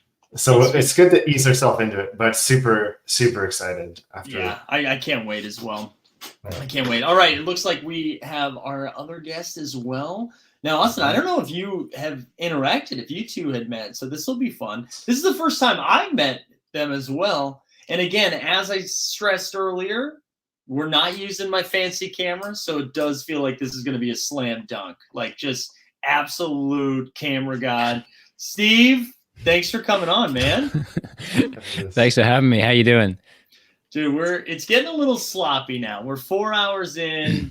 It's not the camera. We're on camera number 2. I get it. Getting weird. I get it. You know what? I was in the room just before and then my camera turned off. So I had to restart the computer. So I'm not adverse to camera adversity. There we go. Good. They're making me feel better right away. I appreciate that. Now, have Austin and Steve, have you guys met? We just connected on Twitter. That's it. Yeah. Exciting. Only on Twitter. So first virtual e-meeting. So yeah, it's a pleasure to meet you both. Yeah, we've been talking about this for a little bit, but Steve, you're someone who's made like incredible content in the Top Shot space, and we have made a lot of content. I don't know if we say incredible, but like quantity over quality. But it's excellent to actually meet you, man. This is exciting. No, I've watched the show for a long time. I watch a lot of pretty much everyone who's on YouTube, no matter when they start. So yeah, it's how I spend my time, isn't it? So yeah, I've always been a big fan of the show. So yeah, it's just fun to be here. Like again, in my real life, like no one knows about, Top Shot really. I told my workmates about it probably in February during, that time. And I think they got a bit angry at me because they were investing in stocks or something like that. And I was playing with Top Shots, but but as it turns out, there's a few people that near me. So hopefully I can do a meetup soon and talk in real life. There we go. The word's spreading. Yeah. We have the NFT NYC thing is happening in the city in a couple weeks. And I feel like that's going to be a similar experience where there's going to be a lot of people that I've like heard of or seen that all of a sudden I'm going to meet. Not that I'm going to the conference because I don't want to go to a conference, but I like the idea of people being in my city. So, yeah, that's right. So it'd be unreal. There's been a few like meetups, that you see on Twitter and stuff, and they have so much fun. The Top Shot utilities, they always look like they have fun when they get together. So yeah, something like that one day for Australia, I think will definitely happen. So shout out to a few people. I know a few people got up early to watch me on this morning, which is bad advice. Seriously, bad advice. But this is the fun part of Top Shot. We all sort of stick together. Yeah, this is great. Now, we were just starting to talk about the excitement and jacked up levels that we have for the season starting tonight. How are you feeling? Are you ready? Although I guess it's like this afternoon for you. It's the Patty Mills debut for the Nets, so I'm really excited. Obviously, no one else is thinking of it like that. But no, it's fun to have games back. I really enjoyed the WNBA, though. So I think I got to credit Top Shot for that because I wasn't into it as much. I'd always followed the Australians in it, as I do. And, shout out to Austin, who put Lauren Jackson in there, and Liz Cambridge is coming, and there's a few others as well. So, yeah, I think Top Shot's got me into WNBA more, and I really enjoyed the finals game the other day as well. The emotion and is all the same in that game, even though the play might be slightly different. And awesome. We've been talking about this. Oh, sorry. Go ahead. Oh, I was just going to echo that. That was just such a fun postseason, to onboard new, W fans. It was just a fun postseason to do it with.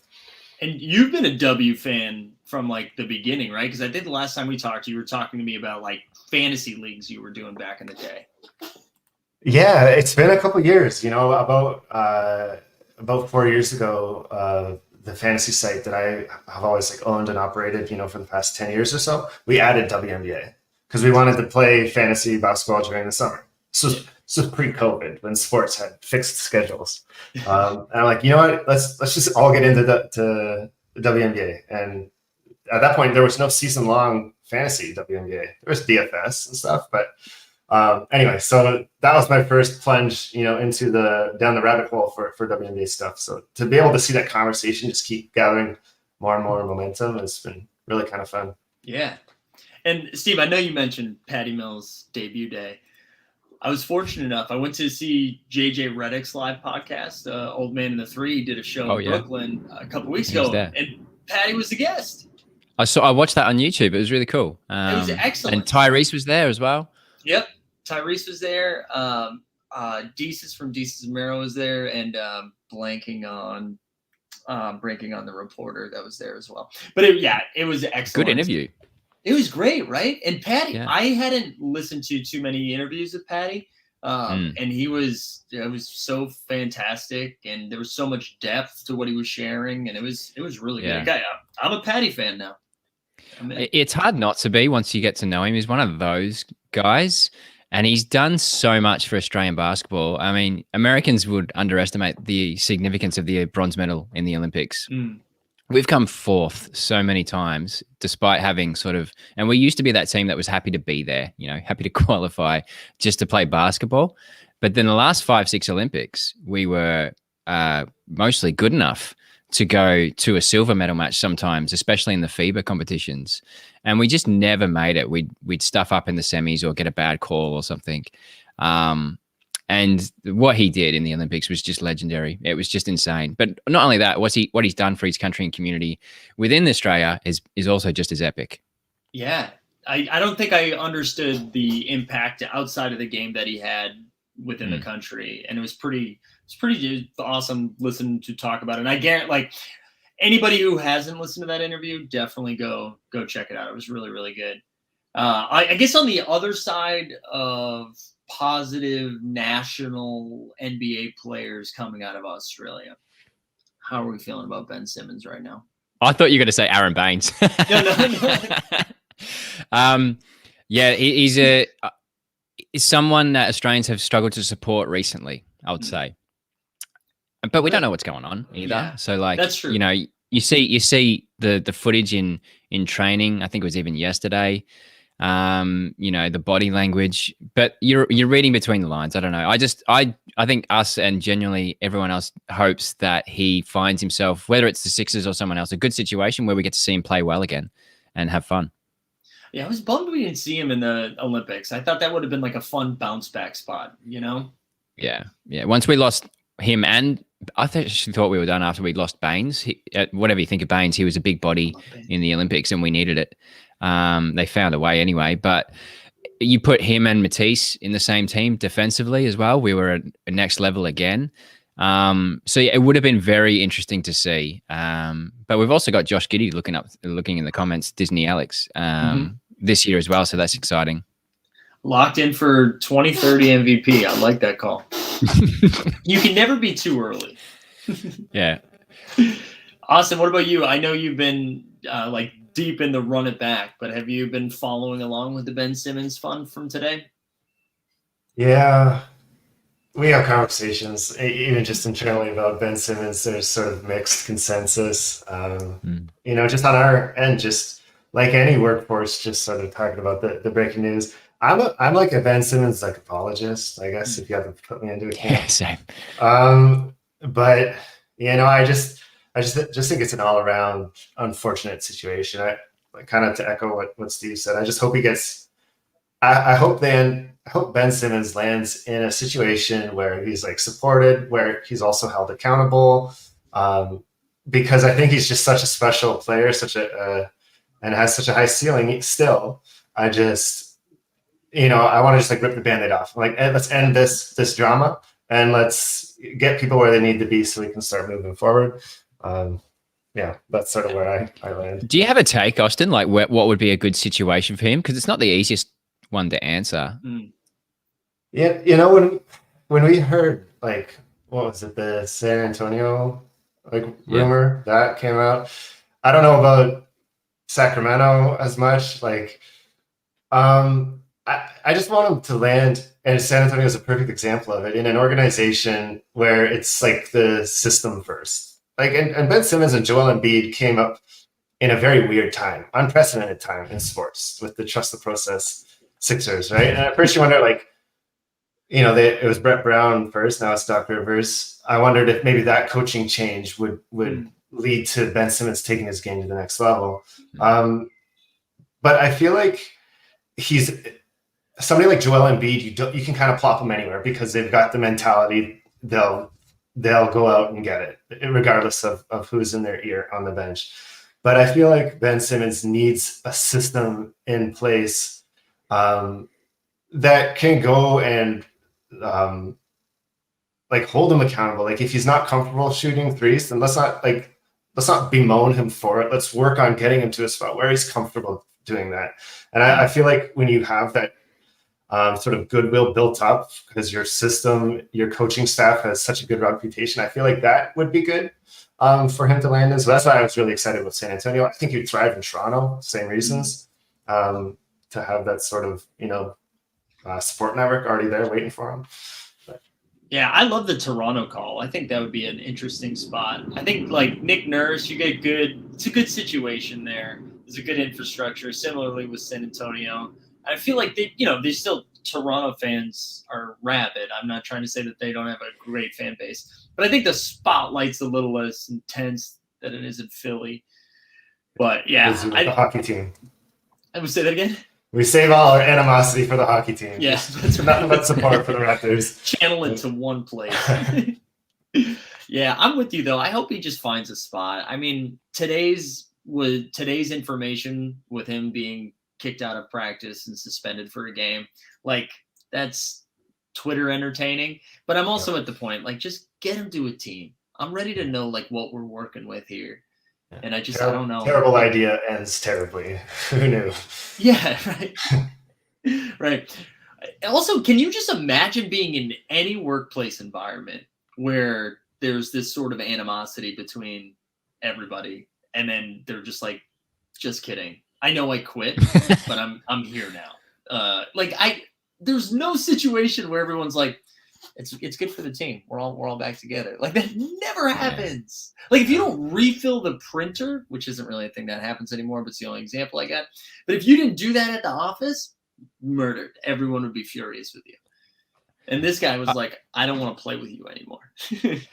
Yeah, I'm not surprised either. I don't think the Sixers were, have their hands clean in this as well. Like the whole management of it, the moment they lost in the playoffs wasn't exactly ideal. And, I'm not surprised his feelings were hurt if that's the case.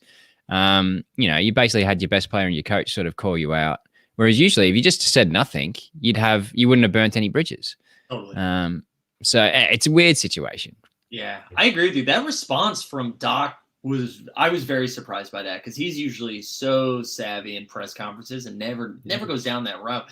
That was weird. It was weird. And I thought Doc Rivers would be great for him as well. Just like Austin said, you put that coach in that situation, you think, oh, he's going to get the best out of him. Happy days. Yeah. But yeah, unfortunately, it turned a little bit different. It was very polite the way you put that, Steve. It turns out different.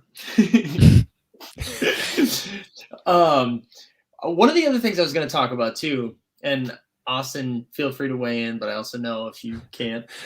I thought the challenge that just came out was pretty interesting with the Vince Carter stuff, because I never thought we would see across series challenges, like using moments from different series within the same challenge. And I thought that was pretty exciting. I know a lot of people were like, only like 14 people could do it. We're going to continue to reward series 1. but I think like this is pretty exciting. If you're in right now, knowing series 2 might still have utility and challenges later. I don't know. Pretty cool. I didn't really ask a question. I just said I thought it was pretty cool. But any thoughts on that? Either one of you guys? Yeah, I'll let Steve will probably be able to have more maybe fun insights about it. But I just thought, that's one of the cool things about this fandom tier. You can in the same week see this Dwayne Wade fandom moment that's going to have very high mint count because of all the demand in it for the pre-order. And you're also going to have a quite, difficult to obtain Vince Carter. It just kind of, I think it adds a fun lever that can be, applied to sort of provide content that fits into all the different buckets, that we have within the Top Shot demographic. But what do you think? Will you guys be chasing that or what? I have no S1 throwdowns. I'm sort of chasing a few things, but there's so much to go for at the moment. Actually, like The archive set's pretty cool. A lot of the running backs are cool. Like I've spent a lot of time going through every single play of both of them. A lot of people seem to watch those videos as well. So there's lots to go for. But what I was going to say about the challenges was they're so flexible now since they're turned into sort of like the showcase format. So like it can be any 10 handles plays or dunks or something. Whereas before it was this TJ McConnell with this moment and this moment. And we got a bit more volatility that way for those certain moments. But now it's so flexible. I like how, you can draw in series 1, series 2, whatever set. It just makes the possibilities endless. It also makes guessing the challenges impossible. So I've literally stopped doing that. People ask me, what do we think about this theory of a nah, I don't. Yeah. Too many possibilities. I can't do it. I don't even think people are asking that question anymore either. Like it died down quite a bit. I get it. Yeah. But I don't have the bandwidth for it anymore. It's just like, there's too many possibilities. I can't be bothered guessing challenges anymore because they're so flexible, which is cool. It could be anything. And your moment could be utility. It could be a team. It could be a play. It's cool. Yeah, it is. It's pretty exciting. I love it. I was so surprised by it. I really didn't see that coming, to see like a series 1 and a series 2. I was like, oh, this is pretty cool. This is pretty cool.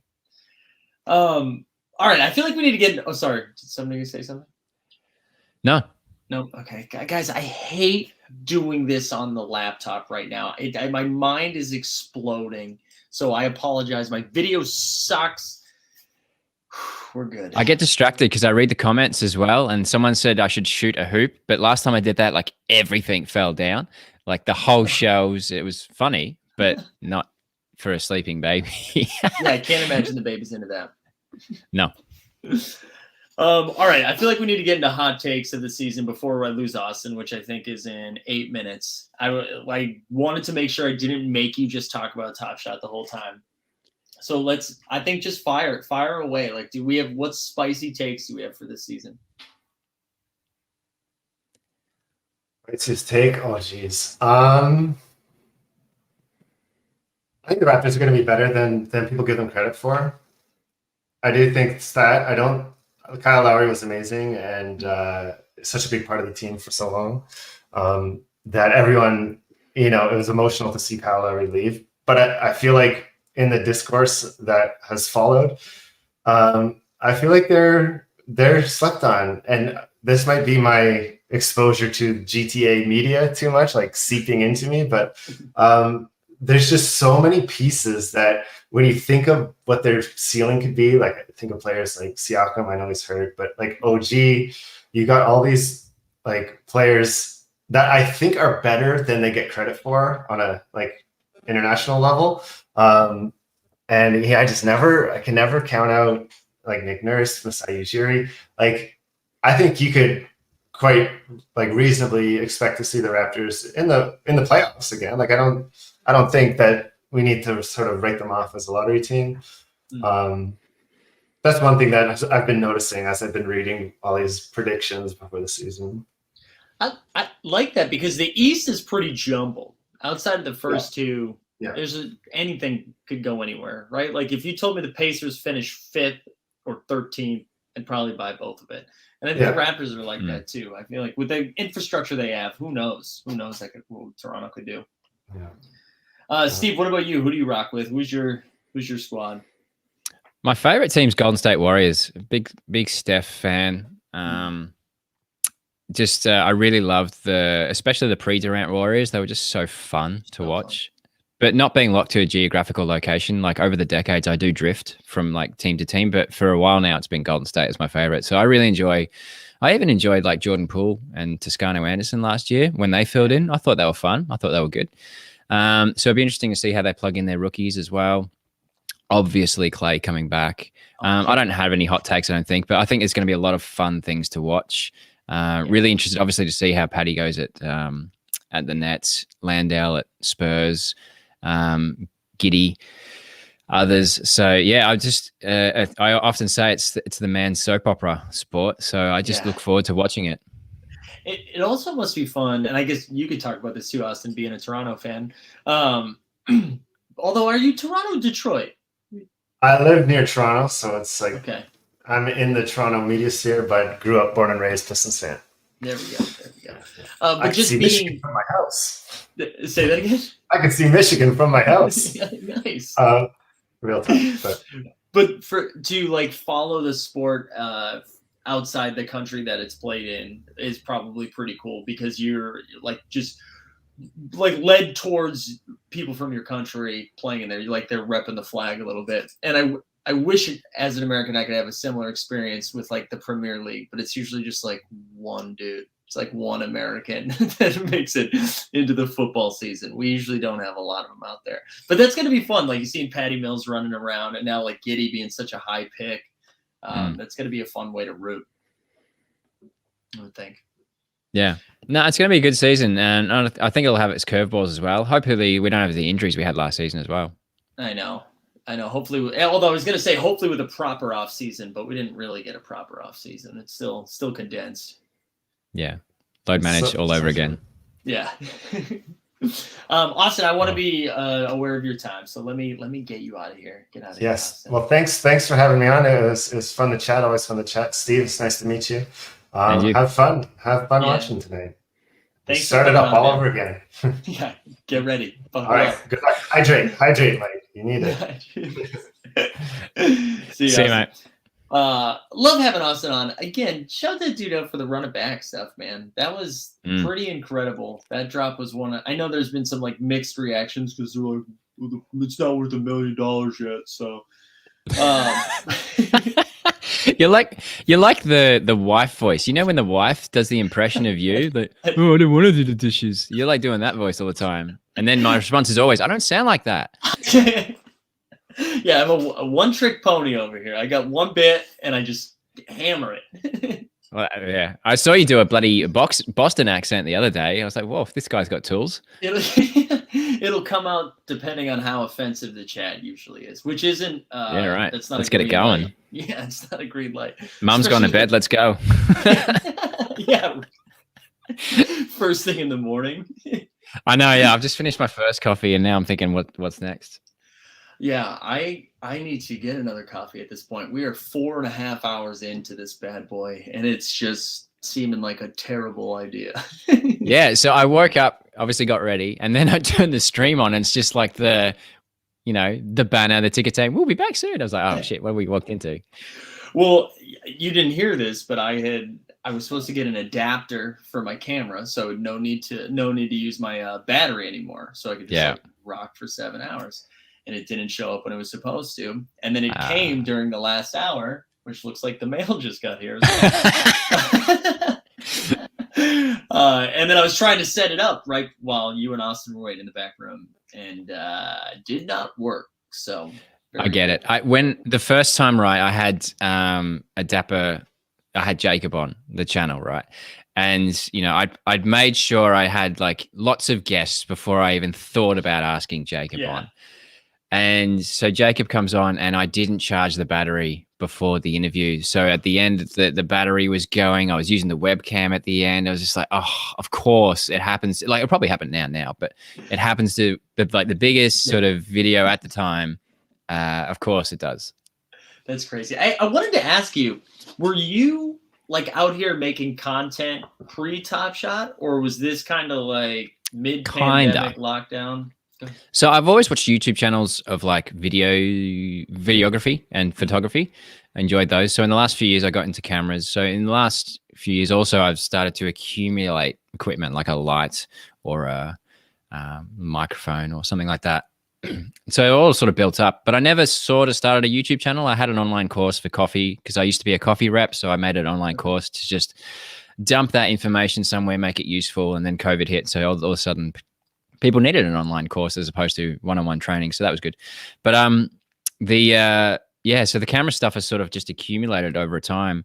And then Top Shot came around, and then I sort of don't remember why I started. I just was motivated to start making videos. And the first ones are terrible. Don't go back and look at them. But yeah, I just started making videos, and I was compelled to, and I thought I could do this and I could put my face to it. I won't be anonymous. I think Jen was the only one doing it at the time. Sorry, and there was obviously Top Shot Talk and Fleo, and those guys are still rocking as well. And yeah, I just kept going. And what kept me going was, I guess, like the niche is so positive and awesome. So like literally one of my last posts, coffee related, I like ask a question like, what do you find most challenging or something? And one of the comments was F off and stop asking questions. So I was like, okay, great. Love this community. Whereas like I've never got anything close to that in Top Shot land, like hardly one ever negative comment, no matter what's happened. You probably can't class me as ever being on Twitter because I've never been in a Twitter argument. So now the chat's probably going to go there and start one. But the point is the community in general has just been really positive and accepting. And even when people were down and the market was down, I was still compelled, to keep making stuff. So it just sort of all accumulated at once. I had the stuff and then I had the reason all of a sudden with Top Shot to start making. So it's interesting. Procrastination tells you something when you do 100 and something videos, you must love it. Yeah, absolutely. Absolutely. I think you touched on a couple of good things there too. The community stuff, I come from a comedy background. I've done like daily fantasy sports. Those are like the two closest community things that I've been a part of. And there's this thing where like it wasn't lift everybody up. It's like one person wins, right? Like one comedian makes it out of the group. One person wins the fantasy thing. Where this, it's kind of like we all win, right? If Top Shot does well, everybody here does well. And I think people actually often say to me, "You YouTubers, you always seem to be on each other's videos. You think you guys would be competing?" And it's never been that way. Like before I started accepting people were accepting me. So like, again, Fleo, Top Shot Talk, there's Eric now, there's Tandy now, there's a few others. Yeah. We're on each other's shows because we're helping each other. It's just the way it is. It wasn't a conscious choice. It's just the way it is. And we're all sort of propping each other up to that point. And people are so generous with their time too. I mean, like even today, right? You are up early. Now you're a dad, so you're probably up early anyways. I've locked the door so the kids can't come in. Since this is what good dads do. You try to isolate. Well, usually she'd come in. There's lots of cables here, right? Usually she'd come in and just give me a cuddle and then stare at the camera. And I was like, oh, you better not. There's too much that can go wrong today. That's true. But like for you to do this, for Austin to come out on like fresh off Run It Back, opening day NBA, the guy from No Dunks, right? Like Trey and Skeets, I've been a diehard fan for like 15 years. They have no business coming on this show. And they're like, yeah, sure, let's do it. The generosity in the community is pretty cool. And you're right. Everybody's helping each other. It's been pretty cool. I need to start a campaign. So I've been thinking about something. I need to start a campaign to like get someone like Joe Ingles on my show. Like that. I think that's when I've made it. Like if someone like Joe Ingles or Patty Mills comes on the show, because Joe Ingles is one of the funniest people in the NBA. There's a good video on YouTube of it's just like called 8 minutes of Joe Ingles being a troll and like winding up Paul George and stuff like that. It's very funny. Anyway, I'd love to start a campaign where I've somehow got Joe Ingles on the show or something like that, because I think it'd be fun and just watch his Top Shot moments, talk crap with him. I don't deserve it or anything, but that's probably my pinnacle goal at the moment. Just get an NBA player on and talk shit with him. I think we can make this happen. I think we got to start this campaign. I mean, I probably have closer access to Patty than I do Joe. Like Patty might live a couple blocks down. Joe will be a little bit tougher to get to, I think. Not that I could just show up to Patty's apartment and be like, hey man, I need you to get on Steve's show. I said to actually Jeb Bush, like, get me that debut jersey, mate. It's like, I think it's more about the Bucks and we're in a Top Shot suite. I was like, don't care. Get it. Get the jersey. Just get the jersey. It's the least Jeb could do. I think we can all agree on that. Well, he didn't take the bear suit. He's got to come back with something. Right? I have both high and low expectations for Jeb, but I did expect the bear suit to be there. Yeah, I do understand it though. It's probably when he's packing for carry on, it's probably like bear suit or underwear for the trip. It takes up a lot of space, I imagine. And clearly for Vegas, he chose bear suit, learned his lesson, and was like underwear from here on out. Yeah, maybe. You touched upon something else too that I wanted to talk about, because this is now just turning into you and I hanging out, and probably we don't need an audience. But when the market was dipping, I felt like some weird responsibility that I needed to keep making the same amount of content I was doing. Like I can't just do a daily show when everyone's making money. There needs to be some sustainability in both like the content side of Top Shot, but also just like we're not always going to print, right? At times it's going to go down. So it was kind of weird to feel that, and it seems like you felt similarly as well. Yeah, people keep bringing up a very certain video. So I hit a milestone on YouTube. I think it was 2 or 1. I think it might have been 1,000 actually. My first 1,000, and I made a giveaway. I think it was let me know in the comments your story, how you're down on your luck or something like that. And there was 300 comments. It was ridiculous. I read every single one. And a lot of people were down. And then, so the next night I felt compelled. I was knackered. I wasn't going to make a video, but I read 300 comments and I was just like, oh man, I'm going to make something.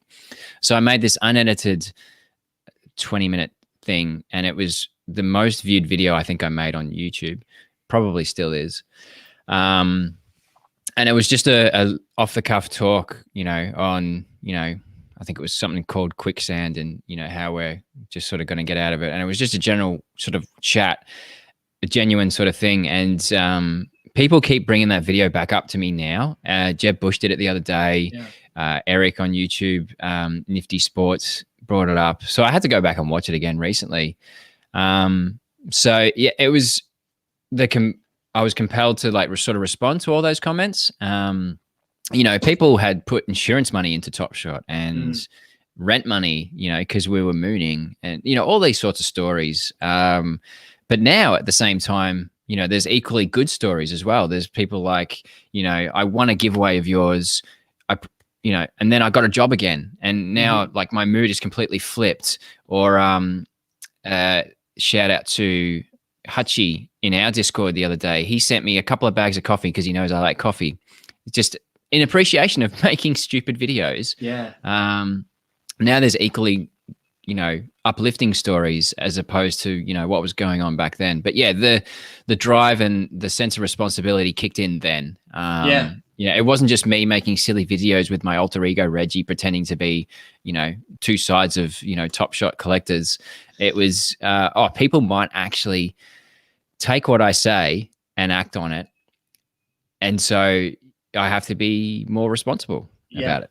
I totally agree with that. I mean, we always are like not financial. Oh, I almost slipped right into that character again and then pulled. I've never said it. But I like to think I just help people make informed decisions. And, if you think Miles Turner is going to moon in 10 years time, okay, cool. The market, I need to get a t-shirt that says the market doesn't care what we think or what I think or whatever, because it doesn't. It doesn't care that Patty Mills is $3 or whatever he is, but I still love it. Right. No, I think that's a good point. It was fun too, like when we hit the lows that we hit, right? And then maybe, what was it, like late July or early August where the market like really rebounded. And you were seeing people for the first time hit their green, like they were out of the red for the first time. And it really felt like we won something. Like we did it. It might go back down, but we like climbed out of the hell that we built. But it was cool. And I agree with you. I think because like the community that was fostered and created through like the March, April, May is so far more impactful than what we did in like February. Just because it's easy in February. It's easy to be like, look at this sick video where you all made 50,000. Yeah. But like we didn't know it at the time as well. Like I had a LeBron 3. It was my sizable, at the time, investment into Top Shot. I bought it for something 400 and something, and it went to $2,500. But I didn't have the nous to sell it. No way, because it was going to 10 grand. I wrote it right down to the bottom. I still believed in its long-term value. Now there's heaps of LeBrons to go for, especially this new archive one. Again, not financial advice. He's only half in circulation, but there's so many options and so many different ways to collect. There's so many moments to go for now. It's a different game, but we didn't have the nous to sell in February like some did. No. We were riding it the way it was at the time. Yeah, I thought it was a genius. I was like, I'll buy some more stuff. Yeah. I was like, oh, I'm so smart. Yeah. Can't believe CJ McCollum's Series 1's only $450. Yeah, to counterbalance that, I bought Kelly Oubre at $75, and because I couldn't afford Steph Curry, you couldn't find a Steph Curry, and that's the point. You know, if you're a new collector now, you can buy a Steph Curry for, I don't know what he is, $10 or something. Yeah. And S3, that'll be less again because they've said it's going to be higher min counts. It's going to be more accessible. So if you don't like that, I guess we go for rare cards and stuff like that. So yeah, it's interesting looking back. It feels like it's been 3 years when it's only been 10 months or something. It really has been. It's not even for me. I don't know what February was. I don't know how long ago that was. 8 months? 8 months. But it does. It feels like it's absolutely taken over my life in a positive way, though. I mean, the interactions we've had just like through Discord, through the show, I've got to meet so many great people through this, and it's been a pretty wild ride. Even to just go to Vegas for Summer League is something that I would have never done on my own. And now I can't imagine not doing it like year to year. Yeah, that's right. So yeah, it's really cool. I really hope the world opens up again because NBA teams used to preseason out here. So I think that'd be really cool to start sort of, you know, I think that'd be a way Australians can get rewarded and other worldwide teams as well, because they used to go to London and Mexico and everywhere else as well. So I think that would really open up utility to the world. Not to mention, you know, you could always do merch or something like that. But there's so many possibilities. But yeah, you're right. The community, the connections have been so much fun. Yeah, it's been great. I feel like I have to share this comment right here just because I assume this person also want to give away from you. Shark Balloon? That probably has at one point. I mean, there's not a chat with Adam McAbed. It must be a bot. He's a monster. He's a monster. The giveaway machine. And he probably doesn't want me to tell him, but I was like, hey, I DM'd him the other day. I was like, congrats, you won this on this other stream. He's like, oh, what? I went to work or something. He didn't even know. It's like, yeah, of course, you weren't there and you still won. He's incredible. And it's not just Top Shot. It's like whatever it is, whatever NFT I'm seeing trending, it's like, congratulations, McKay Beard. Yeah, that's it. We should all change our name to McKay Beard. That's true. Have you ventured into other NFTs? Yeah. It just doesn't look like it because my face is still my profile. But yeah, there's a few others, and a lot of reach out to me now as well, which is it's getting harder to filter. You know, like the emails and the DMs. It's like people want to be in the videos and stuff, and some of them I'm like, yeah, you can be in the videos. So like, it's happy days, but it's very hard to filter. And you know, that conversation we had about the not financial advice and the conscious of what I say and what I plug, now it's on a next level because now I'm sort of in a new different world, trying not to, you know, allow anyone to get rugged or anything like that.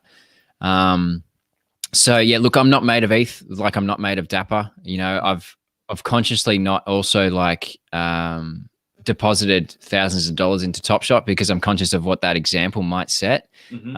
So I guess my strategy is to just bootstrap and, you know, collect, have fun, make savvy decisions. But yeah, I understand, like, if you just deposit $1,000, that just says, oh, well, your solution to everything is depositing $1,000. So so that said, like, I don't think my account ever hit the red despite everything that happened. But I also didn't like dive in as much as others as well. So as far as content creators go, I think my account's relatively small, and that just comes back to one, what I'm going to get away with a wife, and two, just trying not to set a bad example, I guess, as well. So man of the people. Same with ETH. Like, I'm not made of it, but I'll try and bootstrap up, and you know, in 3 years' time, I'll be happy that I was early. Yeah, that's kind of what I've been doing with ETH and NFT projects. But you bring up a good point. The email, the DM is out of control right now. And I'm not against bringing people on. I think it's kind of fun having other people share something they're excited about and learning as someone who's so new to it, like learning about it. And there's a lot of interest for it. But man, is it hard to like break all that down and know and make sure you're not even just get rug pulls, but like just bringing on bad projects. And I don't want to be responsible for people diving into stuff. It's a weird time. So two thoughts on that. I want to ask you something. One, like, again, I have some really good stories of like, oh, you did this paid promo for this thing months ago, and they got me into the world of NFTs. And look at me here. I'd enter a Discord and someone would be like, "Oh man, you got me into this." And I was like, "Wow, man, what, me? I just, said some stuff on a video." So there's been really cool stories like that. Like, as guilty as I might feel about having a promotion on the site, people like go on to like find different NFTs and they're like, "Oh man, thanks for that. That little fork in the road led me here." And I'm like, "Wow, that's kind of crazy." But like the question I wanted to ask you is, are you just head sick of roadmaps? Yeah, I think I joke all the time that we're legally required to say roadmap and utility with every conversation with anybody. Can we have an NFT that's just going to fly by the seat of their pants? Like, we've got no roadmap because you're not going to read it. Yeah. If you want some utility, cool. Yeah, we'll do something with that. Yeah. I'm just sick of reading, and they're all the same. It's like at 20%, we're going to do this. And at the end, it's a Tesla. Yeah. Actually, someone is doing that, and that is a good project. Sorry, I shouldn't have said that. But, no, but the thought is the same. I've seen Rolex. I've seen like Ford Rangers. I've seen just like so much stuff that's like that's the end goal. And I have a real conflicting relationship with it because I do think there is some like really cool stuff that I've jumped into that I'm like, this is my Venn diagram of interests. Like, I really like sports. I'm really interested into like fantasy sports, gambling, whatever, live events. That's going to scratch all the itches for me. So whether this makes a ton of money and I flip it, I don't care. This makes sense for me. Like Own the Moment, where they did official sponsor. I feel like I have to say that now when I say Own the Moment of Team Hold. But the TOC game they have where it's like their fantasy football using their cards. If those make a ton of money on the second market, cool. But I just like I like playing fantasy sports. This is fun for me. So my goal is to find projects like that I can talk about where I'm like, this is cool to me. But you're right, man. I like every roadmap looks the same. It's the same conversation I'm having with people, right? And it's hard to find like where do we draw the line? Like, yeah, this is cool. This is what we should have come on versus like where do we draw the line? Yeah. Like, and profile pictures, I actually worry about a lot of NFTs because like when real artists start to come into this space, like really talented ones, like, I don't know, Doodles the other day was probably next level. Yeah. Even though they look simple drawings, the color palette was spot on. It had Cool Cats vibes. I couldn't afford it at the time. I think the gas was crazy as well. And I looked at it the next day. I was like, another one missed. Yeah. But, I mean, again, how do you know? Like, hindsight's brilliant. We're all geniuses in hindsight, but it's tough. And, every profile picture kind of looked like the same. I just want someone to do something completely different. And especially with Twitter giveaways as well, like unfollow 3 people, don't tag anyone, don't even like this tweet, and I'll give a moment. Like, I'd love people to just do the opposite of just like, we have no roadmap. The artwork sucks. Maybe it doesn't. I don't know. Maybe. That is so funny. Unfollowing 3 people is incredible. That's incredible. Yeah. I was going to do it and then I didn't. So if someone wants to do that, new contest, unfollow 3 people. Don't even think about liking the tweet. Or if you comment, I'm not giving anything away. It's fantastic. One of like my highlights so far, and it's not, and maybe you've heard about this already, but it's not bringing a project on, but we decided not to bring a project on. And then it turned out they rugged everybody. Ooh. And I was like, hell yeah, we still got it. We still got a little bit of a radar not to just come on and let anybody come on. Yeah. Like bare minimum, I need you to show your face just for content purposes. And there's a couple of like that have reached out to me recently that has, I've found a little bit about them and then, it's okay. It's someone who's actually showing their face and saying, hey, this is me drawing or something like that. I mean, that's an immediate, what's the opposite of a red flag? Not white flag, green blue flag? Green, I don't know. Good points. Because, if you're going to put your face on it and you're going to rug, we're going to find you sort of things, I guess. So, there's quite a few good ones like that as well. But other times, people are just sort of reaching out and say, hey, do a video. It's like, why? Yeah, that's the other thing. I'll interview you. I'm not going to do like a 5-minute edited video on your project. Well, that's the opposite for me as well, because like I tend to do less interviews because it's just the nature of my content and it's easier for me with the time difference. But Yeah, and also I think the balance is there's got to be something in it for the audience. So like if there's a giveaway for the audience, it's not just me shilling stuff. It's okay. I'm offering you something as well. This is the project. You might like it, and I'm giving you a chance to win one as well. I think that's at the moment where I'm at with the balance of it. I mean, someone just said I hate those types of giveaways. I'm not sure if that's the Twitter or the YouTube, but I think he's saying I like that hate those type. Oh, maybe not. Maybe I'm misreading that. I don't know. No, I've lost him. Yeah, but yeah, I don't know. It's a tough one. It's a tough balance at the moment to just to make sure it's right for everyone. I'm with you. We struggle with it all the time because, again, we want to be able to provide an opportunity. And I don't hate like that people want to come to us. It's kind of a badge of honor that they're like, oh, we have a great idea. We need to get it to the people. Let me go to Steve. Let me go to Team Hole. And I ask around as well. Like there's certain Twitter people that I reach out to about, hey, what do you think of this project? It's on this blockchain. I'm not quite sure about it. And people are generally quite good with helping. Like there's a few people in my Discord as well that have helped me a lot. Jake the Freak, Dino, just to shout out to them, a couple as well, and other personalities that I might not mention. But like people again sort of are helping with that sort of thing, and it goes in circles. You're able to help them out down the line as well. So yeah, it's something I constantly grapple with at the moment. Yeah, you're right though. Other people has been an education, like other people in the Discord or just reaching out to, again, people being generous with their time for the community, which is the best. It's the best. Probably the biggest one I put my walk the plank a little bit was the Kobe one, because everyone was very unsure about the Kobe KB24 one. And I had DMs with them and I had really good vibes from them. I thought, I think these guys are all right. So I brought them on, and then that just confirmed it again.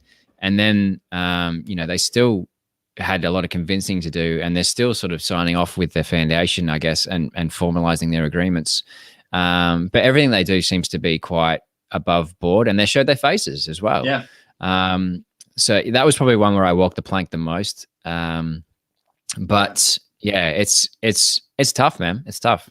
Yeah, that was a tough one. That they reached out as well, or someone on their behalf reached out, and we went back and forth on it forever. Yeah. Because obviously we love Kobe, and I forget what the reason, but it wasn't like we were out on it. We're just like, I'm not sure. But we get super lucky. I'm sorry, go ahead. No, I forget what I was going to say, but it was, I don't know. I guess I was lucky enough to have DMs with them, and conversations prior, but it was still one of those ones where also the production quality of even the unfinished website, to make something that professional, it had to have something serious behind it, like some of the graphics behind it, whereas some of them are nowhere near that. I forget my point, but yeah, I guess it was also, is it morally right with Kobe? Because after everything that happened, is Vanessa on board? So yeah, and there's stuff going on. Someone's mentioned in the comment about the trademark.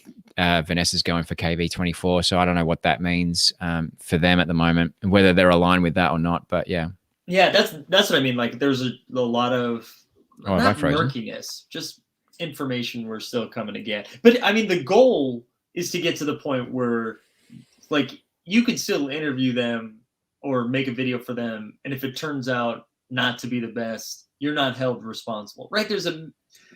I don't know how to explain it, but just like you're not like shilling it, but you're just exploring what this project looks like. But have I frozen? Yeah, I think you are. I just assumed it was me because I'm on a bad laptop. I told you this would happen. Yeah. Although we are right about winding down, so maybe that's the right time. I'll do the I'll switch it up. The old refresher-oo. Oh, look at this. Yeah, this is terrible. And this is the webcam now. Now look at us, both of us. Although your webcam is still much sharper than mine, I feel like. The lighting is not the same. It's okay. I'm glad we're getting the real Steve right now. This is the bewitched Steve. Yeah. I will say the first NFT project we interviewed, we got super lucky. It was Crypto Dads, and we didn't think it was going to blow up. Not that we were out on it, but we didn't think it was going to do anything. But because it was like our sense of humor, we're like, okay. Yeah. And there's so many I wish I got into beforehand. That was one of them. I think there's a couple of times where I'd gone to Mint, but I chickened out or something. It happens. I've done that so many times. Yeah. I'm like, if it was just the ETH number I was seeing, it'd probably be fine. But when I see the dollar amount and like and the gas next to it, I'm like, I'm like throwing up. But like with Flowfest, I mean, there's a couple, like there's a Ballers one that looks like a CryptoPunk, but Ballers on Flow. Like it'd be interesting to see how that stuff goes as well, because now all of a sudden there's no gas. No gas. Presumably there's a seamless transition between Dapper and Flow wallets and stuff like that. Maybe interesting to see how it goes. I'm pumped to see what's going to happen with Flow, mainly because I got a mystery pack, so I'm excited. I did too, and I wasn't quite sure what was in it. I'm still not quite sure what was in it. But man, that Flowfest is crazy. You need a full-time job just to go through it. You really do. You really do. I'm waiting for Dumbo to say stuff, and I pay attention to that. And LG's coming on in an hour or whatever, so I'll yell at him about it.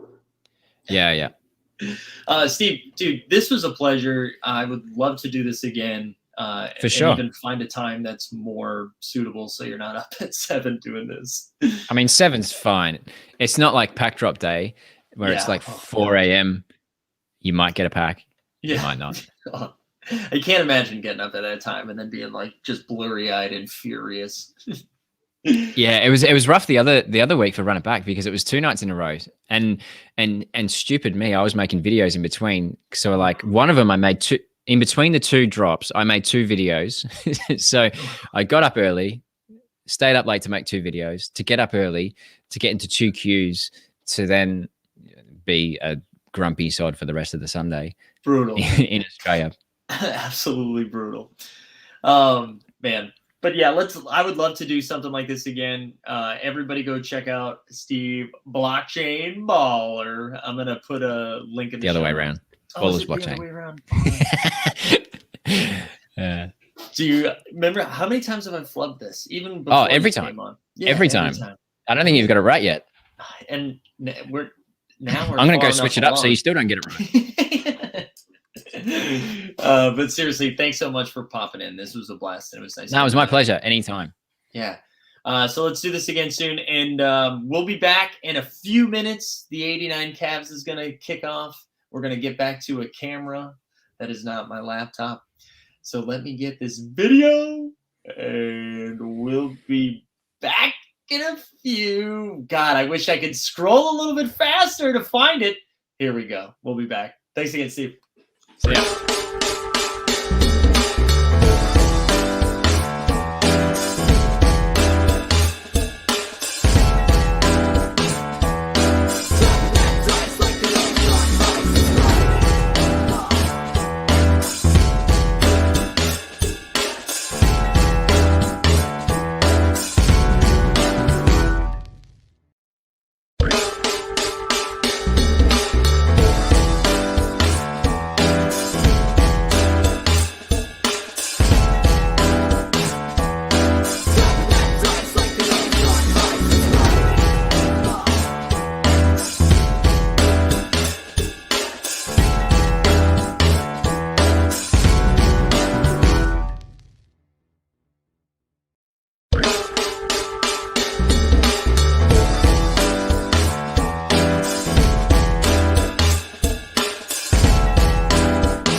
Let's go. We're back. We are back. I apologize. We're back on a better camera again, although it looks like there we go. That's much better.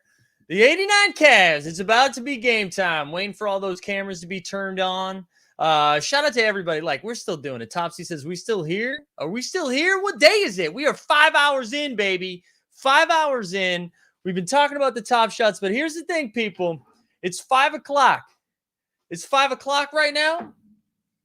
It's game time. This is what we're about to do. This is what we're about to do right now. We're getting a little drink, and while we pour this, I think before we bring our guests on, our hosts, before we bring our hosts on, we need a little bit of Detroit basketball. Detroit basketball.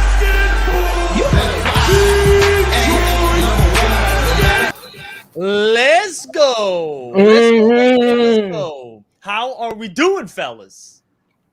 Great. Phenomenal. Yeah? What's going on? Justin, how are you? You okay, dude?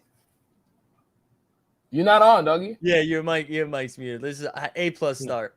I'm not here. I'm just here, man. I'm just here collect my check. I'm just pulling up. I'm not going in, coach. I'm on my Ben Simmons, baby. I'm showing up to the pod. Don't do a damn thing. Yo! Incredible. Oh, incredible Ben Simmons. Listen, we don't need any introduction. I don't think we need to like a rundown of what we're talking about.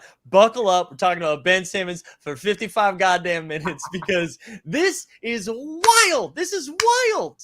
It's beautiful. It's beautiful. That man, he don't give a fuck no more. There's only two things. It's either he sincerely does not care, which I doubt, or he's trying to make the Sixers trade him for peanuts, go to some scrub team and make him lit and be like, you see what I could have done if you really trusted me? Because there's no middle ground because he's wilding. Absolutely insane. Absolutely bonkers town. I love it, man. I love it. I love it. I love it. I love it so much. He's doing what you thought he would do. It's like, he saw the Harden playbook and it was like, what if I do it worse? What if I'm just more of a brat about it? As someone who's had their fair share of moments of acting out. Some would say immaturity at jobs. I kind of respect Ben just fully like, I'm here because y'all are taking my money away, but that don't mean I gotta like be here.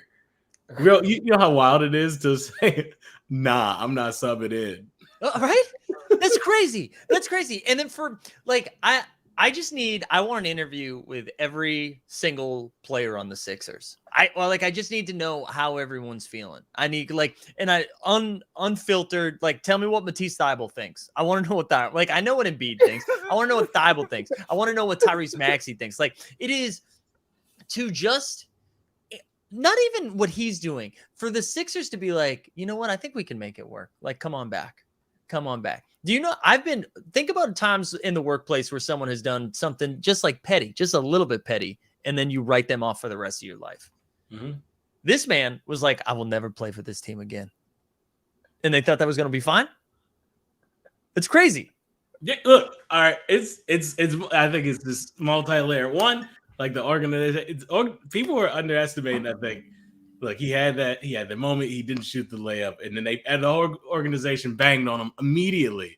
And then Ben Simmons is a person who clearly took that shit personal, and he's petty to the death. So now it's the thing where he's like, I want to get traded. They didn't trade him, so he shut it up so he doesn't get fined. He's like, all right, cool, but I still want to get traded. Don't think y'all can force me to be here. That shit is all good. No, we had the break there, and now y'all trapping me here. So fuck it. I'm gonna make it as terrible for you as I possibly can. All the stories about your team that could be a contender are gonna be about me. They're gonna be about how unhappy I am, how I'm wilding. I'm gonna cannibalize everything. I'm gonna make your star player Joel Embiid an MVP candidate. Just talk about me. That's all his press conferences are gonna be about. Not if he can get back up to that level, if he's healthy. It's going to be about me. It's selfish as hell. And it's, look, he's He's clearly doesn't have like a close friend on the team because he's like, you know what? I don't care if those 14 dudes don't like me. Fuck them. I'm getting out of here. I'll make an enemy of every single person in this organization just to leave. And I respect somebody who's like, nah, I'm going. Oh, we can burn the bridge down. I'll be in the middle of that motherfucker. Let's go. I'm not gonna lie. Joel Embiid gotta pay one of them niggas that hang out with Meek Mill and Cassidy to smack the shit out of Ben Simmons. He gotta pay one of the niggas that was rapping with Freeway and Benny Siegel to run up on Ben Simmons because this shit is outrageous. I can't be the process coming back and you ask me questions. What do I think about this man? You know I don't fuck with him. Of course I'm upset. Of course I don't want to be in a soap opera. At this point, hey, Embiid, if you listening, bro, you watching, bro. Holla at Cassidy. Cassidy got some shooters. They're gonna run up on Ben Simmons. They'll run up on him in where's this shit in LA? Calabasas. They'll run up all the way over there for you, dog. Come on. Yo, he's straight. Joel Embiid straight up was like, I don't care about that man. But that, you know what? And that's fine. Actually, I don't think the Embiid thing is where like he's gonna force his way. What Simmons is doing is making the neutral parties have an opinion now. Because, like, Embiid probably didn't fuck with him. But there's probably a dude on that team, maybe like Thibault or something, who's just like, all right, whatever. And now he's going to be so distracted in practice. Those dudes are going to start going to the organization like, hey, man, look, I didn't have an opinion before. We got to get him out of here. That's what Ben Simmons is doing. Ben Simmons is trying to piss off everyone in that organization. How about, like, comparing it to what Jimmy did in Minnesota? And I think Trey said this earlier. Jimmy was like, give me all the worst guys on the team. And I'm going to beat the shit out of the best guys on the team. And then I'm going to say, get me out of here. Ben Simmons was like, I'm not going to play. Like it's like the inverse of what Jimmy, all of the over the topness, tough, whatever of Jimmy Butler. And then you look at Ben Simmons and it's the exact opposite. Like it couldn't have been more passive. Like it's funny because I was a week ago, I was done. I was like, I don't want to hear any more about Ben Simmons. Like, let's just move him and be done with it. Now I'm locked in. Give me all the updates. I want 24/7 cameras on Simmons and Embiid. But what I don't know, like he's got zero value right now, right? Like if you're any other team, why would you give up anything for him? I think you don't think he's doing that on purpose though? Like you don't think he's like, fuck my trade value? Because at this point, nobody would want him on a team.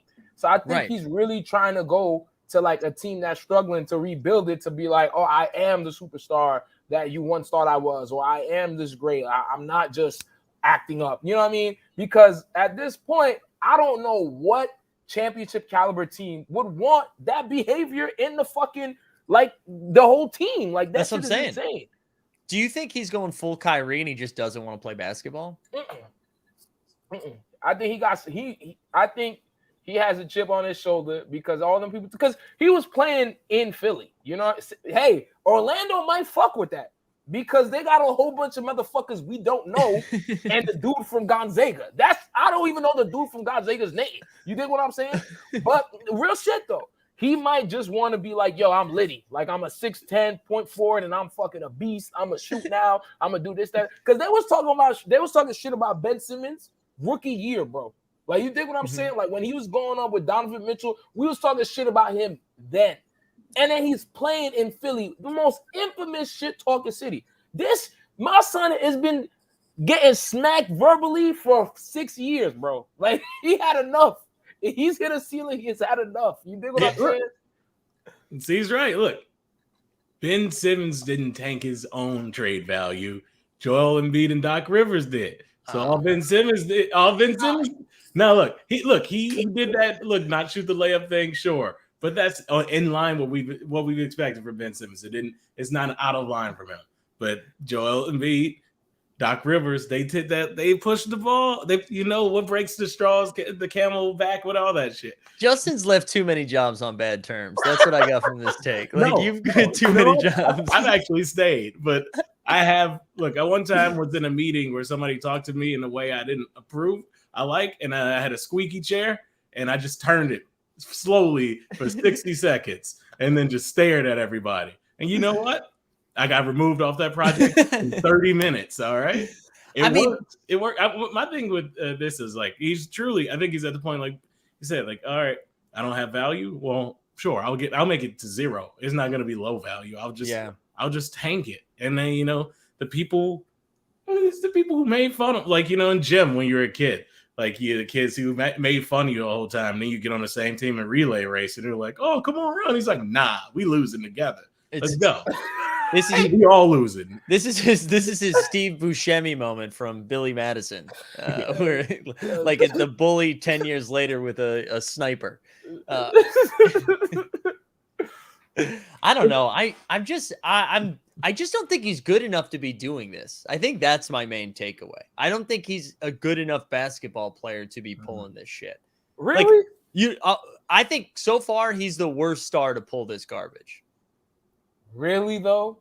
Who has, like, right? So we've seen Kyrie do it. We've seen Harden do it. Well, who else? What else have we seen? I can't. That does some bullshit. AD. Okay, he done some bullshit. You don't think Ben better than Jimmy? Jimmy did some bullshit. You don't think Ben better than Jimmy? Ooh, this is a great conversation. I think Ben is better than Jimmy, and I love Jimmy. Ooh, wow. I think like Jimmy wasn't Miami Heat Jimmy either when he did that. He was still a great player, but it wasn't like Miami Heat Jimmy is the same Jimmy, dog. He just got a good supporting cast. And he's more valuable there. Yeah, they were. I mean, you don't think he was valuable when he pulled up to Minnesota? I felt like that was like a big thing. That's a good. I think I lean Jimmy. I think Ben's probably that's fair. More talented, but I think it's close though. I don't think it's like crazy one way or the other. I think that's pretty close. For sure. Man, it's crazy. Do you got any takes where you think he actually goes? Not a clue. Not a clue, man. Because it's like I don't know who the fuck would want that shit right now. But maybe what the person watching said, Orlando might just say fuck it. Yeah. Because like they don't have any star at the moment. Correct me if I'm wrong. Not trying to disrespect Orlando, but like. But also, I don't know. What would Philly want from Orlando, dog? That's what I'm saying, right? Yeah, like, I'm saying, like, respectfully. I think. Go ahead. Yeah, I think he's getting it to the point where he's gonna have to take. I mean, he might be forcing Philly to take a Presti special, which is just here's all these picks, 72 picks. Then again, why would Ben Simmons, who's wilding in Philly, who's lives in LA lifestyle, he's with the Kardashian or something like that. Why would he move to Oklahoma City? I think that's going to be a problem too, where it's just like I'm not showing up. I think they take Markel back, that would be some nut shit. No, respectfully. Look, I read a story. Embiid is cool with him. Yo, it's crazy. Man, I just want to say one thing about Ben Simmons. I've done some. Hey, man. I know the 89 Cash fans, they're going to look at me differently.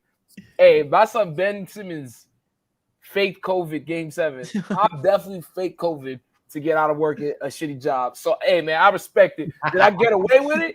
Yeah. Do I work there now? Nah, I quit. So even if they hear this shit, it don't even matter. You know what I'm saying? Have I been to jobs where I did not give a fuck? Absolutely. Yo, real shit. I worked at Target. First job ever.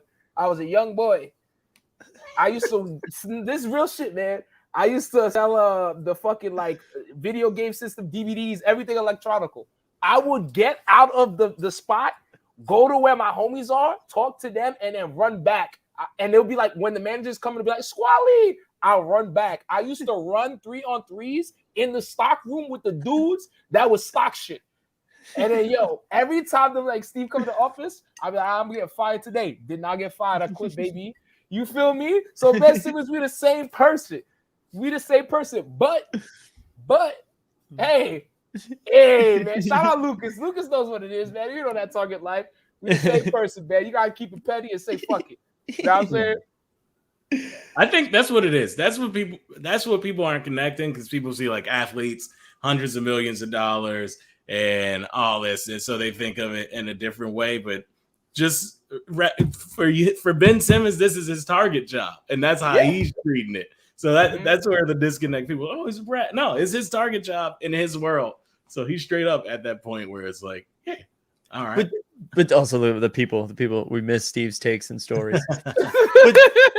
but don't you think he would have had a better shot at getting to a spot that would be more beneficial for him, like his desired location. If he just like, not only would he show up to get to a better spot, he also would have gotten paid. And I think the paid thing was a mistake. I don't think he realized he wasn't going to get those checks in early October, but I don't know. I feel like he self-sabotaged a little, like he tanked himself a little bit. And maybe, I don't know. We don't know where he's going to land. So maybe that's not true. Maybe he will go somewhere in California and still fuck over the Sixers simultaneously. And if he does that, then he wins.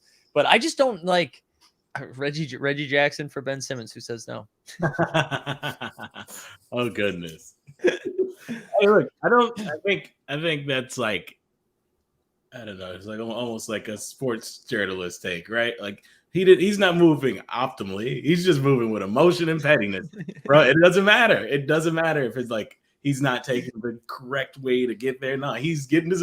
You know how he feels. You know exactly how he feels. You know how strongly he feels about it, and that's just what it is. Here's the thing I want to break down. Did he really go to a strip club right after practice though? Because that's what I meant on Twitter. You bet he did. He went to the strip club. Hell yeah. Is that what you guys were texting about? Because I couldn't see it because I was streaming. Yeah, there's a rumor that he went to a place called Delilah's after practice. $5 to whoever makes the mashup video. Like, hey there, Delilah, with some like Photoshop Simmons getting grinded on. You should have kept that shit to yourself. I haven't seen photos, but I think that's fully the like. Wow. But like, you know what? He's kind of forced to hand. You can't have him back in practice. What is if he's just like moping around? There's all these memes of his face. He's straight up now wearing his jersey. Quote, maybe has a phone. Maybe it's a jersey. That shit is whoever said it's a jersey, phone. That's a motherfucking phone. His phone is on him. So when that shit rings, he could text the short. He's like, yeah, don't worry, I ain't doing shit right now. I'll be there in like 40 minutes. Use a phone, dog. Stop playing with me. Corey live on the scene says Delilah's dead is lit. Corey knows what it is. That shit is in by Fishtown. I know the spot he talking about. Have I been in the spot? Hell no. Yeah, but no. You know what I'm saying? No, Murakami is. Wait, is it a lit spot to be at noon on Tuesday? Great question. Great question. Hey, bro, it look popping. If you look popping from the inside, you know outside, you know it's popping in the inside. You That's what I'm true. saying? Also, Patrick saying. Go ahead. That is a point though. Like, Tuesday's not. No offense to the workers at the spot. Tuesday at noon is not like the prime time slot. What do you think is going on at Delilah's when Ben Simmons rolls in at Tuesday at noon? You think like a lot of phones is ringing? Like, hey, we got to get down here. Hey, can I keep it a buck with y'all? Yes. What's the joint with Jennifer Lopez and Cardi B? What's that movie called? Hustlers. Yeah. Remember when this nigga Usher came in and it was popping? Mm-hmm. Imagine that, but it's like a Tarantino movie and the villain's coming in. That's what Delilah's was. At noon. So he was noon, my nigga. You get what I'm saying? Like he came in like Darth Vader type shit. They got the music playing, racks ready. Trench coat, like Oakleys, like big Oakleys. You know what I'm talking about, like, bro. First of all, when you're rich, any place is popping at any time if you're willing to throw racks. Any place, my nigga. I could go to Muji rich with 100 racks. That shit could be like a strip club, bro. Muji. If I'm willing to spend the bread, you dig what I'm saying, though? Ben walks in. He's like, "Keep the lights on."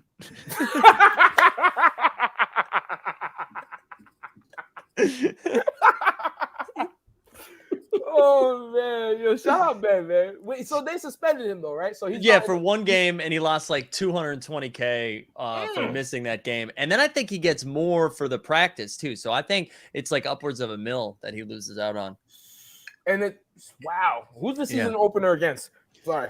Oh, I don't know. I can't remember who their first game's against. That's a good question. Oh man, that's a good question.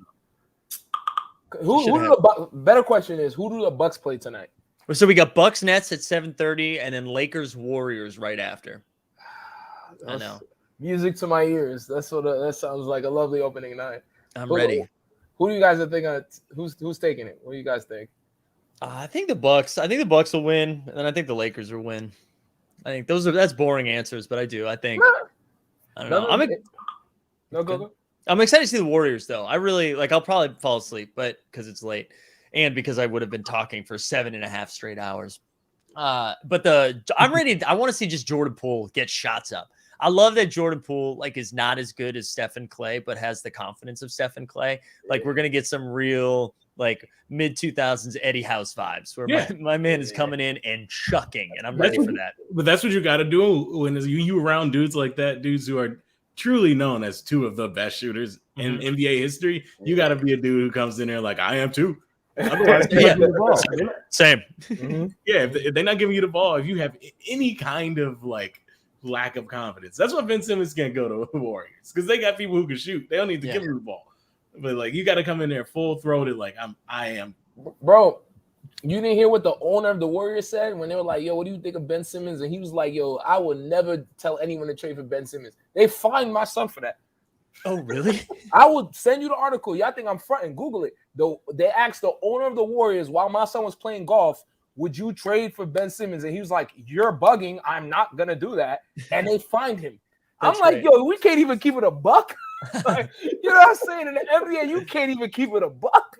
Like, I gotta be like, well, maybe he might assist my team, but I'm not too sure because of his behavior. No, fuck him. He's not coming to fucking the Bay. You feel me? We don't need him over here. I love that. I love that. Yeah, I'm ready for the Warriors though. I think that's gonna be one of my favorite league pass teams. I think just because they're just gonna try to score like similar to the Bulls. I feel like they're just gonna try to score 150 points every game. Like just get as many as they can. You know. Yeah. I think Clay gonna come back like. I don't know. That's see, you know what I'm talking about. That shit was mad bread. Like what? No, I mean Clay's not due back till Christmas, right? So I don't know. I hope so, man. He's my favorite. I love rooting for that dude. It's fun, but he just hasn't played. I forgot he injured himself. Like rehab. Yeah. Was it? It's been 2 years, right? I'm bugging. Yeah. Because it's like 2019 was the last time the finals, right? Yeah, it's like, oh man, I love Clay though. Clay the truth. I hope he come back all right. Yeah, I personally think his shit is over. No disrespect, respectfully. I don't think he can come back because it's both legs, right? I'm bugging. I think it was a knee and an Achilles, right? Those were the two injuries That's and my son's he just be jumping. It's his jump shot. You dig what I'm saying? He don't be banging it, but you feel me? Yeah. Shooters like tend to last longer just because there's not as much stress. He's not necessarily exploding to the rim, but he was also a good defender. And that is gonna be hard. Like how you gonna move? His body is different now, and he hasn't played an NBA game in 2 years. Mm-hmm. It's gonna be rough for him. But they got some young guys on there. Tommy's right. He said your son's still wet on God. Of course, you're true. I think the comments we need. all still being in New York. I feel like we do have to talk about Kyrie for a little bit because not only are we not going to see him on the court, I can't imagine we run into him in a bar anytime soon, unless it's in Queens because they hate checking if you're vaxxed. But where are we at with Kyrie right now? Let's start right here. Do we see Kyrie play this year?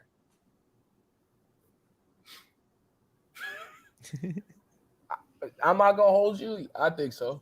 Mm-hmm. I think so. I just for real, like I said the last time we did 89 Cavs, I think they're gonna talk some sense into him, and I think he's gonna realize he's bugging. Okay. Because unless, and I hope this is not what's the reality. Unless Kyrie Irving really don't give a fuck about basketball like that, then he's definitely never gonna play, and that's really sad because he's extremely talented. It's incredible. So that would be very heartbreaking if he doesn't care about basketball that much to the point where he's like, we could throw away everything. I don't like that's it to me. That's just insane. You know what I mean? It would be nuts. It would be nuts if he didn't play again, or at least didn't play again this year. I don't know, Justin. What do you think? Honestly, my thought is like, I was just looking up the COVID rates in New York City. Because I think his best chance to play might be, we don't need vaccines to be indoors anymore in New York City. And then he just comes back. He doesn't get to look like a punk for standing up for his cause or whatever the hell. Yeah. And he gets back on the court. I'm almost at the point where I think that's the most likely scenario. I honestly think that's the best take I've heard. I don't think I've heard anyone say that either. So I heard that before. Oh, damn it. Just take it. Just take it. Because that's truly, it seems like the way forward where he can still stand on his bullshit, and Durant and Harden can ignore him while watching him go get 28 a game. The one thing though that I think if that happens, it's probably not until April, which I guess like if the Nets are a top 4 seed, it doesn't matter. Like I can't see New York lifting that stuff midwinter just because supposedly that's when it'll get worse, right? So yeah, I love that take. I hadn't heard that take yet, but I think just for contrarian's sake, like my man Kyrie, I'll say he doesn't play this year, but I don't know how strongly I feel about that. I wouldn't be surprised though. Like if you had to pick one person to die on an unnecessary hill, I mean, I would pick Kyrie, right? Like, oh man. And Artemis is right. He said, yeah, New York changing the law has a better chance of than him getting the vaccine. I agree with that. Y'all really think he don't give a fuck about basketball like that? As good as he is, y'all really think he don't give a fuck about basketball like that? Like, put aside the fake woke shit, because my son Kyrie Irving probably can't even read. Let's put aside the fake woke shit, the jazz. Kyrie Irving's an idiot. Put aside all that shit. You think he really don't give a fuck about basketball that much? I'm asking a serious question. I was going to say, breaking news. Kyrie now live on Instagram replying to Stevie J.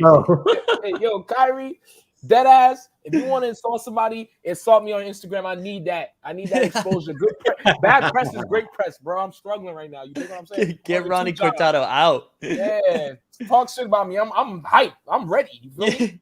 I'm sorry I hijacked that. What was the end of that question? Do you think he doesn't care about basketball? Like that? Do you really think he really don't give a fuck about basketball like that? Man, I don't know. He did make Uncle Drew. Like whoa, bro. That's a bag. You don't remember that bullshit movie Kevin Durant did, Thunderstruck? Yeah, I forgot about that bullshit. Yeah, nobody brings up that nonsense. Why Kevin Durant do that shit? For the bag. Come on, stop playing with me. For the kids. The kids.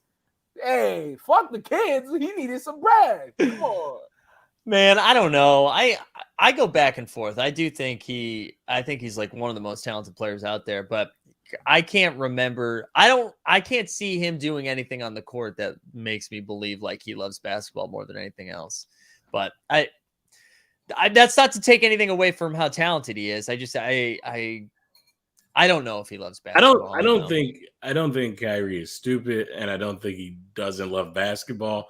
I think Kyrie is so passionate about whatever it is that he believes that he's in his mind willing to make the sacrifice to give up the things he loves for that. Like he tried, he proposed a similar thing, in the bubble about like after the racial uprising, that he was like, we shouldn't even be doing this bubble. We shouldn't do this. So now I think he's somehow has that same mindset for the vaccination stuff where like he's like, still, yeah, I love basketball, but like it's bigger than that. I don't know. Almost feels like he sees himself as like a Muhammad Ali type figure. Dude, I think that's the only person right. who sees him like that, and nobody else is like, no one else is on board, but he's like, no, I'm that. Dude, that's 100%. Him thinking he is a Muhammad Ali type is 100% true. That's a great call again. Which is why I don't these takes. Baby. I don't want to be here like shitting on him for like that. Like it's kind of weird. Like I don't want to shit up for the like standing up for what you believe in, but also it's his logic sounds dumb. Yeah. When I hear him speak, it like, what are you talking about? I almost wish he was anti-vax. Like that would at least make sense. Because he's not anti-vax. He's just like I don't even want to go down this road. I can already feel the. Hey man, we all vaccinated. We don't got to go down that road. You feel what I'm saying? Yeah. You know what I'm saying? Man?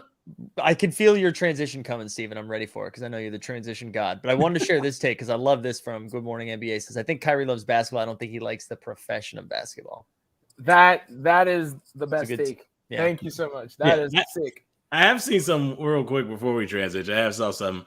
I think it was like maybe Russ Pinkston, who used to be on writer for Slam, was just talking about like, oh yeah, the NBA season starting. Two biggest stories. One guy doesn't want to play, and another guy also doesn't want to play.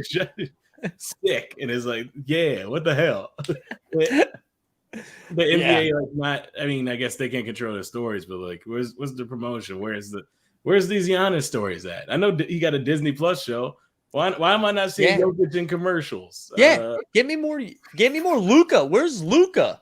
Yeah. Hey man, yo, why ain't Luka like Steve said? Why ain't we got Luka better shoes? we gotta get Luka some better kick. You know what's crazy, man? I've been talking all this shit about Luka. I'm over here opening up my smart TV. I go to YouTube. They got this motherfucker sneaker shopping. So that means, and he's in Air Jordan 1s. That means Luka goes to the stadium and he's like, I'm gonna put on whack Jordans. Like, what, bro? Come on, stop playing with me. But hey, before we transition, I just want to say one thing to the people, the viewers, the fans, the watchers.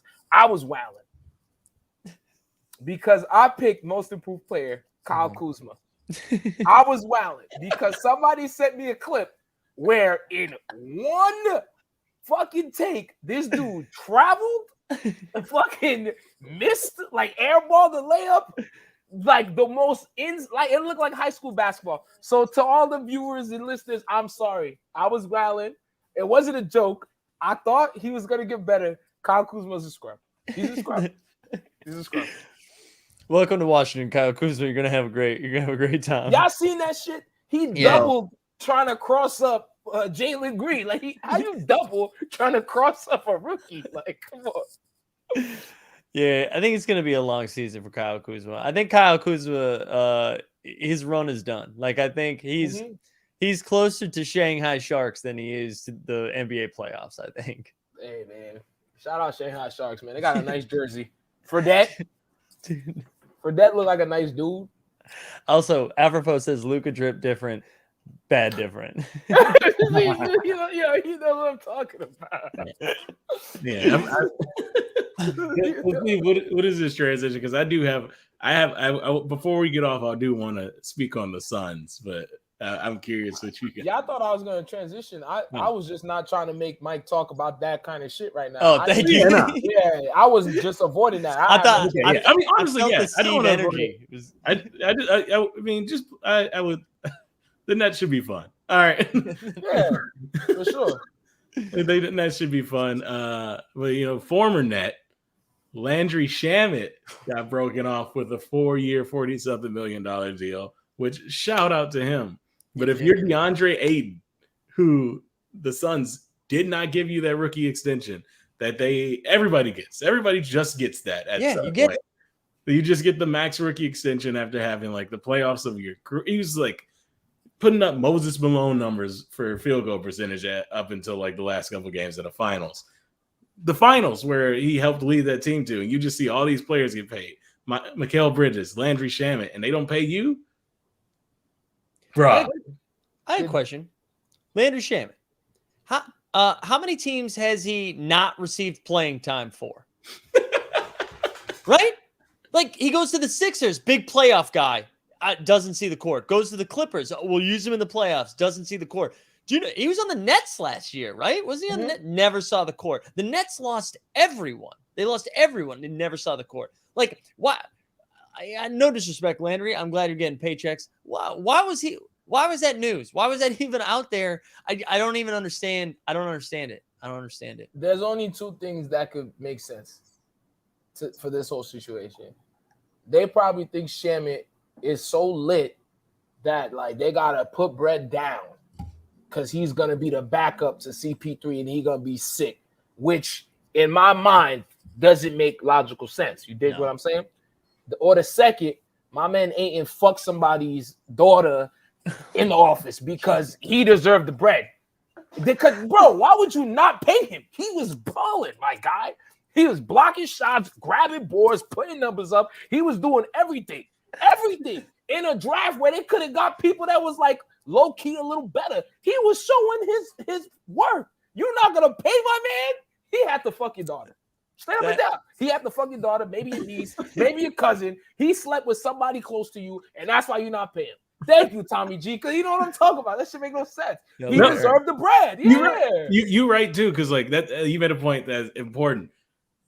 Ayton got us too by the end of the playoffs. In the playoffs where Luka was good, and then Trae Young dominated. We were like, nah, actually, Ayton, that wasn't a bad pick. Yeah, they got him to the finals. We were all on board. Everybody's on board with the dude. You see all these stories like, damn, we love this cat. He seems like a nice ass dude. He's a great face for that organization. For Chris he's so Paul. fun. Yeah, he's fun as hell. And they're just like, nah, man. And in some ways, I understand. Like, you don't want to overpay the big man, right? Blah blah blah.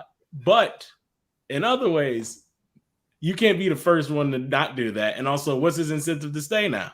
Like, he could be as petty as anybody else and just be like, nah, run me that qualifying offer and I'm out of here, or try to get the max from somebody else. I don't know. It's just this is where I think the take, or this is where I think the move is wrong. I understand being like, you don't pay the big man, or maybe like, hey, we only saw Ayton do this for the last month of regular season and the playoffs. Like, he hasn't done it consistently, but now you've pissed him off. And I mean, he's still probably going to sign whatever deal you offer him at the end of next season. But now, like, he didn't show up to practice today, or he didn't show up to, oh, I'm sorry. I think he did not make himself available to the media after practice. I think that's actually what happened. Someone can correct me in the chat. But like, I don't know. I think you run the risk of, you have a fun, likable team. I get that there's some risk in there. You don't want to be like maxing out Andre Drummond when you're the Detroit Pistons, right? Like, you don't want to get stuck in that. But that's not what Ayton is. Ayton's not that type of player, I was really surprised by that. And you're trying to run it back. Why would you introduce the friction when you're trying to run it back? Look, Chris Paul proved it ain't gonna be all solid for all 82 in the playoffs. Right. There's gonna be some slippage there. So like, you got to hit strike while the iron's hot. You are the Phoenix Suns. This happens once every 30 years. Yeah. I don't understand it. And I know, I mean, the easy joke is that the owner of the Suns hates paying people. So yeah, I mean, that's historically true though. Yeah, Robert Sarver's known for not paying people. Yeah. So. I mean, that's why Joe Johnson left. They wasn't trying to give my son bread. So Joe Johnson, big three. Which is why, like, you can't be the guy who doesn't pay people and then not pay a young star. Yeah, for sure. But wait, Artemis. Okay, I'm excited to share Artemis's comment only because he's a Bulls fan and I've done nothing but shit on the Bulls. And I think he's high right now because he got a root canal, so he might be on some heavy stuff. Or they like Jalen Smith more. Ayton was trash in the finals. Jalen Smith played how many minutes, Artemis? None. He played none. He basically played no minutes. So I can't imagine that is what the take is. I can't, right? Like, no way. Hey, who is Jalen Smith? Yeah, excellent. The question. Take for real, the real take is he fucked somebody's like family member. I'm telling you. I don't know. I would think that's true if the Suns owner wasn't historically cheap. Yeah. He's like historically a cheap ass. But that got nothing to do with if his daughter like black men. I mean, but the Suns organization is where wild. I mean, look, the Suns organization is where wild shit happens. Shout out to Leandro Barbosa and shout out to Leandro Barbosa. Shout out Barbosa one time. Yeah. Barbosa did that, then got rewarded getting traded to the Warriors. Yeah. Right. Yeah. Look, I love everyone. Steve J ain't wrong. Who wouldn't fuck Ayton though? Great points by Ernest. Listen, I'll seamlessly transition us by using a comment from Liam. Shout out Liam with the KG avatar right there. Yeah, what are our thoughts on Zion right now? He's going to be out for like a little bit now. I don't think we're going to see Zion for a little while. It sounds, or at least not for like the first week or two. How are we feeling? It's making me a little nervous. He broke his foot, right? Or they said he broke his foot or something? Yeah, he had like. Didn't correct me if I'm wrong. Didn't he break his foot also when he played for Duke? Or am I bugging? No, I think that his foot like exploded out of the shoe. I don't think he broke it though. I thought he broke it. I mean, I have no idea what that organization is doing. Respectfully. Hey, New Orleans, if you're listening, this is disrespectfully. I'm not even trying to violate like that. But I think there's only two ways you can see this shit, right? You could be like, yeah, it's not going the way we thought it was going.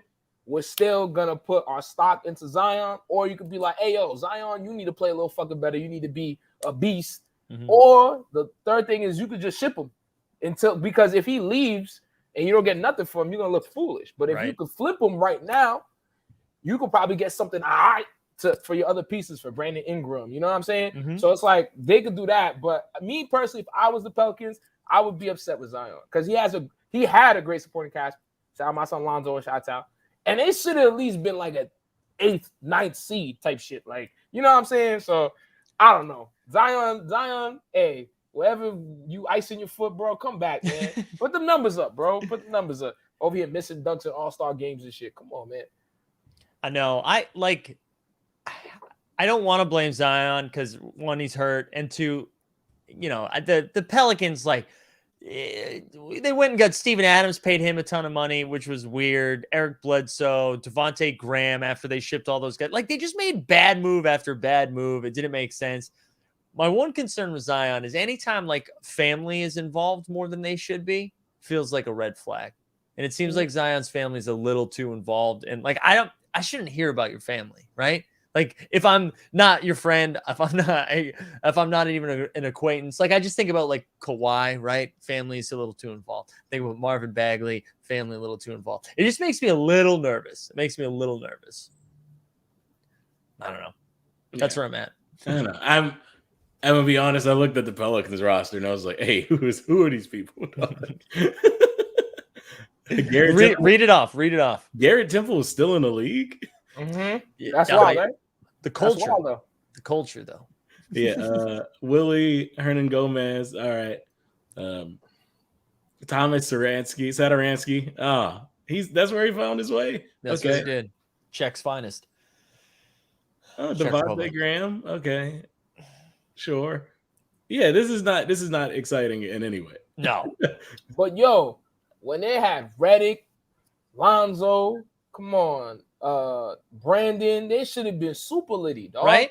Or they maybe don't trade Drew Holiday. Imagine you got Drew Holiday, Brandon Ingram, and they was lit. They was right. Lit. Yeah. I mean, we got to remember though, this is the team that just wasted Anthony Davis for multiple years. So they're just about to waste another star. When they had Anthony Davis, they was drafting some stupid shit, man. That's the difference.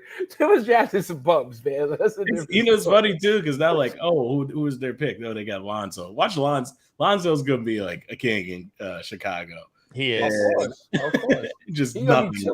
Yeah. That's what Skeets brought this up earlier today, but like I think he said he's excited for people to actually watch Lonzo play because I don't no one's seen Lonzo in like 3 or 4 years. And he's like, Lonzo's actually pretty good. Like Lonzo's actually yeah.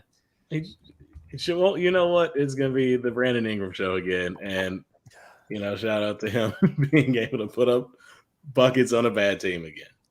I'll never forget Brandon Ingram's most improved player when he won that award, and then he was interviewed by TNT, and he looked just high as hell, like as high as it gets. He was just kind of, man, it's pretty cool. He looked like he played every game smack. You know what I'm saying? Yeah, that's true. That's true. Every game, he got to be smacked.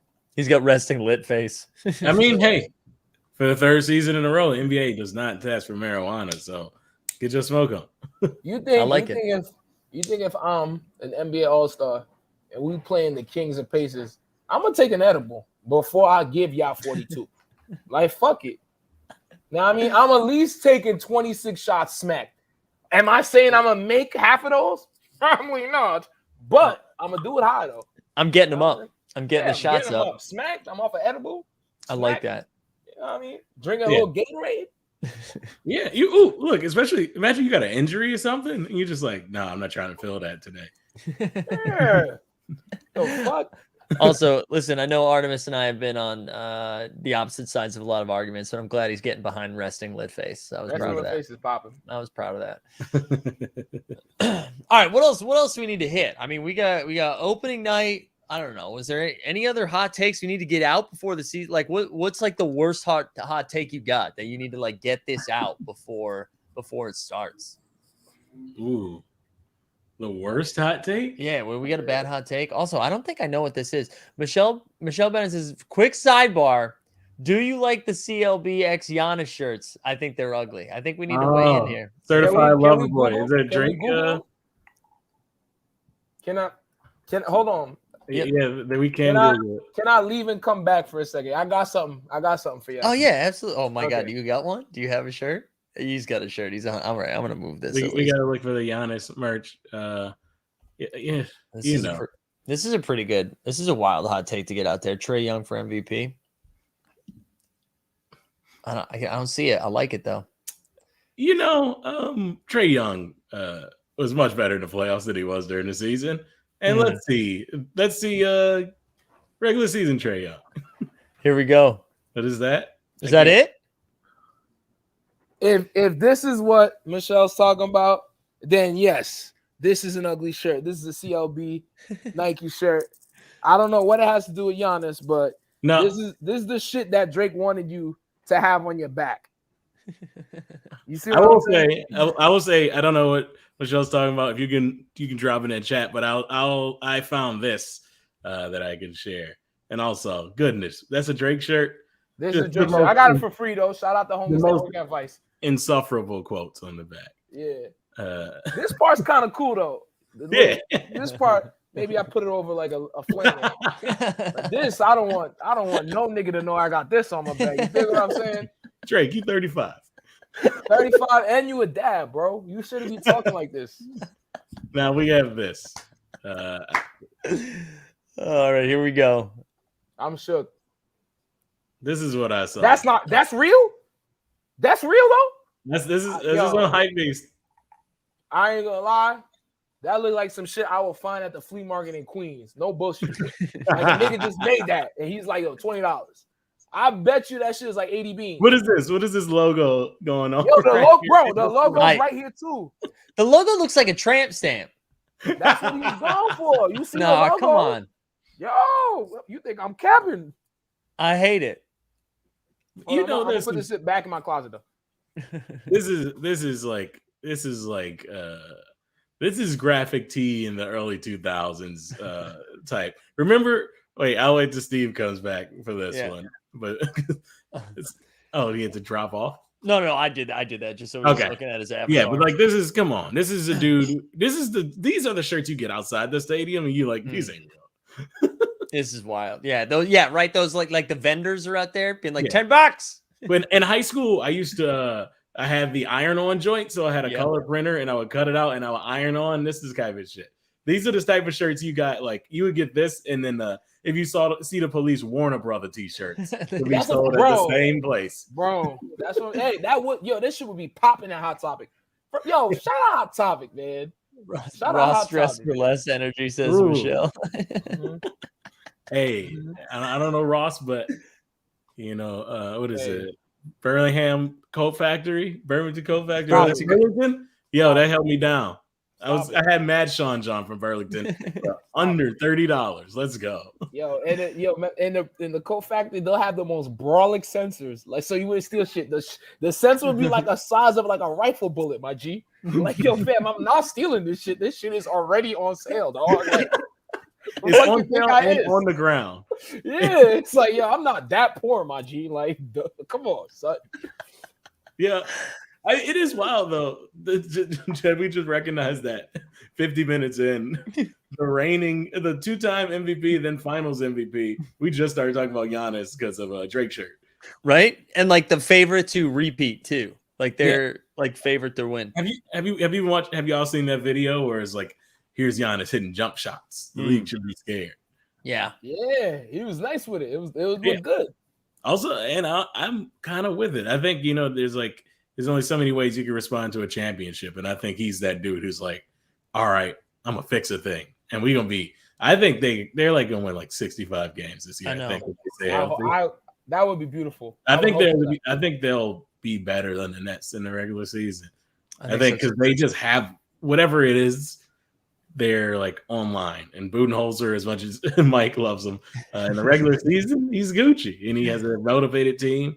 I really think they're gonna do it because especially like the Nets, I don't trust them to play many games. I think they start Blake Griffin. I think they do. And if it's not, they start him at the 5, right? Am I bugging?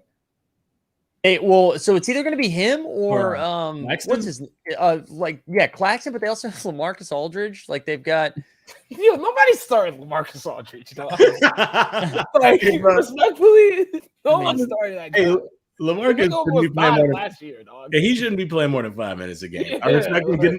Get your ring, play the last 2 minutes of the second and fourth quarter. Yeah. Yeah, it's like I don't even know why they signed him. I mean, you know how I feel about LaMarcus. I can't. I feel like I've gone too far because then he had to retire. That was the best thing. You were like, I can't say anything anymore because now I'm an asshole. Yeah, because I do. But like everybody freaked out when he got traded. I was like, oh, cool. You got someone that would have been sick for you in 1993. Like he's no longer useful. Like he's no longer like when's the last time you're like, oh, you know what? I wish we could get someone that could like back down and then take a fadeaway 12-footer and then walk back. Like, when are you like, oh man, I wish we had a more fadeaway post presence? Never, never. Well, as we come towards the end, I have a question for y'all. Who should we be talking about then? Like we've kind of hit the big news stories, but like it's a league of 30 people. Mm-hmm. It's 30 teams, 15 man rosters. It's a lot of people. What players are we overlooking?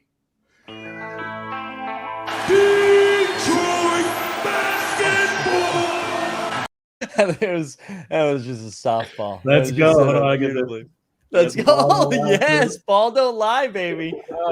I don't know if they're overlooking, but I think these three people got to play well, or it might be okay.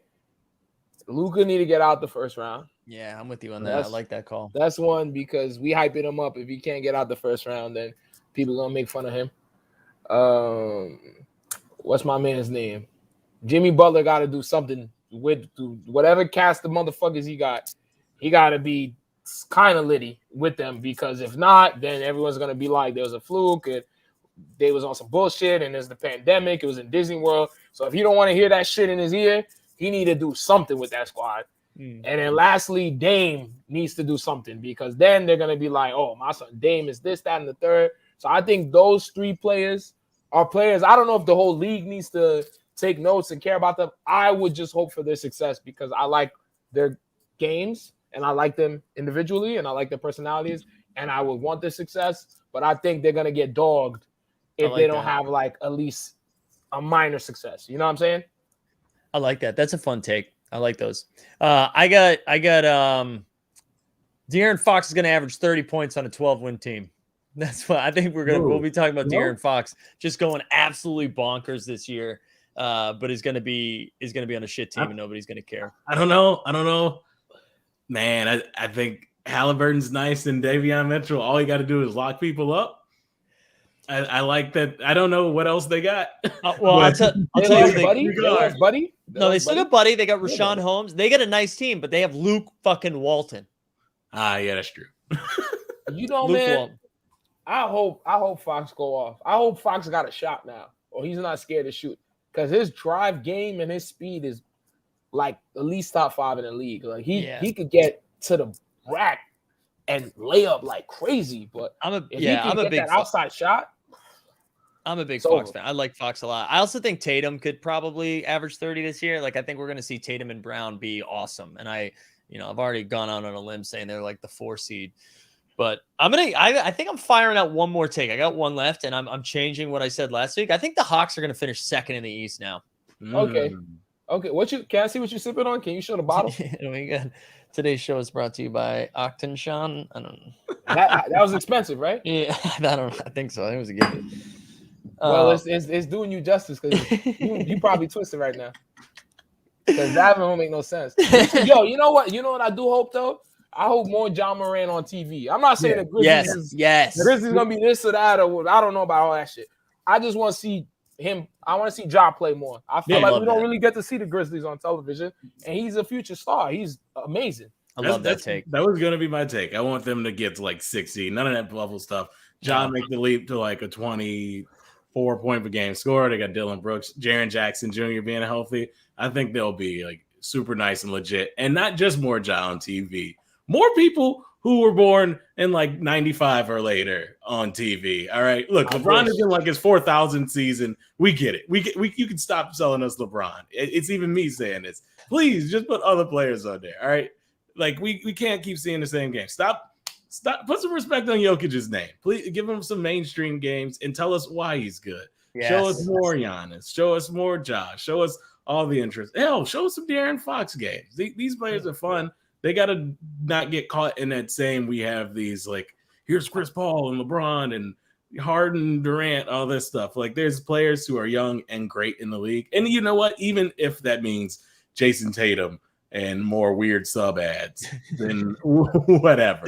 But just like, please start pushing the like new blood of the NBA because there's like so many good young players. Totally. And it just feels like, I don't know. They're not as household as they should be. That was like a warm take, Justin. That was such like a warm, like let's cultivate the next generation and set them up for success. I like that. And by that you mean Michael Porter Jr. Get the truth out there. Yeah, Let my man MPJ cook the young Repub. Oh yeah, yo.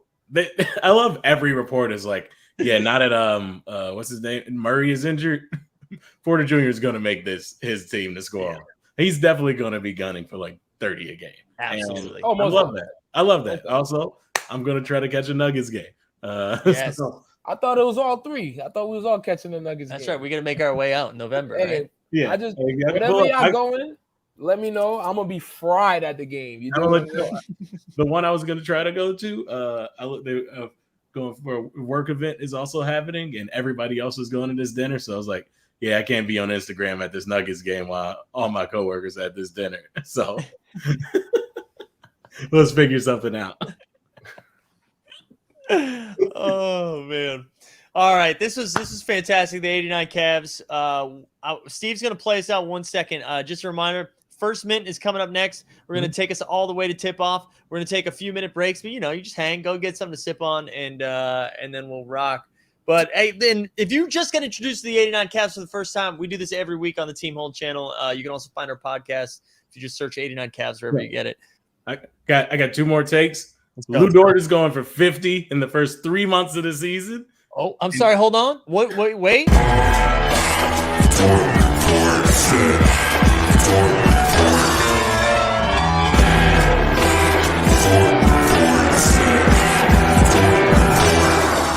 Hell yeah. Give me back. Let's go Pacers. What? Oh, did you say Sabonis, baby? No, I said TJ Warren. TJ Warren. That's what I'm going out on. We fuck the Pacers. Fuck Indiana. Only thing from Indiana I like is Freddie Gibbs. Fuck him. Shout out Freddie Gibbs. Fuck the whole squad. You dig what I'm saying? That's incredible. All right, Steve, play us out. Hey, man, you just listen to the best basketball podcast in the goddamn world. 89 Cavs. I'm Steve.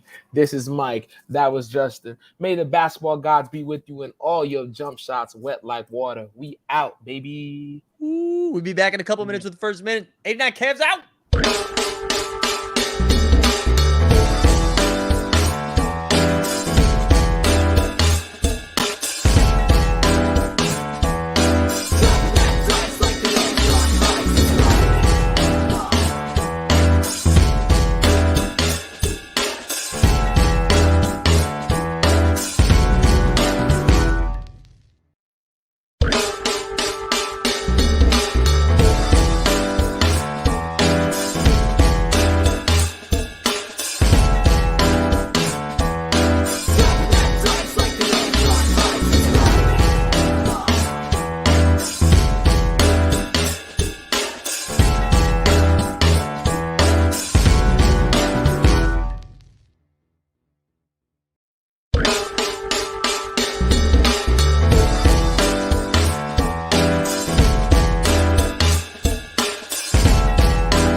Welcome back. Here we go. We've made it. We're on hour 6 right now.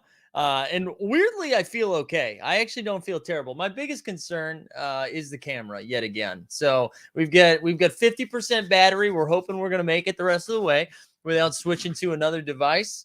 Amazon can F off. Actually, it's not Amazon. It's whatever product I buy didn't work the way that we thought we were going to work. So good times all around. That's enough garbage for me. I'm very excited. We got one more show to do. It's going to be fire. Bandy's even waking up for it a little bit. He's at least moving around. Welcome to the stream. This, you know what? We can also call this. This is like the, what's the word? This is our headliner. Our headliner this evening. What's up? Whoa! Everybody? Oh, my camera's not even focused. What the? Did that? This is because it's home court advantage. That's why. Oh my god! Home I got court all dressed advantage. up, and now I gotta fix the camera. Hold on, I don't know what you're saying about your camera. There we go. That's a lot better. There we go. Nice and fresh, dude. Look at this. We got a Toronto jersey ready to rock. See, I too enjoy basketball. The people say I don't know anything. It's actually, it's funny, Mike. I've been like moving the last year. Like I moved in the spring and stuff like that. So just like literally like an hour ago, I was like, shit, where is all my Raptors stuff? You know what I mean? Because it was like by the time I'd like moved this year, the Raptors were just kind of like, I think it was like around their like COVID spell, and it was just like you needed a Tampa bad jersey. year.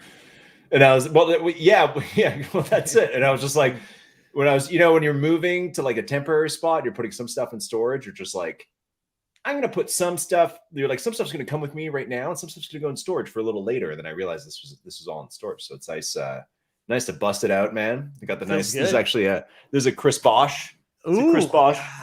God. Yeah. Is that a run it back? Is that a run it back right there? It's a run it back. That's right. Yeah. Actually, Jacob sent it to me because I bought the moment. He does it for everybody, right? Yeah, that's because I've noticed that. I haven't bought a new shirt in years, thanks to Jacob. Jacob, keep it our wardrobe stock. Mike Z, how are you doing, man? What's going on with you? How's the stream been all day? This has been great. You know, I talked with Steve. Now I'm afraid to say because I've messed up his title so many times. Baller Blockchain. Not the blockchain baller blockchain. I'm so sorry, Steve. And it was the first time I met him, which was wonderful. But we talked about like how dope this community is in the sense that, like everybody's so generous with their time right now. Yeah. You know what I mean? You guys have no business coming on this show, and people do it. And it's pretty cool that everyone's down for the game, you know? Oh yeah. Oh no, dude, for sure, man. I love the time I came on last time, and I was stoked when you mentioned it to come on this time. Hell yeah. If anything, I'm sorry I couldn't.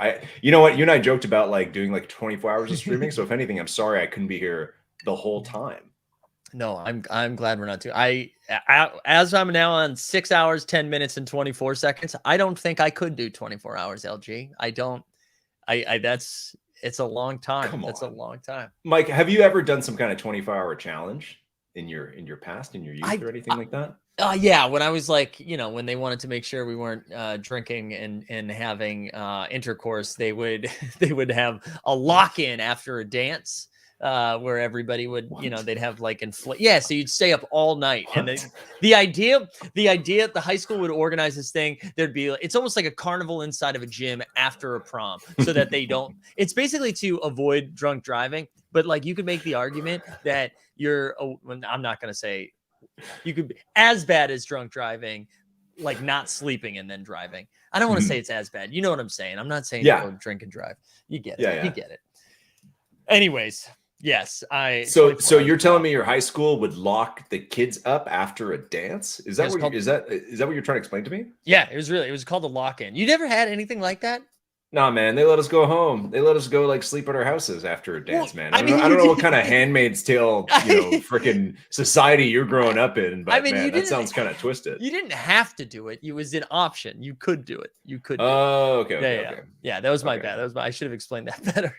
Well, I've done some 24-hour challenges, and that's why I figured like you would be down to do 24-hour challenges. Like I've done years ago. This isn't recently. If I did this now, I'd die. But I've done like 24 hours of 24. Like the TV show where you watch the whole thing. I love like this. because it's all supposed to be in one day, which when you watch it all in one day, you realize that like Jack Bauer literally kills like 40 people per day.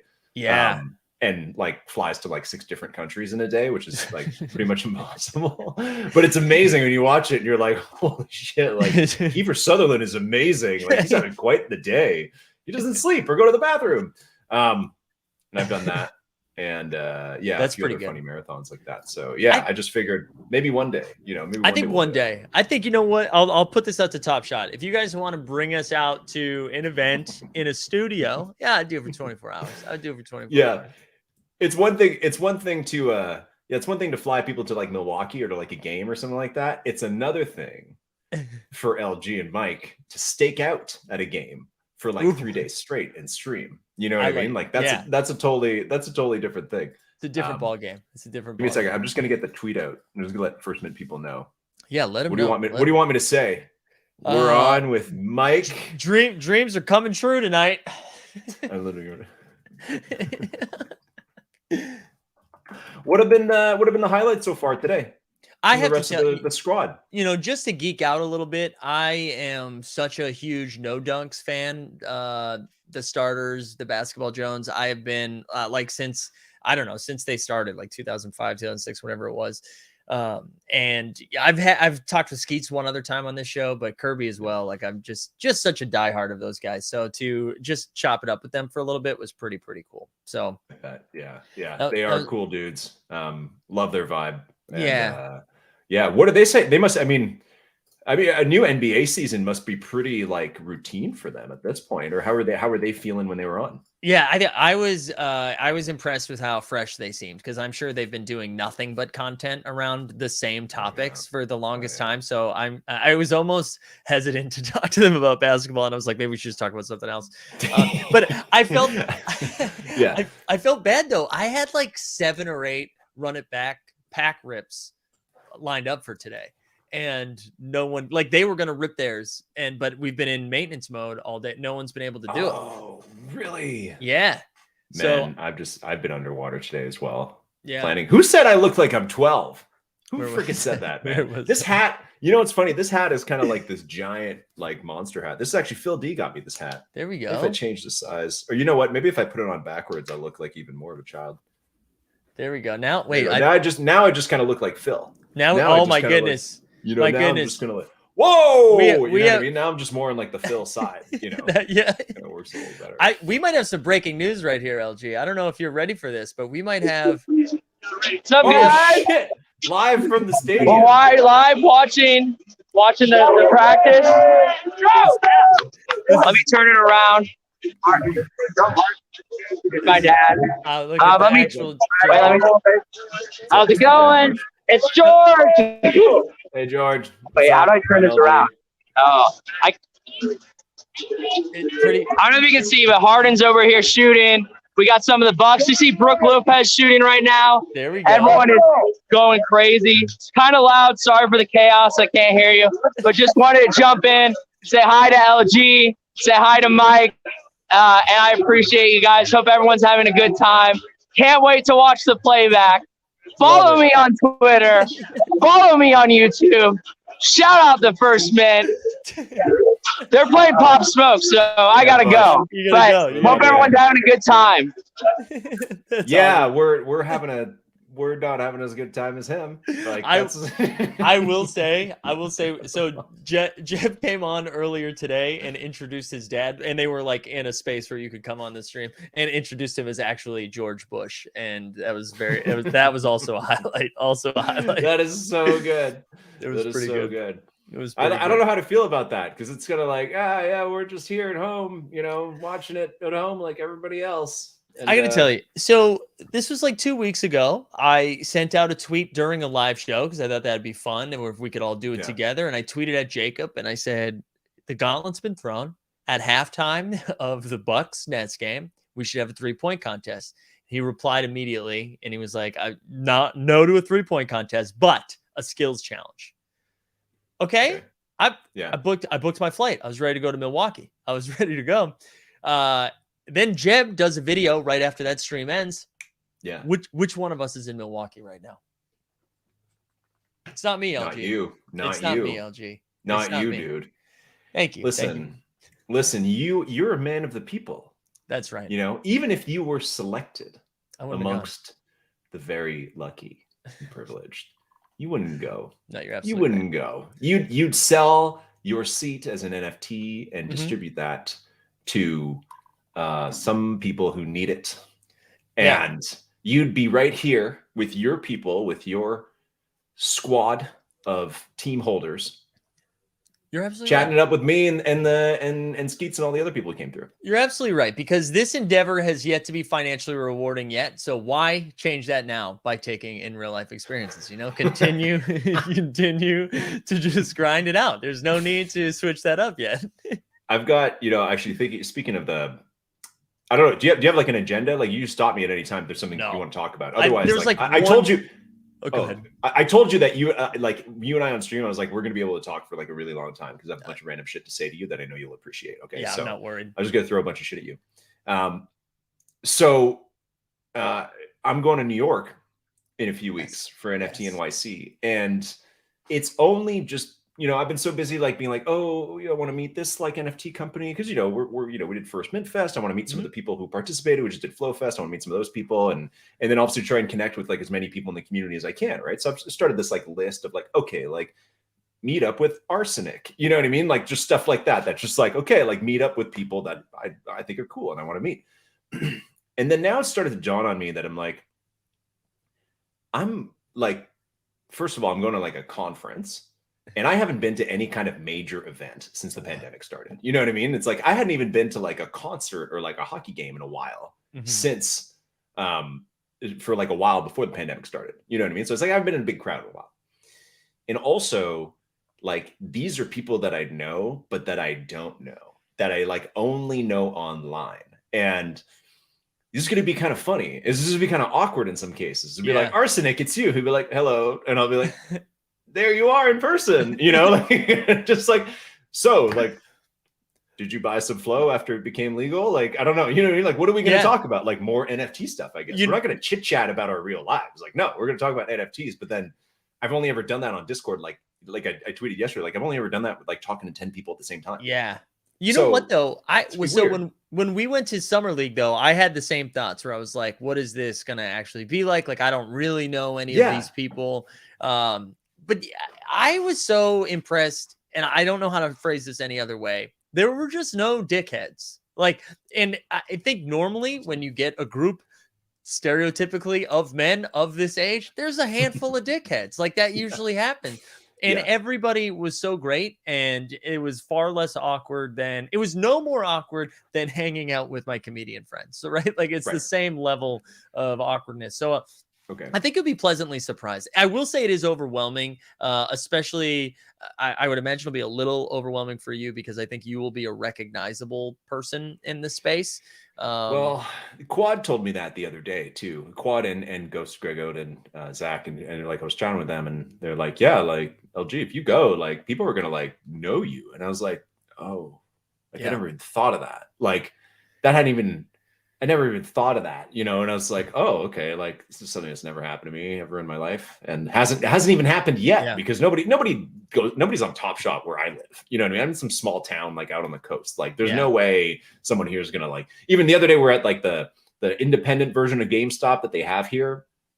And my fiance, she's like, I think that guy recognized you. And I was like, no, that guy like selling like Sellers of Catan. Like that guy doesn't know who I am. Like there's no way. I don't know though, man. I like the reach is probably wider than you think, Well, Top Shot reaches, but it's like, I don't like, it's like, we're still, the First Mint is still just like a small part of that. Right. It's just like, we're not like this huge, like, maybe if we were doing every pack drop stream on the Top Shot Twitch or something like that, you know what I mean? Like, it's like, yeah. Jacob, you're watching right now. Jacob, take notes. I mean, they should be doing. Well, let's just say like Jacob, I'd say like, despite it's like, maybe people know who we are, but like Jacob to me, like in terms of like Top Shot or like Roham, like that's way more recognized. Like more people are gonna know who that is, right? Totally. But still, like if that happens, like that, I guess that'll be cool. I don't know. I have no idea, man. It's gonna be interesting. It goes both ways. This is less impressive because it was at Greg's wedding. And so like the the streams make sense that they kind of ran together. But this weekend that happened with a couple of times where people that I had not met were like, oh, I watched a lot of your stuff all the time. And that was like pretty weird just because that's not an arena. Summer League, I expected to see a couple people that were like, oh, hey, Team Hold or whatever, right? Because it's the same Venn diagram. But like Greg's wedding, I did not expect people to be like, I'm like, we're here for Greg. Like I wouldn't expect anyone to be like, hey, dude, sick. Dude, so you pumped for the all-day stream? Like I wasn't expecting stuff like that. Holy man, the star of Greg's wedding, man. Greg's well, and that is also not true because Greg and his now wife, power couple, rubbing elbows with the Hollywood elite. Also, we got to bring this up. I didn't even think about this, and then I saw this comment. Where'd it go? Gosh, yeah. Borland says LG known as the voice of FlowFest and the 2 million people in that Discord. Thanks to Dumbo. Yeah. So I mean, what do you want me to say? Yeah, I guess I am the voice of FlowFest. No, the FlowFest partnership has been fantastic, honestly. Yeah. You know, some really wild viral marketing techniques there employed by us and Dumbo, and huge props for Dumbo for being honestly just like this Discord wizard master of quests and stuff like that. I'll say right now, like super ambitious from the Flow team to develop these mystery packs. I don't know if you got one, Mike. I opened one earlier today. Yeah. Oh, you did? Okay. So you already opened one. Very ambitious concept. Like when they came to us with that a while back, I was like, holy shit, man. Like that barely even exists on Ethereum. And Top Shot can barely even get some packs out, but you guys want to do this thing where it's this like mix of a bunch of different NFTs from different companies, all in like 30,000 packs or whatever. I was like, wow, that's impressive. We could pull it off. And they did. And, all not to take away from the rest of the fest, which has been some great stuff with a lot of the partners on Flow. And honestly, like, I mean this when I said it, it's like, I was like, man, I didn't realize how much stuff they're building on Flow. It's crazy. Like there's an obscene amount of stuff being built on Flow. And a lot of it is like almost there. Like it's very close to being ready. So yeah, been a really fun experience so far. We're on, to plug it, we're on every morning at 10 a.m. Pacific in the FlowFest Discord stages.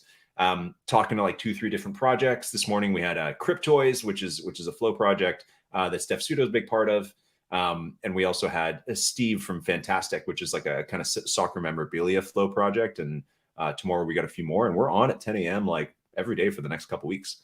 Wow. We're also going to be hosting some Twitter spaces with a few of the projects that are dropping. So tomorrow at 3 o'clock Pacific, we're going to be on with Sturdy Exchange, which released the first ever profile photo NFTs on Flow called Hoodlums from the artist Some Hoodlum. Yeah. And later this week we might be on with Eternal for a drop they got coming up. So wow. Yeah, so we're going to be FlowFest is the main part is kind of done, but we're still kind of keeping the content going, and mainly with the idea of just like, you know, I've always said that it's like the most important part for NFT projects is kind of to show like the face or to hear the voice of who's running that project. So that's kind of what we're trying to get out there, is just be like, okay, here's 15 minutes with the person running this project. You get the skinny. You can go join the Discord, get in there if you like. And that's fascinated to hear your experience with it too. Just because I was talking about this with Steve a little bit earlier, and I've had conversations offline with people that have had, and I'm sure you get this all the time, where someone is working on a project and they're like, "Hey, I have a really great project. I would love to like chat about it with you, and then have you plug it or interview me or whatever." And man, I like. You know, I love the idea that people want to come to us or to you or whomever to like get the word out, but trying to do the homework on all this stuff and making sure you're not putting out some bad vibes and getting people to spend their money on stuff that's not going to exist in a couple of weeks. It's jumping through hoops. I need like a full-time staff. How many DMs do you get? From not like nearly... people being like, I love your show. We have this amazing project. Exactly. I would say I personally get 2 a day, and then the team hold gets like 5 a day. And then we'll get like 1 email a day, I would say. Rookie numbers, man. Rookie numbers. Right? No, I believe it. That's what I'm saying. I can't imagine. We don't get that many. We don't get as many as you think. It's about what we get. It's probably all the same ones. I'll be honest with you. It's probably all the same ones. And it's always some version of like, hey, this is, Rick from, Tall Giraffe Society or something like that. And we have the most amazing collection of PFPs coming out. We love your show. And I always want to be like, do you watch the freaking show? I know that. Just be honest. No way. Like, you don't know.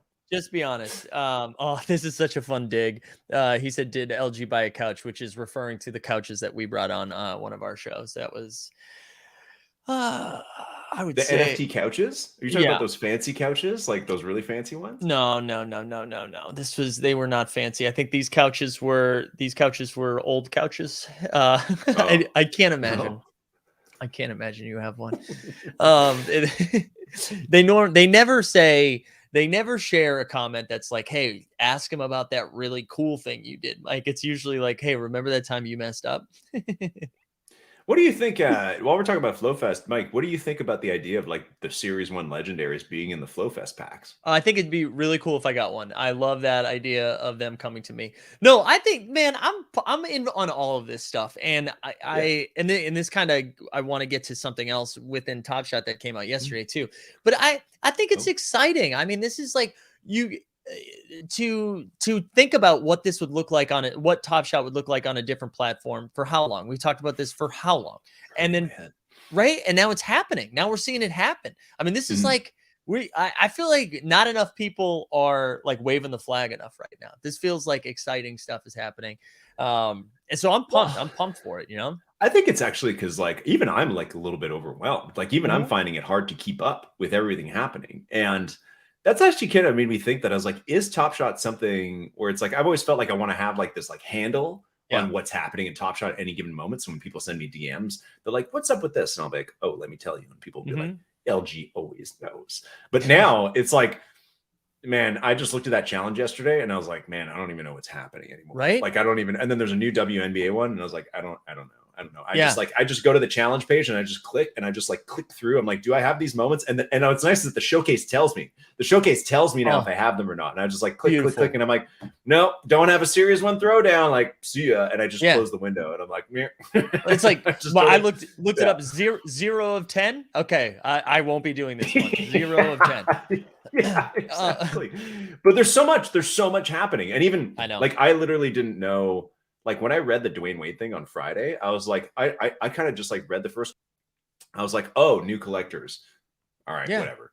And then yesterday it was like Dwayne Wade, you can buy now. And I was like, oh, isn't it for new collectors? And I clicked on it and I was like, oh, it appears here. I can buy 3 packs right now. And it's just stuff that I was like, there's so much happening now that even I don't know. But maybe that's like a healthy place for Top Shot to be at, where it's like there is so much happening where we're not always just focused on one like main thing. You know, when it was like, you know, the finals legendary challenge, it was like, all right, well, I don't care. Like, I'm not doing that. Right. Yeah. So, I mean, this is what we wanted, right? This is what we wanted it to be. We wanted it to be like this. And I think it's more of a personal shift. Like, how do we shift our brains so we're not losing our freaking mind every time a thing drops? Which is like easier said than done, especially because we're in this space every single freaking day. So it's a little bit harder. But yeah, I wanted to know your thoughts on that. Oh, sorry, you were going to say something. The last thing I was going to add to that is also like the difference. Like we kind of went on this off season, right? And despite Jacob and all them being like, there is no off season in Top Shot, it's like there's definitely a freaking off season, right? The off season, the set is literally called Summer 2021. That's an off season freaking thing, and there's no basketball being played, so it doesn't matter what they do. It's an off season because there's no basketball to sit down and watch after you collect the moments, other than WNBA. But if you think about what's happened in the NFT market since the finals ended, what day did the finals end? Like literally 3 months to the day, the 19th, 21st, I think so. 22nd, That sounds right. something like that. Whatever. Something in the early 20s. It's like around that time, I remember seeing Kylo Ren, who's a well-known collector and runs Ape DAO. I remember seeing him post being like, punks look kind of low right now. And I went and looked at the price of CryptoPunks, and the floor was 19.5 ETH. And since then, since like the first week of August, remember the first week of August, there was like this Top Shot bump. There was like a little bit of a pop, right? And it was right during First Minfest, of course. And since then, the NFT market went absolutely insane. And it went like, and it peaked at the end of August when like Visa bought a CryptoPunk and Apes hit like 50 ETH floor. And since then, we've been living in this like just insane-o world of NFTs where like every celebrity's getting in. There's all these new companies, all these new marketplaces. Coinbase is making an NFT marketplace. Like every day there's like this new, like, holy shit, huge thing with NFTs. And that has been the off season of Top Shot. So it's almost like we're re-entering Top Shot now in like a bit of a different NFT universe. Right. I find. I would you know say what I mean? Like it's different now. Like it's like we know more about NFTs. We've done all this other stuff, and now we're all these like trained NFT like veterans coming back to Top Shot. And I think you just used the right word. Like we got an education almost on it, right? Like, and not only did we have an education, more people got an education. Where I think like there's I wouldn't say it's normal or whatever, but I think like more people have an understanding of what this is. I also think too, the experience of, and this is me possibly trying to sugarcoat and justify everything that happened, but I think like going through what March, April, May felt like, and then to come out on the other side and be like, hey, we're actually kind of back to where we were, or we're close to where we were, right? Or maybe not close to where we were, but we're at like a more sensible place right now than we were both in February and March, April, May. So I feel like it's easier to be excited about it, right? Like a healthier excitement, I should say, where it feels like we're in a good place.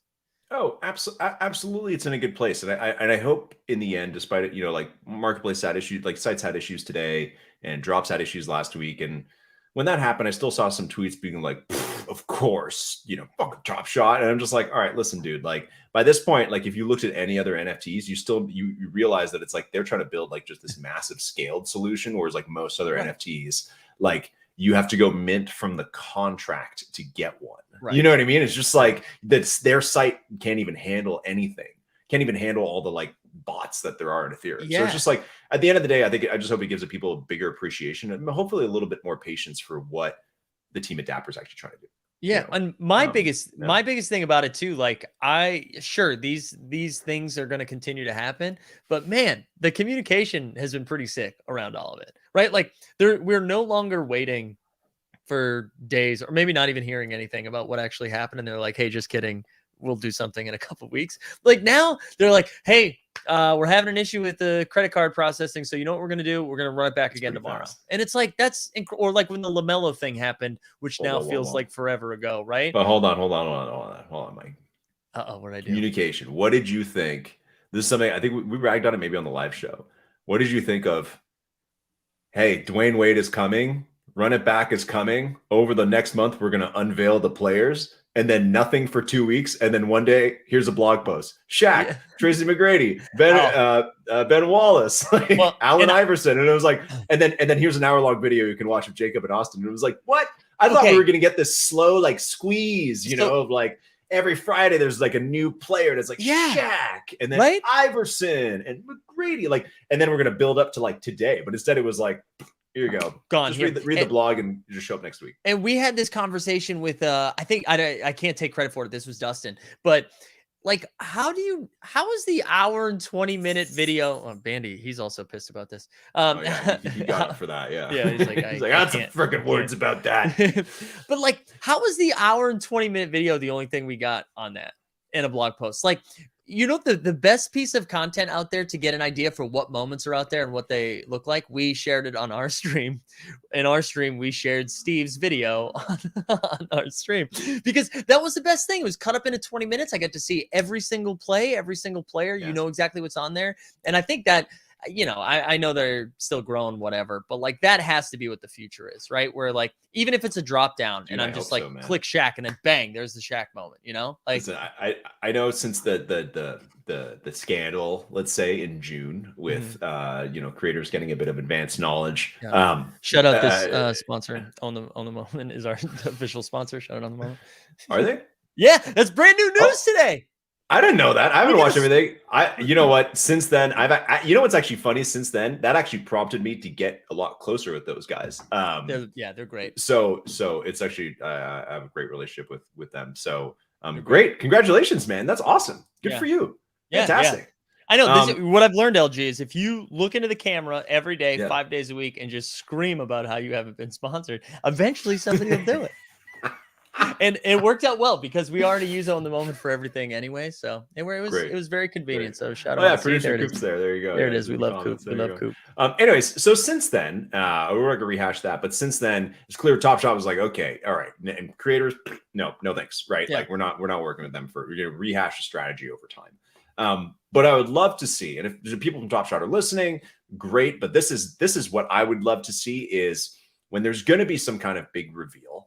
And we want to keep Jacob and Austin on. They do a good job. Yeah. But it's like, I want to see like a freaking Sports Center top 20, top 50 list of like all-time style where it's like hype. There's these graphics and you're like, number 40, yes. Shaquille O'Neal takes down the backboard. You know what I mean? Like, I want to see that, but it's just like, I think you could do that even for kind of like mundane in-season sets. Like, all right, 30 new metallic gold moments, number 30. So, you know, ready here. So have you Miles Turner, you know, puts it down, puts up the block on Giannis, you know, like, but I think you could do that. And I think you could leverage each time, just pick some different creators to just pre-film that with. Right. Ready? Yeah.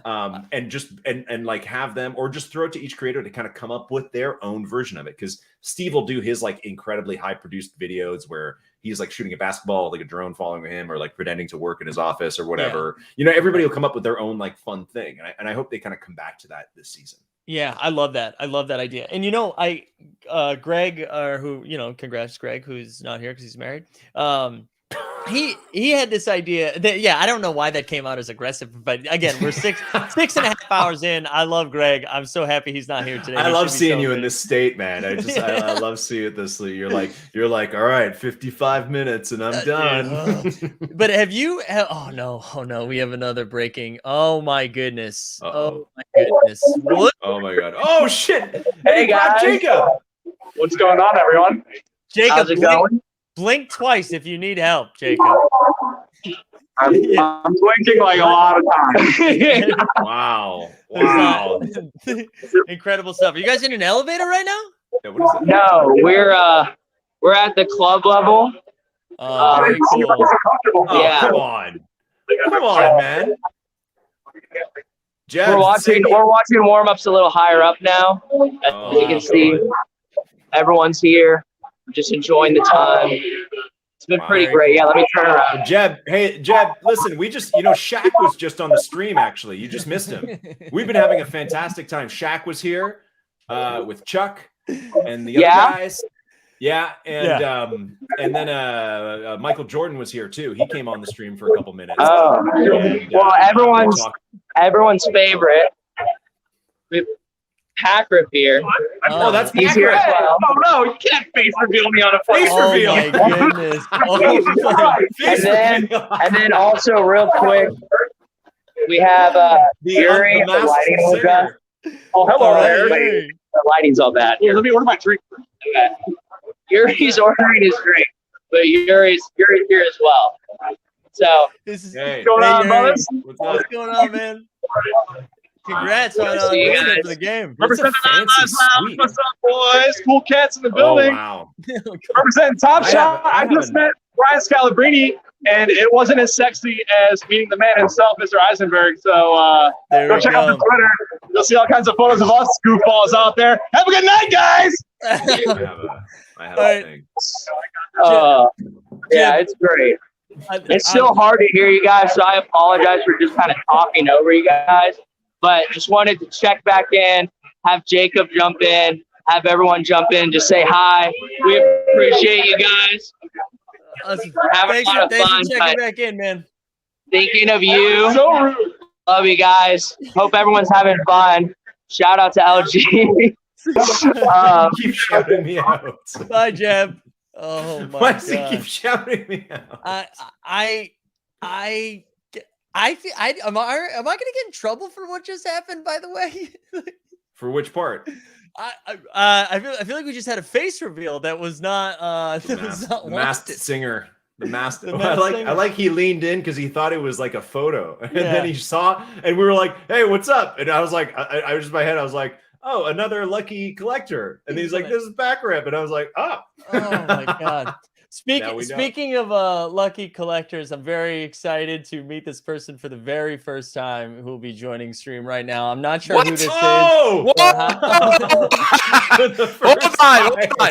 Listen, I don't know if I was able to come on this early, but the minute I saw a Packrip reveal again, I had to show up here, man. That's the second time he gets busted now in the last two events with Top Shot. Second time this guy gets busted. The first time, he showed up in a picture on Twitter, and I'm like, LG, that's got to be him, man. He's in every picture. He's got the Knicks t-shirt on. That's got to be Packrip. And now he just got busted again. He's not on the list of winners for that event. So he got in there somehow, man. That's busted times 2, Packrip. I love that Jeb just introduced him like that. You think that was on purpose? Was that on purpose? Where he's like, I'm just gonna like, did Jeb do that to Packrip on purpose? 100%. Get Jeb back on. We need to see the other people there because the Top Shot account is not showing us the secret attendees. They're only showing us the ones that won. We want to see all the secret people there. I think there's more people than we think in that suite. It looks like a massive suite. You think we're being held out? You think I do, Mike. Mike, we should be there, man. This show should be live from that suite. That's what should be happening right now. So you're saying, Phil, hold on. You're saying that I should rewind, like just go on YouTube, rewind like the tape, screenshot it, and be like, "This is Packrip," and tweet that from the first minute. Is that what you're saying? Do people like, not know this? This is him. Yo, people know this though from the first time, man. We busted him the first time. Listen, I love Packrip, all right, and his character to me is so interesting. But this is the second time he's slipped up. All right, other guys who don't show their faces have not slipped up yet. This is caught. This is the energy we needed. Is that Phil immediately took Jeb's mistake and was like, you know what? Packrip's fault.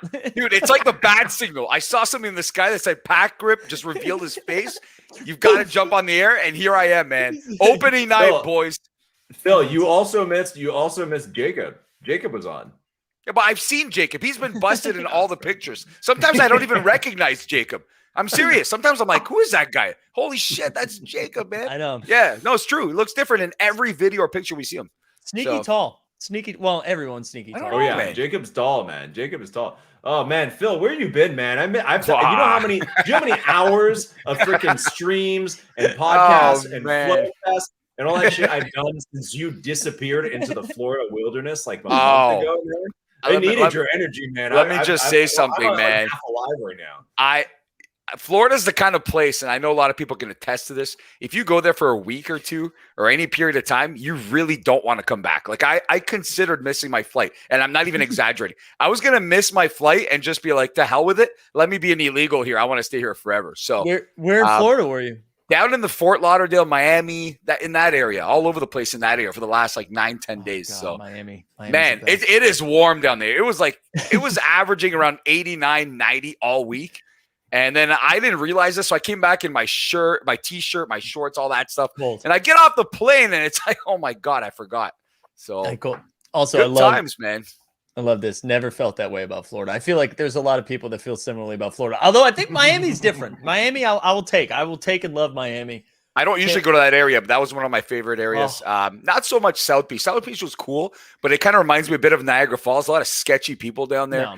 A lot of sketch stuff. But if you go up the coast a little bit and you avoid all the 80-year-olds and stuff like that, it's a good time, man. It is a good time. It is a good time. Well, another little known fact, and since we're starting to explore the Doucette family universe since we had Mom on the podcast, okay? Wow. Is that we often went on vacation to Florida as kids. Yes. Ooh. Yes. But not that part of Florida, ever. No, particularly the part called Treasure Island, which is a real place in Florida. It's Tampa. an actual spot. Yes. It's in Tampa. It's in Tampa, St. Tampa. Petersburg. That's guys. Madeira Beach, baby.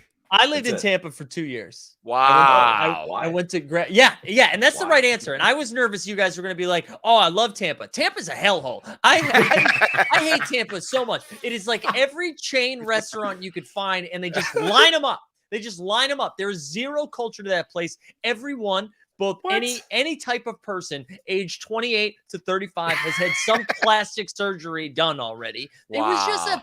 It was a garbage, and that is why the Raptors sucked last year. Wait, what years were you there, Mike? That is come on, true. what years were you there? I was there 07 to 09. Oh, Wow. okay. I thought maybe you were there when we. But hold on, Mikey. What about Krabby Bills, man? What about Krabby Bills, man? We love Krabby Bills. We couldn't even get in last time. Bird Sanctuary, Phil. We went to the Bird Sanctuary. Yeah, Pirates Cove mini golf, my favorite Pirates place. Cove mini golf. I think every town in the United States has a Pirates Cove. No, it doesn't. No, I you did can't not say see that. a single mini golf while I was in the Fort Lauderdale, Miami area. Not one. And I was super super disappointed because the Tampa St. Petersburg area has got a ton of Pirates Coves and all those little mini golfs with the little gators and the falls and all that stuff. You know, the one where you shoot your ball and And if I'll tell you what, if I was St. Petersburg, I'd be. Oh, you hear my Boston accent there? If I was fucking St. Petersburg, I would be furious to be looped together with Tampa because St. Petersburg, it's got some nice parts about it. Tampa, That's true. Zero redeeming qualities. Well, None. yeah. Well, Fred Van Vliet actually, and I know you saw this, Mike. He said that was like one of the lowest points of his entire life. No, I'm serious. Was when they were in Tampa last year. Seriously, he wasn't joking, and it's not a knock on Tampa. It's just showing how far away they were from home. And it's funny that he considers Toronto officially home now, right? He's from the States, and I think he's from where's he from again? He's from Rockford, Illinois. So, it just goes to show, man, how rough it was for the Raptors last year. But they don't have any excuses this year, right? No excuses. The team's not that great. I'm wearing my Pascal Siakam shirt tonight. There we go. Ready to rock, man. There it is. Somebody was Bounce back asking season. which jersey I was wearing because I only showed it at the start, Phil. Just so Whoa. you know, it is the Chris. Wow, Bosh that's jersey the that Chris I have. Bosh. I don't even know Yeah, where the Chris Bosh Dude, bad. look at that. That's retro. Look at that, Mikey. It says Well, Toronto. the cut's really nice, man. It's The got cuts then Adidas. was- Wow. I'm just kind of like they had the V-necks then on the shirts, you know. and the I like jerseys, it. so I it's kinda just cool. my only complaint right now, I think LG got a little gun shy because of the chat, but he stopped wearing the hat. He had a hat that he was What rocking is for a that, little man? bit. I got one too, but like, come on, there it is. There it is. Yeah, I got one too. Phil, I was saying this is when we just start man. to look. Phil still living the Florida. That made Phil look so much more Florida just for that second. I'm so upset that I'm not there right now. I'm not gonna lie, guys. I'm really upset, man. I'm in withdrawal right now. Like I can't. Good thing the NBA starts tonight because I need to get over this. I'm so You do ready. Look tan. You do I'm look so tan. I'm not though. I'm not because I was in the. This is the ironic part. I went to Florida, South Florida, for 9 days and spent 80% of my time in a hockey arena. Like, think about that. Oh wow! Yeah, they're Like, gonna we have say, hockey everyone's arenas gonna here say on that that's every the most corner. Canadian thing you could ever say. It That's really exactly is. What the You're chat going to wants say. Lightning preseason games? No. South Florida, Mikey. Not Oh, I'm mid sorry. Florida, The not Panthers? North Florida. The Panthers? The Panthers are not even in Miami. I found this out. As big of a hockey fan as I am in sports, I just found out the Panthers playing like I don't even know what that part of town is called. It's like Sawgrass Mills or something like that. It's in that area, south of Coral Springs. We saw a bunch of the players from visiting teams and stuff like that while we were there. But yeah, I spent all my time in the arena, and when I wasn't at the arena, I was poolside. But it wasn't enough, man. I need to be beach, pool every single day. I wanted to go look for Kyle Lowry too, but I didn't have time. God, I forgot. I think I saw Lil Durk though. You know who Lil Durk is? Who's Lil Durk? All right, I'm sure the chat knows who Lil Durk is. Oh, but yeah, please, I think I saw Lil Durk. Phil back with the obscure facts, man. He's back with the totally obscure stuff. I gotta, Phil. I don't know if you know this. I'm approaching hour 7 of being live. Wow, I I've do streamed know for that. 7 straight hours, and I don't know. Like I love LG. I was ready to talk to him for 2 or 3 hours. We're Like, having I a good would've gone- chat. Yeah, it's been great, but this was like the like sniff of cocaine I needed. Whoa! What does that make me? Hold on, wait, Mike. Explain if Phil- immediately. Where am I on the drug scale then? It feels the Marijuana. the bump. It feels the Marijuana. bump You're like of a- cocaine. you're- What am I like? The chill blunt or something like Exactly, that? Like the chill, No, LG is Tylenol, like like Tylenol. Tylenol. No, not even Tylenol. What's that? Extra or zinc whatever. Extra strength. vitamin C. Extra strength. There you go. Wow. All right. I can't believe I have to do this, but I feel like I got to refocus us for one Top Shot question. There was one Top Shot related thing that I actually wanted to ask. Also, I forgot people want me to play the Coke video. You know what? I'm gonna give you. There's a Coke video. Yeah, Whoa. and there's so much context that I just don't think I'm gonna give it to you. I think I'm just gonna play the video.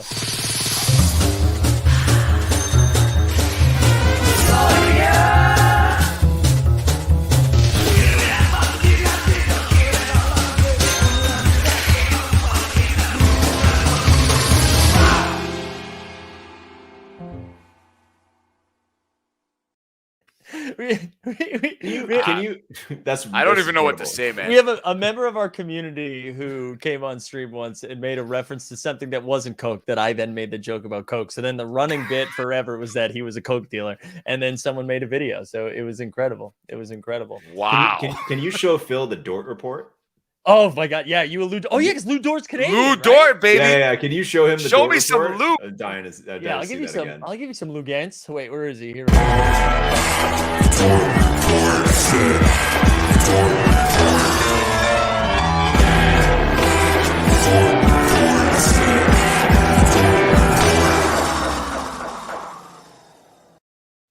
Wow, I don't even know what's going on, but that's pretty cool, man. I know. That's Honestly. fun. Okay, time for a little known fact. And Mike, I don't know if you've ever heard this before, but Lou Dort grew up only about 5 minutes away from Chris Boucher, and they used to play basketball together as like 5-year-olds. No joke, man. That's a real fact. I love that. Yeah, I from love Montreal, Quebec, northern part of Montreal, Quebec. So pretty cool stuff coming out of northern Montreal.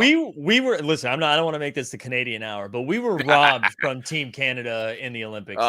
No, yeah, we're not going there. Man. Just Right? end it there, man. Give me a healthy Canadian team. Phil's gonna vomit if you start talking about it, man. I'm ready to run. We can't discuss that. If you had Jamal Murray, they were in. From the moment Jamal went down, it was just like, oh boy. Yeah, that was SGA our is best. Canadian. That was going to be our best chance. Yes, was this SGA, year. Jamal Murray, they weren't there. A lot of guys not there. The number one recruit actually that signed, I think, is he going to Kentucky? I can't remember. I think it's Kentucky. Yeah, he's Canadian too, man. So there's a lot of good stuff coming out of Canada. But speaking of disasters, guys, I have to ask this because I've been MIA for a week. Are Ben Simmons moments on Top Shot completely crashing or what? I need to know this. First of all, right now, Phil, you can't really do anything on Top Shot. Yeah, marketplace is down. I'm still? Oh man, people were pissed about that earlier. Yeah, which okay. Just so you know, I never understand why people are pissed. It's like I don't know, like people have time to do stuff. I don't get why they get so Is it down? Is it down? Well, maybe it's back up. You just can't open packs. No, it anymore. is.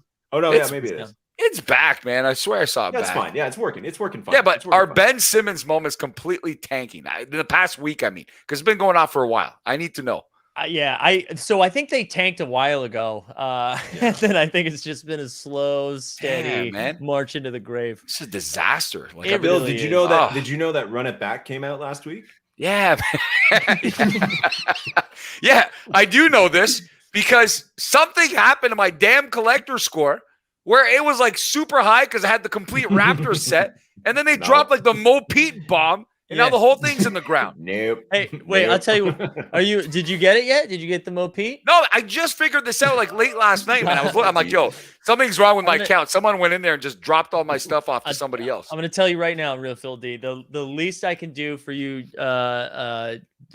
giving your time to us tonight, coming back from Florida to do this. I have a Mo Pete, and deep down in my heart could give zero fucks about Mo Pete.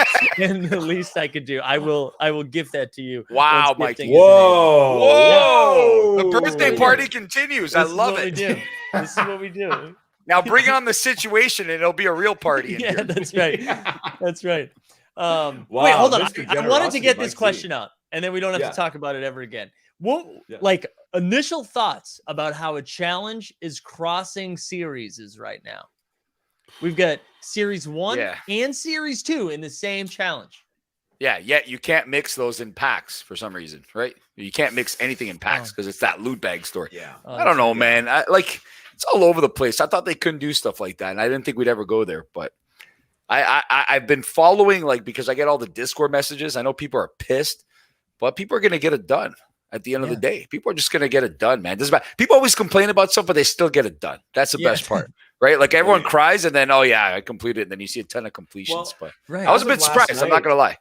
As of last night on Live Token, he was saying that there were already 198 completions. So now I'll just pull up the latest one. I think it's hers 367 as of 10 a.m. today. So out of 6 hours ago. I think I saw a notification from On the Moment too that they, it's projection, so who knows? But they projected 1,200, I think, completion. So I was thinking it was probably going to be somewhere between like 700 and 1,000, but not much. 1,200. Wow, man. Yeah. My God. Well, what's the price?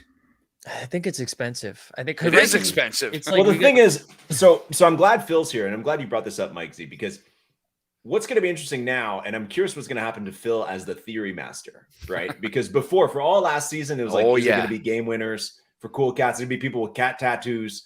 Like, what is going to happen as the challenges? And now the challenges like feel like they're like interpretive, right? Because now it's like any Series 1 throwdown, 3 Series 2 throwdown. Yeah, so you know what I mean? That's more my question is like, is that the future of challenges? It's less like these, because even the WNBA ones, none of them have been collect these 9 players for the reward. It's been collect 3 moments from the WNBA, collect 3 moments from the run it back WNBA. You know what I mean? It's been less prescriptive.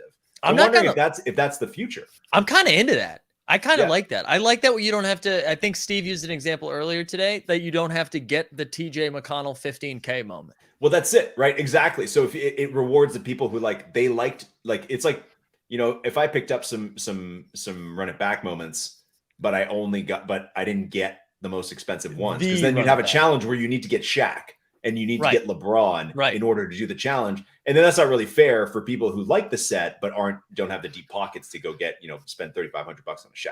Yeah. So I think it makes it more fair, but inevitably there's part of it that might be a little less fun, right? Because when things are more fair for everybody, it creates less peaks and fewer peaks and valleys. And so LG is a huge capitalist, and it makes sense. It makes sense that you bring that up. Let's get in.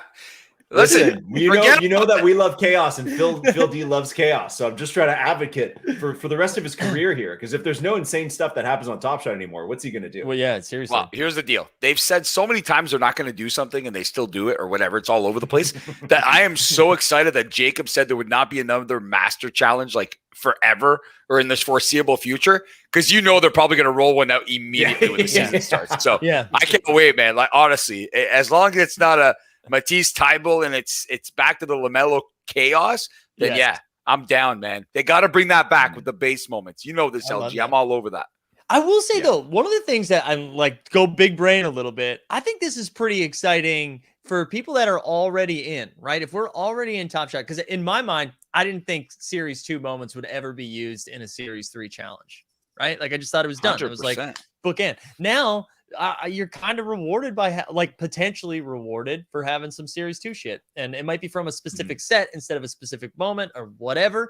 But I don't know. I thought that was kind of, and nobody's talking about that right now because we want to be angry that we're doing a Vince Carter challenge because we're gonna reward MBL and Andy again. That's all we do is reward MBL. Like, that's like the energy that comes with the challenge. Where it's like, sure, whatever. But like, if you think about what this looks like in a year, or not even a year, like a few months from now, I don't know. I feel like all those L's we took on the Series 2 throwdowns, maybe that's used in a challenge. Who knows? Well, there's also a good part of it never making everybody happy. Yeah, that's important. That's important. First of all, there is no solution where you could satisfy like whatever the actual number is. That they love to throw around the 2 million collectors or whatever. We know it's less than that. Whatever the number is, let's say at least 100,000 people. Let's say 100, or let's say that let's call it the top 1%, which you just need to have like the top like couple thousand accounts to be in the top 1%. Let's say huge capitalist vibes from LG tonight. Huge capitalist vibes right now. We're playing Monopoly, is what we're doing. Honestly, it's pretty much like McDonald's Monopoly, and we've rigged the game. What I'm saying is that it'll always be. I think it's healthy for there to be some disagreement. Mm-hmm. Right, because that drives like engagement, right? And it's like we all of us, like we're on a talk show that is one of many talk shows about Top Shot. Like, we literally treat this like it is its own sports league. And it wouldn't be interesting if we all came on the show and we're like, we all love the decision they made, and then everybody in the chat is like, we also love the decision. This is great. Like, we'd have nothing to talk about. So it's good if there's some stuff that's kind of polarizing. It has to be, and because of the culture that was created last year as the market like got destroyed, there will always be a lingering like part of the community that no matter what it is like tags Roham and is like, Roham, you're gonna get sued by the SEC. Like, there's always some element of that. You know what I mean? There's always somebody who does that. Shut up, Mets. Oh yeah, there you go. Yeah, I'm okay. Always some element. 7 hours in. We're name dropping tonight. Wow, yeah, that's it. We already doxed Packrips, so we might as well. Is this what you want to do with the last half hour, Mike? Let's just go on Twitter and just create a burn book. Here's another thing. You need to go back to that suite. Those guys. I came too late. I need to talk to those jokers out there. That was wild, man. I still can't get over what I saw. Like, all sorts of unknown faces in that suite, man. The plus ones. Everybody get a plus one. Plus ones. That's it, Mike. That's what they're doing, man. They're going plus ones down there. You're right. Dude, plus ones is that's a sweet expense, man. That's a happy plus one to get to go on that trip, man. I love that Jeb Bush brought his dad. That was That's just awesome. incredible. That That's was really awesome. Oh, he did. I missed that part. I didn't see that. nice. Yeah, he introduced him in what can only be described as chaos. It was very it was very loud. It was very loud. Okay, so hold on. man. Here's a question. I don't mean to nitpick. No. Did Packrip win the trip?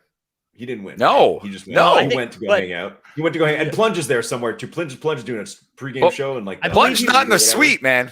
I believe. Well, that's what I'm saying. How did Packrip get in the suite? That's why we need to go back to that scene, man, and find him. We need eyes on the ground, and we need Who to let ask him in him the right suite, now.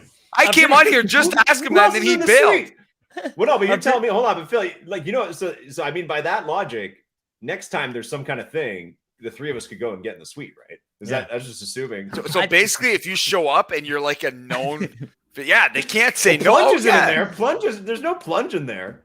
I like somebody used him as a +1. That makes sense, actually. Yeah, I like that we. There we go. Okay, yeah, that's nice. We all know that's it's really a nice. +1, but it's way Okay. more fun figuring out what it could have been instead of a +1. Yeah, it's we're having. Yeah, forget. I'm just gonna ignore that part of the chat. Be like, no, it's not a +1. It's not a +1. Let's break it It's down. definitely Who's gonna not. bring it? Okay, well, who's gonna? Two bring up events the in a row now. NBA Summer League now, and this season opening game that we see Packrip. Well, I got an idea right now. I got an idea, and I would like to be the first to say thank you so much to Top Shot, because they have recently just said that the First Mint and Team Hold will be hosting the entire All-Star festivities. We will be judges at the dunk contest.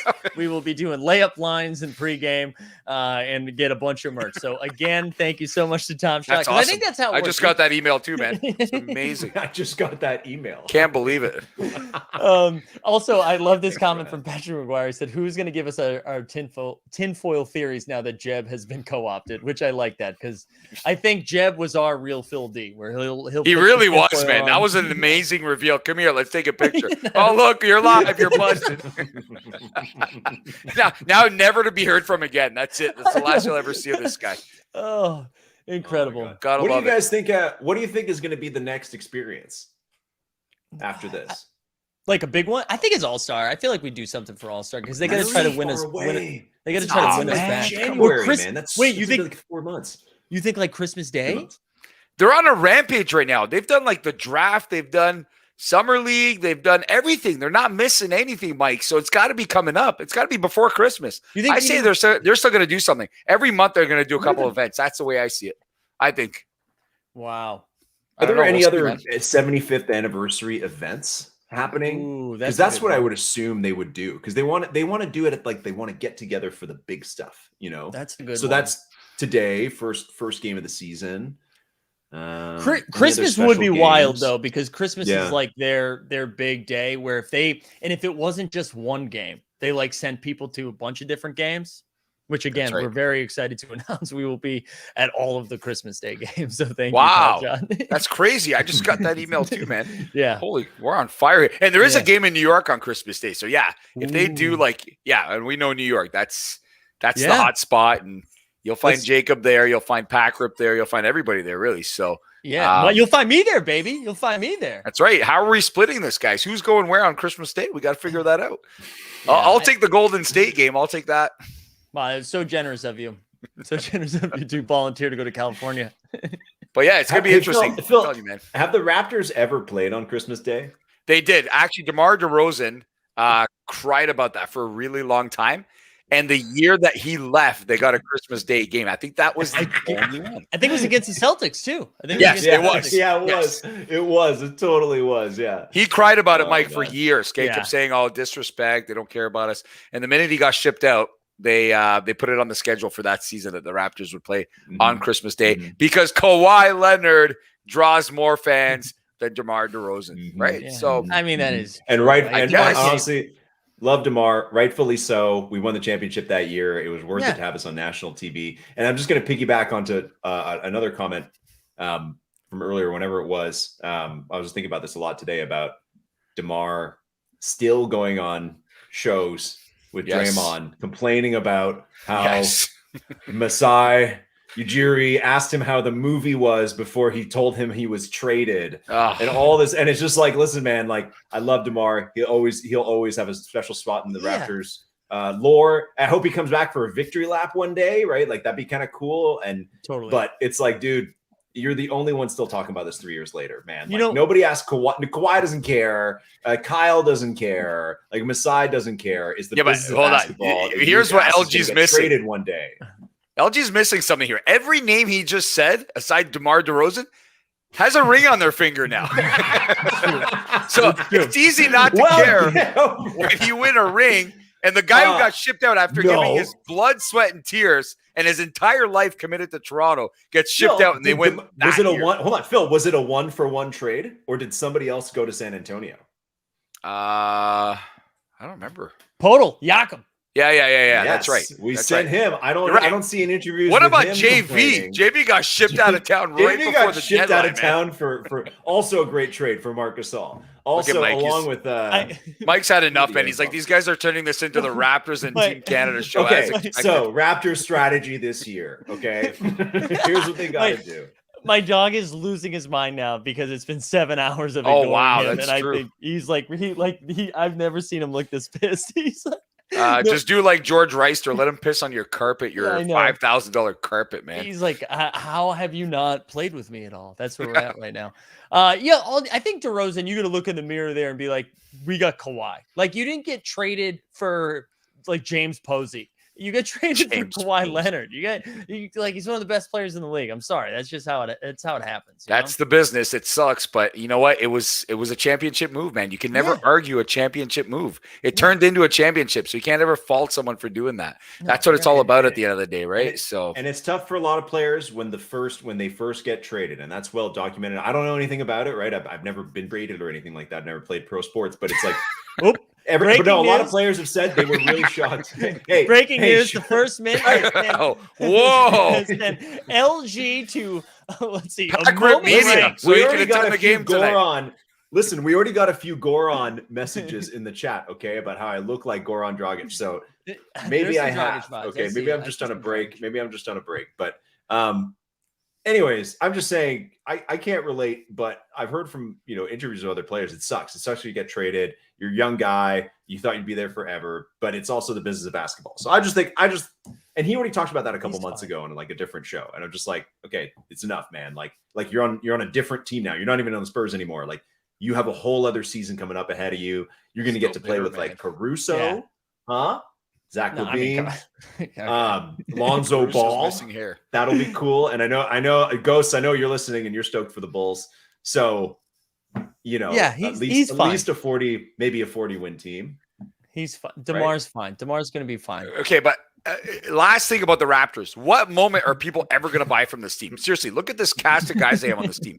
There's going to be nothing to buy this year. Like, this is crazy. Give me Scotty Barnes. I think everybody will lose their mind for a rookie, right? Oh, you mean okay? And hold on a sec. I haven't asked you this, Mike. What size edition will the rookies be this year? Are we sticking with 4,000, or are they going to jump that up to like a gazillion? So this is my biggest frustration, and it took me a while to figure it out. Why did they do the 12K rookies? Like, give Sadiq Bey a 4K rookie, right? Like, just do it for all of them. I think it's more. So I don't think we're gonna see 4K. I think like 12K ends up being. That sucks, man. I want 4K. I want these things to blow up the way they did last year, right? Because people are so hyped about the rookies, and there's so many new people. Like, if it's only 4K, and this class of rookies has potential to go off. Last year was LaMelo. The rest were so, right? But this year, with Jalen Green, all those guys, like these guys have the potential to be massive, right? So I can't wait. Honestly, I hope it's 4K, but I do too. I really do too. It's not, man. Those moments are just so fun. But I just feel like Sadiq Bey should have a 4K moment. I wish that was 4K and not 12K. And I feel like, and I understand it's because it wasn't his first play, first game, whatever. It doesn't get all of the badges, but just do it for all of them. Just do it. Keep some consistency there. Yeah, Jacob, if you're in the suite right now and you're listening to us and not the pregame festivities or anyone else, we want 4K, man. Hey, is Austin there? Oh no, Austin was on here. That's why I saw him in your lineup, Mike. Is he not at the opener? No, he's not. Wow. I was gonna make up a reason as to why, but I like Austin too much to even joke. He's got to be there, man. Like, come on. I know. Come on, Top Shot. What's up with that? I know. Austin's the king. That I sat next to him for a little bit or talked to him a little bit during summer league, and just knowing that he had to be in a game and then deciding which moment became a moment, that's such a cool job, but also a stressful job. I imagine just not picking the right one and everyone losing their damn mind, you know? Dude, that happens every day on Twitter, man, where people are like, look at this moment. It's garbage. Why would you pick this angle? Like that happens on a regular basis, man. We've probably done that a couple times too. Yeah, I'm sure I have. We've done it about LaMelo. I just hope this year they kind of focus on special moments. There's so many damn plays in an NBA season that I don't blame people for saying that, because if you look back at last year, a lot of plays are just whatever plays for random players. You know what I mean? I don't think players should get plays unless it's a really special play. Don't just make a play because of certain players in the league and you haven't done a moment of his yet, right? Wait for something big to happen. And if it doesn't, you don't have to have that player in there. It's not that the end of the world, right? I'm with I don't know. I just wish they were more like plays that people are like, oh yeah, I remember that. I remember that. I remember that. Is that the dog with the toy? Yeah, the dog has a toy. The dog has just a making toy, sure and everybody's okay. Nobody's having furious. a gastro problem or anything here. He just heard Jordan Wara got his ring and he was furious about that. Oh wow. It's freaking Yeah. out. All right. What's hey, question for you guys. What other right now, you got the group of people at the Bucks game, they're hanging out. There might be another kiosk one day, who knows?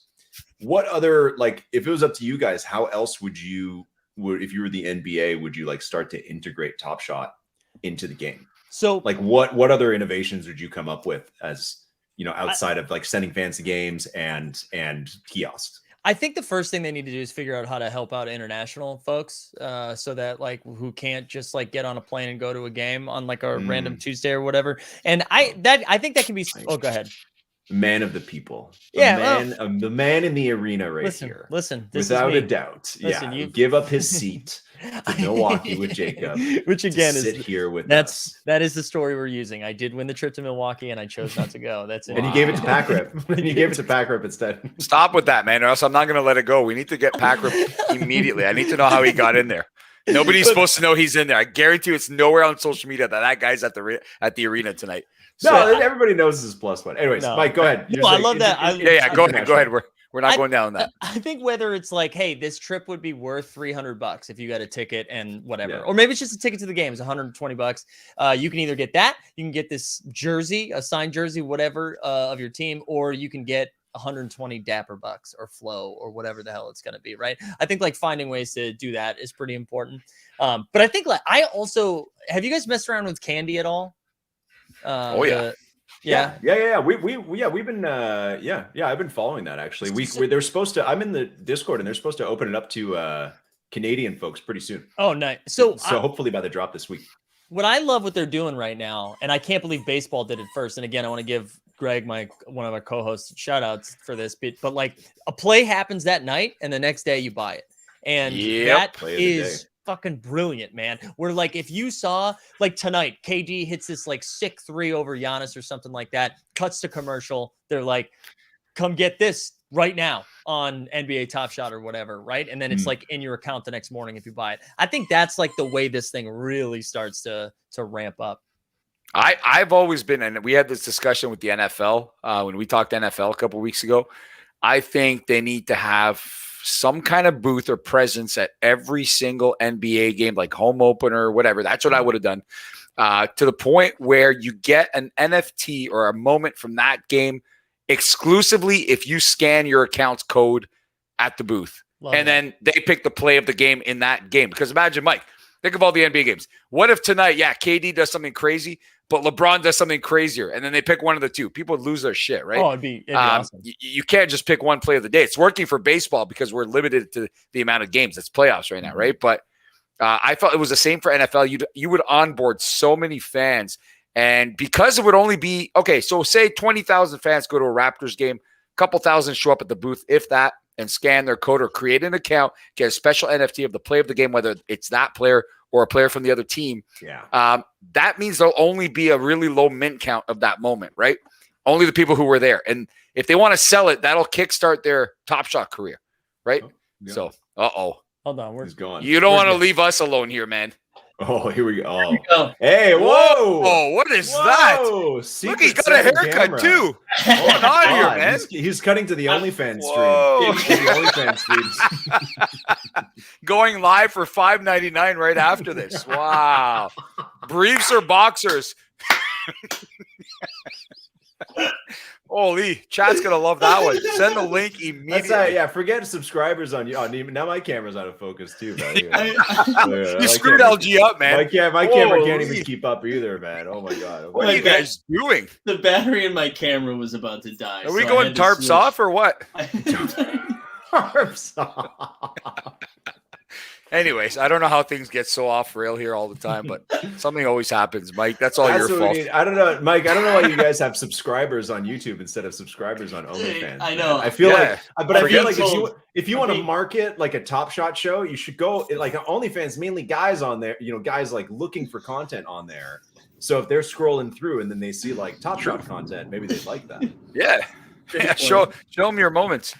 But it's weird though, because I was watching the show on Vegas and betting and stuff, and some of the handicappers now are using OnlyFans as their method of selling, like, tonight's play of the century and stuff like that. They're using that platform and making millions of dollars doing it. Instead of using like Patreon or something like that? Yep, that's right. Wow. Absolutely. They're using OnlyFans now as a new method of selling their stuff. Me too. That's why I use it. Mike, you said your camera died. Did your else. microphone die as well? Yeah. Wait, well. What? It's like a backup layer that he just. Whoa. Oh, here we go. Ready? So if you want me to use this mic, it's double now. We'd have to do it like this. I thought we were going live to the Bucks arena again. Don't get me excited, man. Don't do that. Don't bring on a fake fourth person. Where is Jeb Bush, man? We got to get him. We need call him back, Mike. Call him back. We need one more random person. Let's see if we can get him. I'll DM right now. Can you guys hear me better now? Oh yeah, you're good. You're good. We're just gonna leave a black screen because this is hour 7. Who gives a shit? You know what I mean? Oh, dude, hour 7. I can't believe you've been on for 7 hours, man. Mike, did you have a bucket list for today? Did you achieve everything you wanted? Yeah, I think so. This is it, man. This was it. I honestly, not to get all little sentimental or whatever, but I'm huge fans of you guys. I'm huge fans of Skeets and Trey Kirby, who came on earlier. Oh wow. I didn't realize they came on, man. That must have got wild too. The Club Top Shot guys came in, and hold on. Wow. Breaking news. We've got one more gem. Wow. Game hasn't even started. I can't really hear you, but it seems to be a recurring theme here. Just the people there, man. Tell us everybody who's there. We just had the ring ceremony happen. It was beautiful. I shed a tear. They gave Giannis the trophy. Chris Middleton gave a speech. They showed us the banner.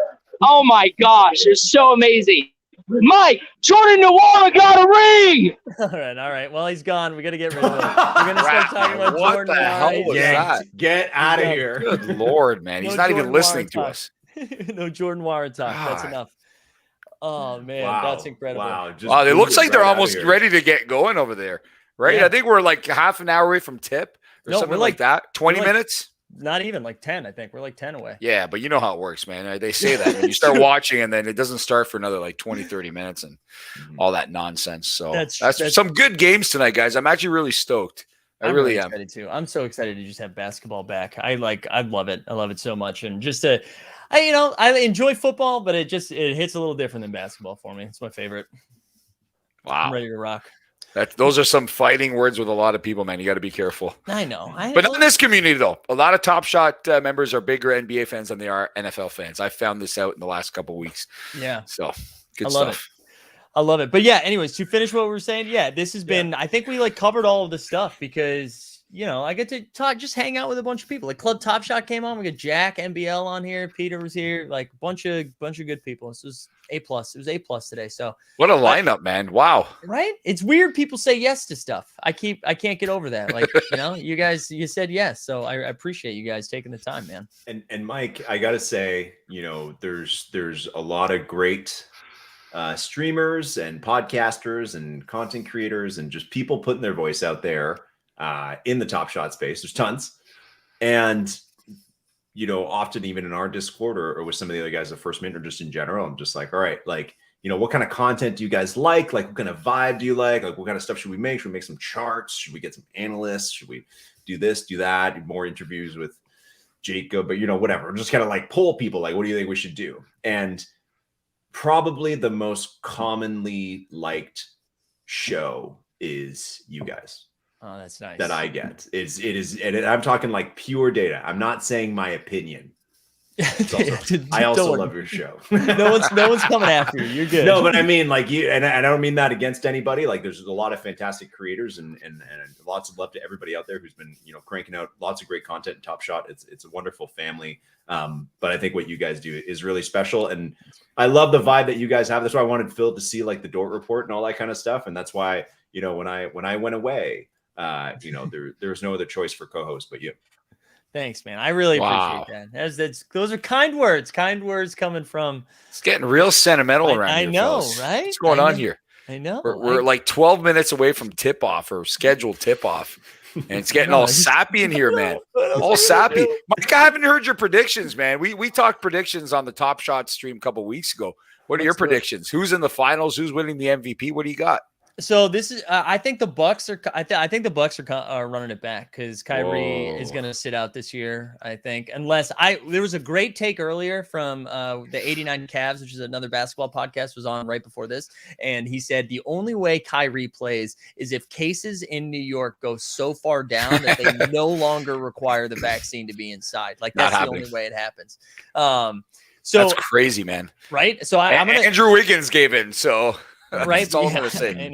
I know, but I think the Bucks come out of the East, and then out of the West, man. Like the Lakers, I don't want it to be the Lakers, but I feel like it's gonna be the Lakers. I'm gonna be rooting hard for the Nuggets, and I also just want Luka to just go bonkers this year. I want like a massive Luka year. I don't know if I see it, man. Like I don't know. Like I want to think the same thing, and I thought the same thing because he's in year 4 or 5, and that's when LeBron really started to become a monster and actually. His talents matched his team's performances and they went far, but I don't know. And I don't know about the Lakers either, man. Aside from LeBron and AD, like the entire team has been uprooted. It's all new players. But LeBron's supposed to be like 21-year-old LeBron this year. Like something changed, they said, and he's doing his own training camps. And he's super serious. He's requesting to play 32 to 36 minutes a night, saying he never needs any rest because it's not good for his body. That's what I heard today. So if that's the monster that's coming out and Russ is on that team now, it's like, wow, man. I gotta say, I understand LeBron wanting to say that, but facts, LeBron. That's not that's right. That's not how it works, dude. I promise you, your body's not in better shape when you play more minutes.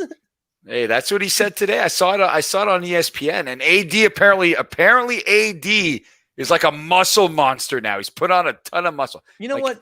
I don't know, man. Congratulations for professional athletes doing their job. Seriously. AD's in shape now. Yeah. Bravo. Yeah. They always say that, though. It's funny how that matters. And I could name you 2 other players that it's happened to. Luka, I also saw some photos, is looking kind of ripped. Yeah. And he's always like, he's totally had so much definition, let's say. Yeah.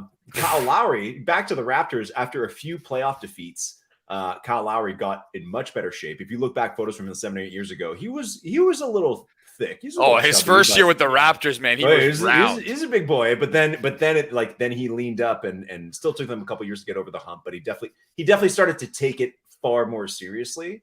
So those are 2 examples of guys who got in shape. And the other one is Giannis. Do you guys remember? Like I think it was like 3 or 4 years ago.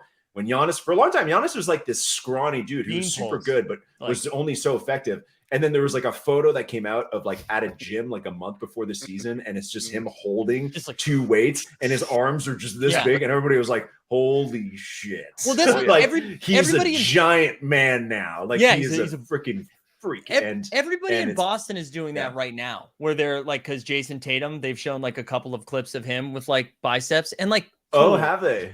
Cool, man. Like you had one job, is to be in insane shape. Like that is your full-time job. Yes, congratulations on transforming your body, but like do that last year. I don't like why did you wait? But I don't know. Guys seem to always use that as kind of their storyline coming into the new season. Yeah. Actually does work for Derrick Henry, though. I saw that on Monday Night Football last night, and they were showing his off-season program, and I was like, holy crap, man. Derrick Henry's a different dude. person. Like, he goes up, like, I know what it's like to go up hills like that and train on a hill, and you literally want to die after, like, couple of 100 meters on a big hill, and he was running up those hills after doing all these other things. I'm like, damn, this guy. And did you see that, Mike, last night? Yes. Oh, he's incredible. Where he was standing on that balance ball there, and guys were running into him, and he was giving them stiff arms and stuff. On a balance ball. Man. I'm going to need you guys to help me with one more thing, because I realized this locks in 5 minutes, and I play a little daily fantasy, and I realized I created a line. I reserved an entry without doing anything with it yet. So I'm going to start doing that on our show, because that's happened to me many times for the Thursday night football game, and I forget to set my lineup because we're live on the air. So I'm just going to whip it on the screen and be like, hey, guys. Don't dupe me. Don't dupe me. Where's Grayson Allen, man? What are you doing? Was Grayson Allen getting some run tonight? The Bucks are missing 6 guys, man. Who else are they missing? Grayson Allen is there now from Memphis, so he's got to be playing, man. Well, he's starting. It looks Look like how cheap he is. I was rolling Jordan Wire out there too as a bit. Oh God, that might be a curse after that last telecast live from the arena. I know, right? Actually, let's throw him in there. We're gonna stick to our convictions. He played really well. Oh God, that could watch that be your downfall. What are you doing? He played really well in the postseason. In the preseason and the preseason. So we've got 8-4 left, and we don't have to stick to any of this, but we do only have 2 minutes. You need another big name in there, Mike. I don't know, man. You can't just have Steph Curry. There's got to be someone else in there. So I think because I'm playing Steph, I kind of want to roll out AD. Who's guarding AD? Draymond? Well, who's taking AD in DFS? Nobody. Right? Let's do it. So now he bulked up, man. He bulked up. And literally, ready, I could honestly go Harden and then still have 7-1 right here. Throwing Drew Holiday if I wanted, or Draymond Green. It's too bad you can't get Middleton still there. Yeah, except deep down in my heart, I hate Middleton, so I don't hate I know, but I think that'd be good. That's I've tough, always, man. I've always This picked is against where Middleton. I'm not a fan of Middleton, but then every time I picked against Middleton, he then puts up. I know, he lights it up. And I'm like, he lights it up. And Brooklyn's not playing defense. So this will already be contrarian because I'm not playing Giannis. It really looks like you, man. Everyone's going to have Giannis in there or James Harden. I needed a forward. My Beard will be in there. Yeah, you do have James Harden. I didn't see you had James Harden. Okay, that's good. He's already got him. Yeah, Harden will put up a lot of points. So I should probably switch. Harden was injured for a big part of last season. He had a weird year last year too. When he left, he was doing the Ben Simmons thing in Houston. So doing the Ben Simmons thing. The Ben Simmons thing. Ben Simmons doing the James Harden thing. What's is the chat yelling at me? Yeah, so ready we go. Harden, Jordan Poole, Jordan Wara, Paul Millsap, Anthony Davis, Grayson Allen, Draymond, Steph. You can't go wrong with Draymond. That's for sure. I think you can. I've seen him kick. I know you can. He gets those. Actually, I'm not going to lie. I had him on my fantasy team last year, and early in the year, he had some real duds, but he picked it up. So he did. Have you guys messed with the moment rank stuff at all? The moment ranks. I haven't had the chance. I didn't have the chance to last year, but I'd like to this year. I just haven't done it right now. Let's see what we got. Let's see if I can get it in time. This guy's going nuts. I love this. Cool Cats drop. That starts tonight. I didn't even realize that. Damn. Yeah. So let's. All right. What? There's Cool Cats? What do you mean? There's Cool Cats? It's a Cool Cat pack for number 2. What do I need to pick 5 guys? Right. I forget how this works now. James Harden assists. Down to 30 seconds. It's a couple minutes, man. You're good. We're good. How do you get to play on moment ranks? I don't so you go play. How did you not see this last year, LG? Yeah, I love this stuff. I like that they're getting a little weird with it. When I hit get started, nothing happens when I hit get started. Where's your Grayson Allen, man? Wait, is there some real Grayson Allen love here? I don't know. I'm the only one talking about Grayson Allen. Yeah, that's it. I don't know what to say. If it's a dud, but for that price, man, you can't go wrong. He's starting. He's got to get some kind of run in this game. You were dead on with that. I didn't realize he was starting. Bobby Portis, all those guys are all out. So there's a ton of guys on the Bucks that are out, and if they get blown out or something, which they probably won't, but you never know, right? He'll get a run. Yeah, he did in Memphis last year. How many players do I pick for this? How many players do I pick for? 5. Just any 5? Any 5, but you got to remember the specific play. Although I wonder what these are based, because normally the bonus, right? Oh, is it his last 10 games? Okay, so if Harden gets over, I played the assists, over 8 assists, he'll hit his bonus. Okay. I just like having to use my other moments for other shit. I'm into that. Okay. And then what? Do I have to do anything? And then you just submit You're 5. set. Lineup is ready for ball tonight. Okay, I got it. I Yeah. did it. I did it. Yeah. Mike, I sent you a present. Oh, you did? Yeah, go check outside. What check outside? Look out your window. What- No, check your OpenSea. Oh, It's no. a similar present I've given to a few other people. Uh-oh. That I like. All right, so Let's get the big reveal, man. All right, let's see.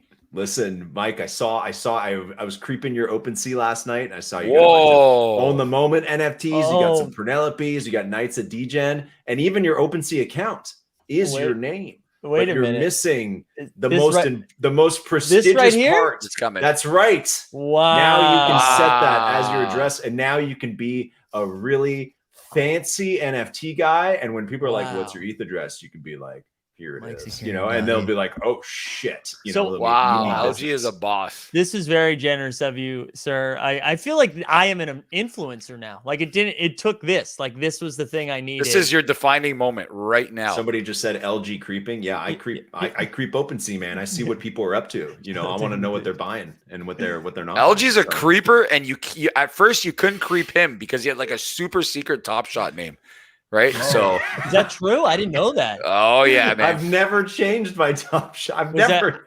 How many accounts? Was it like 2, 3? How many accounts? Did Wow. Well, it depends which one. I had about 6 accounts. Oh man, that's wow. very cool. But yeah, that's cool, man. So what you can do is you go to ensdomains.com or org or whatever it is, and then you can walk through the steps there to set. You have to go and set it so that when people type that in to like send to this person, it'll go to your address. That's awesome. Thank you, man. That's Yeah, very man. kind. Thank you. Yeah, man. Now you're like you can make that your Twitter handle too. Yeah, done. Consider it done. Really, really fancy. Really Yeah. fancy guy. I love No, it's cool. that. It's something everybody should have. It's something everybody should have. And it's just like cool to have. And I'm assuming there's going to be like a flow application for that as well eventually. Yeah. So yeah, That's really really cool. cool. You have it for 5 years. So in 5 years, put a little calendar reminder to Okay. renew it, or else somebody else is going to grab it from you. Which they will, because it'll be going for big bucks or biggie. I can safely say, Mike, I've never been on a show with someone that is muted and you can still hear them, man. All right, it's listen, still tripping me out, dude. Like I would have found another way around this on hour 2. Hour 7, guys, we're just trying to get to the end. We're just You're trying just to getting get to the end finish of this line, one. man. You're just so wait, did we get actual predictions for the season? Phil D, we did this a couple weeks ago on the Top Shot Spaces, but Mike, what's your actual who's in the final? yeah, we who's strayed who's sideways the there when we talked about Lakers. So we need MVP as well. All right, so you know final what? This is winner, runner up, and MVP. all right. So instead of being boring and saying the Bucks, who I think are the most talented complete team right now, Atlanta Hawks are going to the finals, and they are losing to the AARP Los Angeles Lakers. I think the Lakers will take it. I think they'll stay healthy enough and do it. MVP is boring as well. I'm giving it to Luka.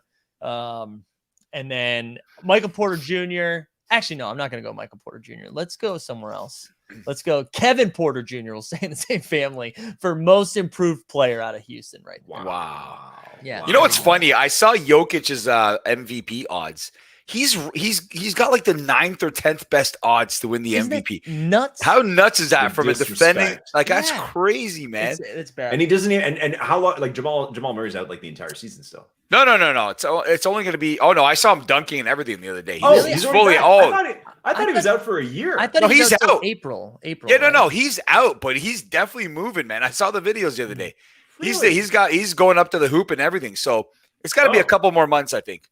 I think he'll be back before Christmas, but I don't know for sure. I can't confirm that, but I saw him moving well. So I don't know how those injuries work, but I like that. Nice, right on. Wait, who did you guys pick? Who would you take? I put Lakers over the Heat. Lakers over the Heat. Ooh, there we go. Yeah, What yeah. the hell did I have? From the finals 2 years ago? And I said it's LeBron's last ring. That's it. He's done Ooh, after that. I like that. I don't know if I buy into that whole thing. Like I just told you guys, like Mega LeBron is supposed to be back this year. Like LeBron with a vengeance. I don't know about that. I don't know, man. I don't know if I buy into that, dude. Like is it No. even possible for him to have that kind of year, right? I think I said KD for MVP because KD coming off the Olympics and the playoffs last year being within a half a toe of hitting that 3 instead of a 2 last year, Mhm. which could have changed the entire landscape of that championship. And then the way he performed at the Olympics, because if it wasn't for KD, that was going to be the worst Team USA in history of basketball. They were a disgrace after those couple exhibition games. They really were. But KD really put the team on his shoulders. And I know Kyrie's not playing, but I think KD, well, if anything, that'll help KD out in terms of MVP and putting up numbers because he'll be relied on even more. But yeah, no, I think KD is the one who's on a vengeance tour right now, more than LeBron. And I think he's the one that'll really shine this year. I think he's got it in him, man. I do. I don't know about the Nets winning the whole thing or even making the finals, but I'll pick KD for MVP. No, that KD, that's a good call. You could honestly make the same argument for Harden too, who was like lights out last year. And again, no Kyrie. So both of those guys, as long as they stay healthy, both of those guys are going to put up like crazy numbers. And DeAndre Bembry is that how you say his name? Yeah. There we go. He's there now, man. Big Raptors player last year. I did. If you cash in your tickets right now, if you thought DeAndre Bembry was going to get referenced today on the stream. Yeah, nobody. What about, oh, hold on. One more Olympic performer that's on the Nets. Patty Mills? Yes, Patty Mills, man. This dude is like the most, we were saying this to Petraka the other day. He's like the most underrated player. Love Patty Mills. Maybe like, well, on the international scale, yes. Definitely. Aside from Luis Scola, who's still somehow playing. We saw him. 53. What the hell? I was like, dude, what is this? But yeah, no, Patty Mills on that team is like the depth these guys needed. How incredible is that, man? I love that. that. You lose Kyrie and you get to throw in Patty Mills. That's right. Pretty good Championship deal. experience right there too, right? Or a Pretty good pedigree deal. anyways with the Spurs and that whole squad. So All right, dudes. I know you guys are super fresh and could probably go for another hour or so. And as much as I would love nothing more than to hang out with you guys, we will have to reschedule and do that another time because we have straight up been doing this for freaking 7.5 hours. Wow. Yeah, let's do it. Let's do flowers. Good job, Mike. Attaboy, Great Mike. work, everybody. I want to thank, who did we have on? Let's see if we can do this by memory. We had our man Raptor News. We had producer Frank come on. We had our boy Daniel D on the first hour. Kevin Forch came on and talked some WNBA. Club Top Shot crew, then followed up by the Top Shot Hot Boys, Austin Kent, Steve Baller Blockchain, followed up by the 89 Cavs, and then bringing it home, the headliners of the evening, the First Man. Dustin wanted us to let us know that he's on vacation right now, and it's 1:35 p.m. here in Hawaii. Oh, that's nice. Deep down in my heart, just fuck right off, Dustin. Yeah, but I wouldn't be able to handle that, man. Like you get to nighttime and there's no sports on. Like, what is that? I know. I can't do that, man. No, I can't be watching sports at like 9 a.m. Dude, it's really hard. I'll be honest. Even just West Coast is really hard because then, like, it's 4:30 right now. Yeah, like, it's like if you're still that's working and stuff super like weird, that, and man. the game starts, and especially Phil, especially being from Toronto, the teams I want to see play start at like 4. It's like that's hard. It is weird. It's, like, it's not easy. I can't yeah. imagine. I can't imagine. Hey, you forgot one shout out, Mike. Like, come on, man. That's the reason I jumped on so early. Come on, Packrip and Jeb Bush, man. Those guys were like the highlight of the show. That was one of the highlights of the year. That was amazing. Phil's gonna let it go, man. We need Packrip on. We need to ask him. That. We need to talk to him. He got exposed. I love it. I want to talk to him. He's everywhere, and I love it. Like, listen, he can be everywhere. I wish I was there. Like, I really do. And kudos to him for making his way there and finding a way to get in there because we're sitting here, he's sitting there. But I love chaos, and he was exposed. I love when people get exposed. That was Jeb Bush is like a hero, man. We got to have that guy on our show soon. He was. You get Jeb on.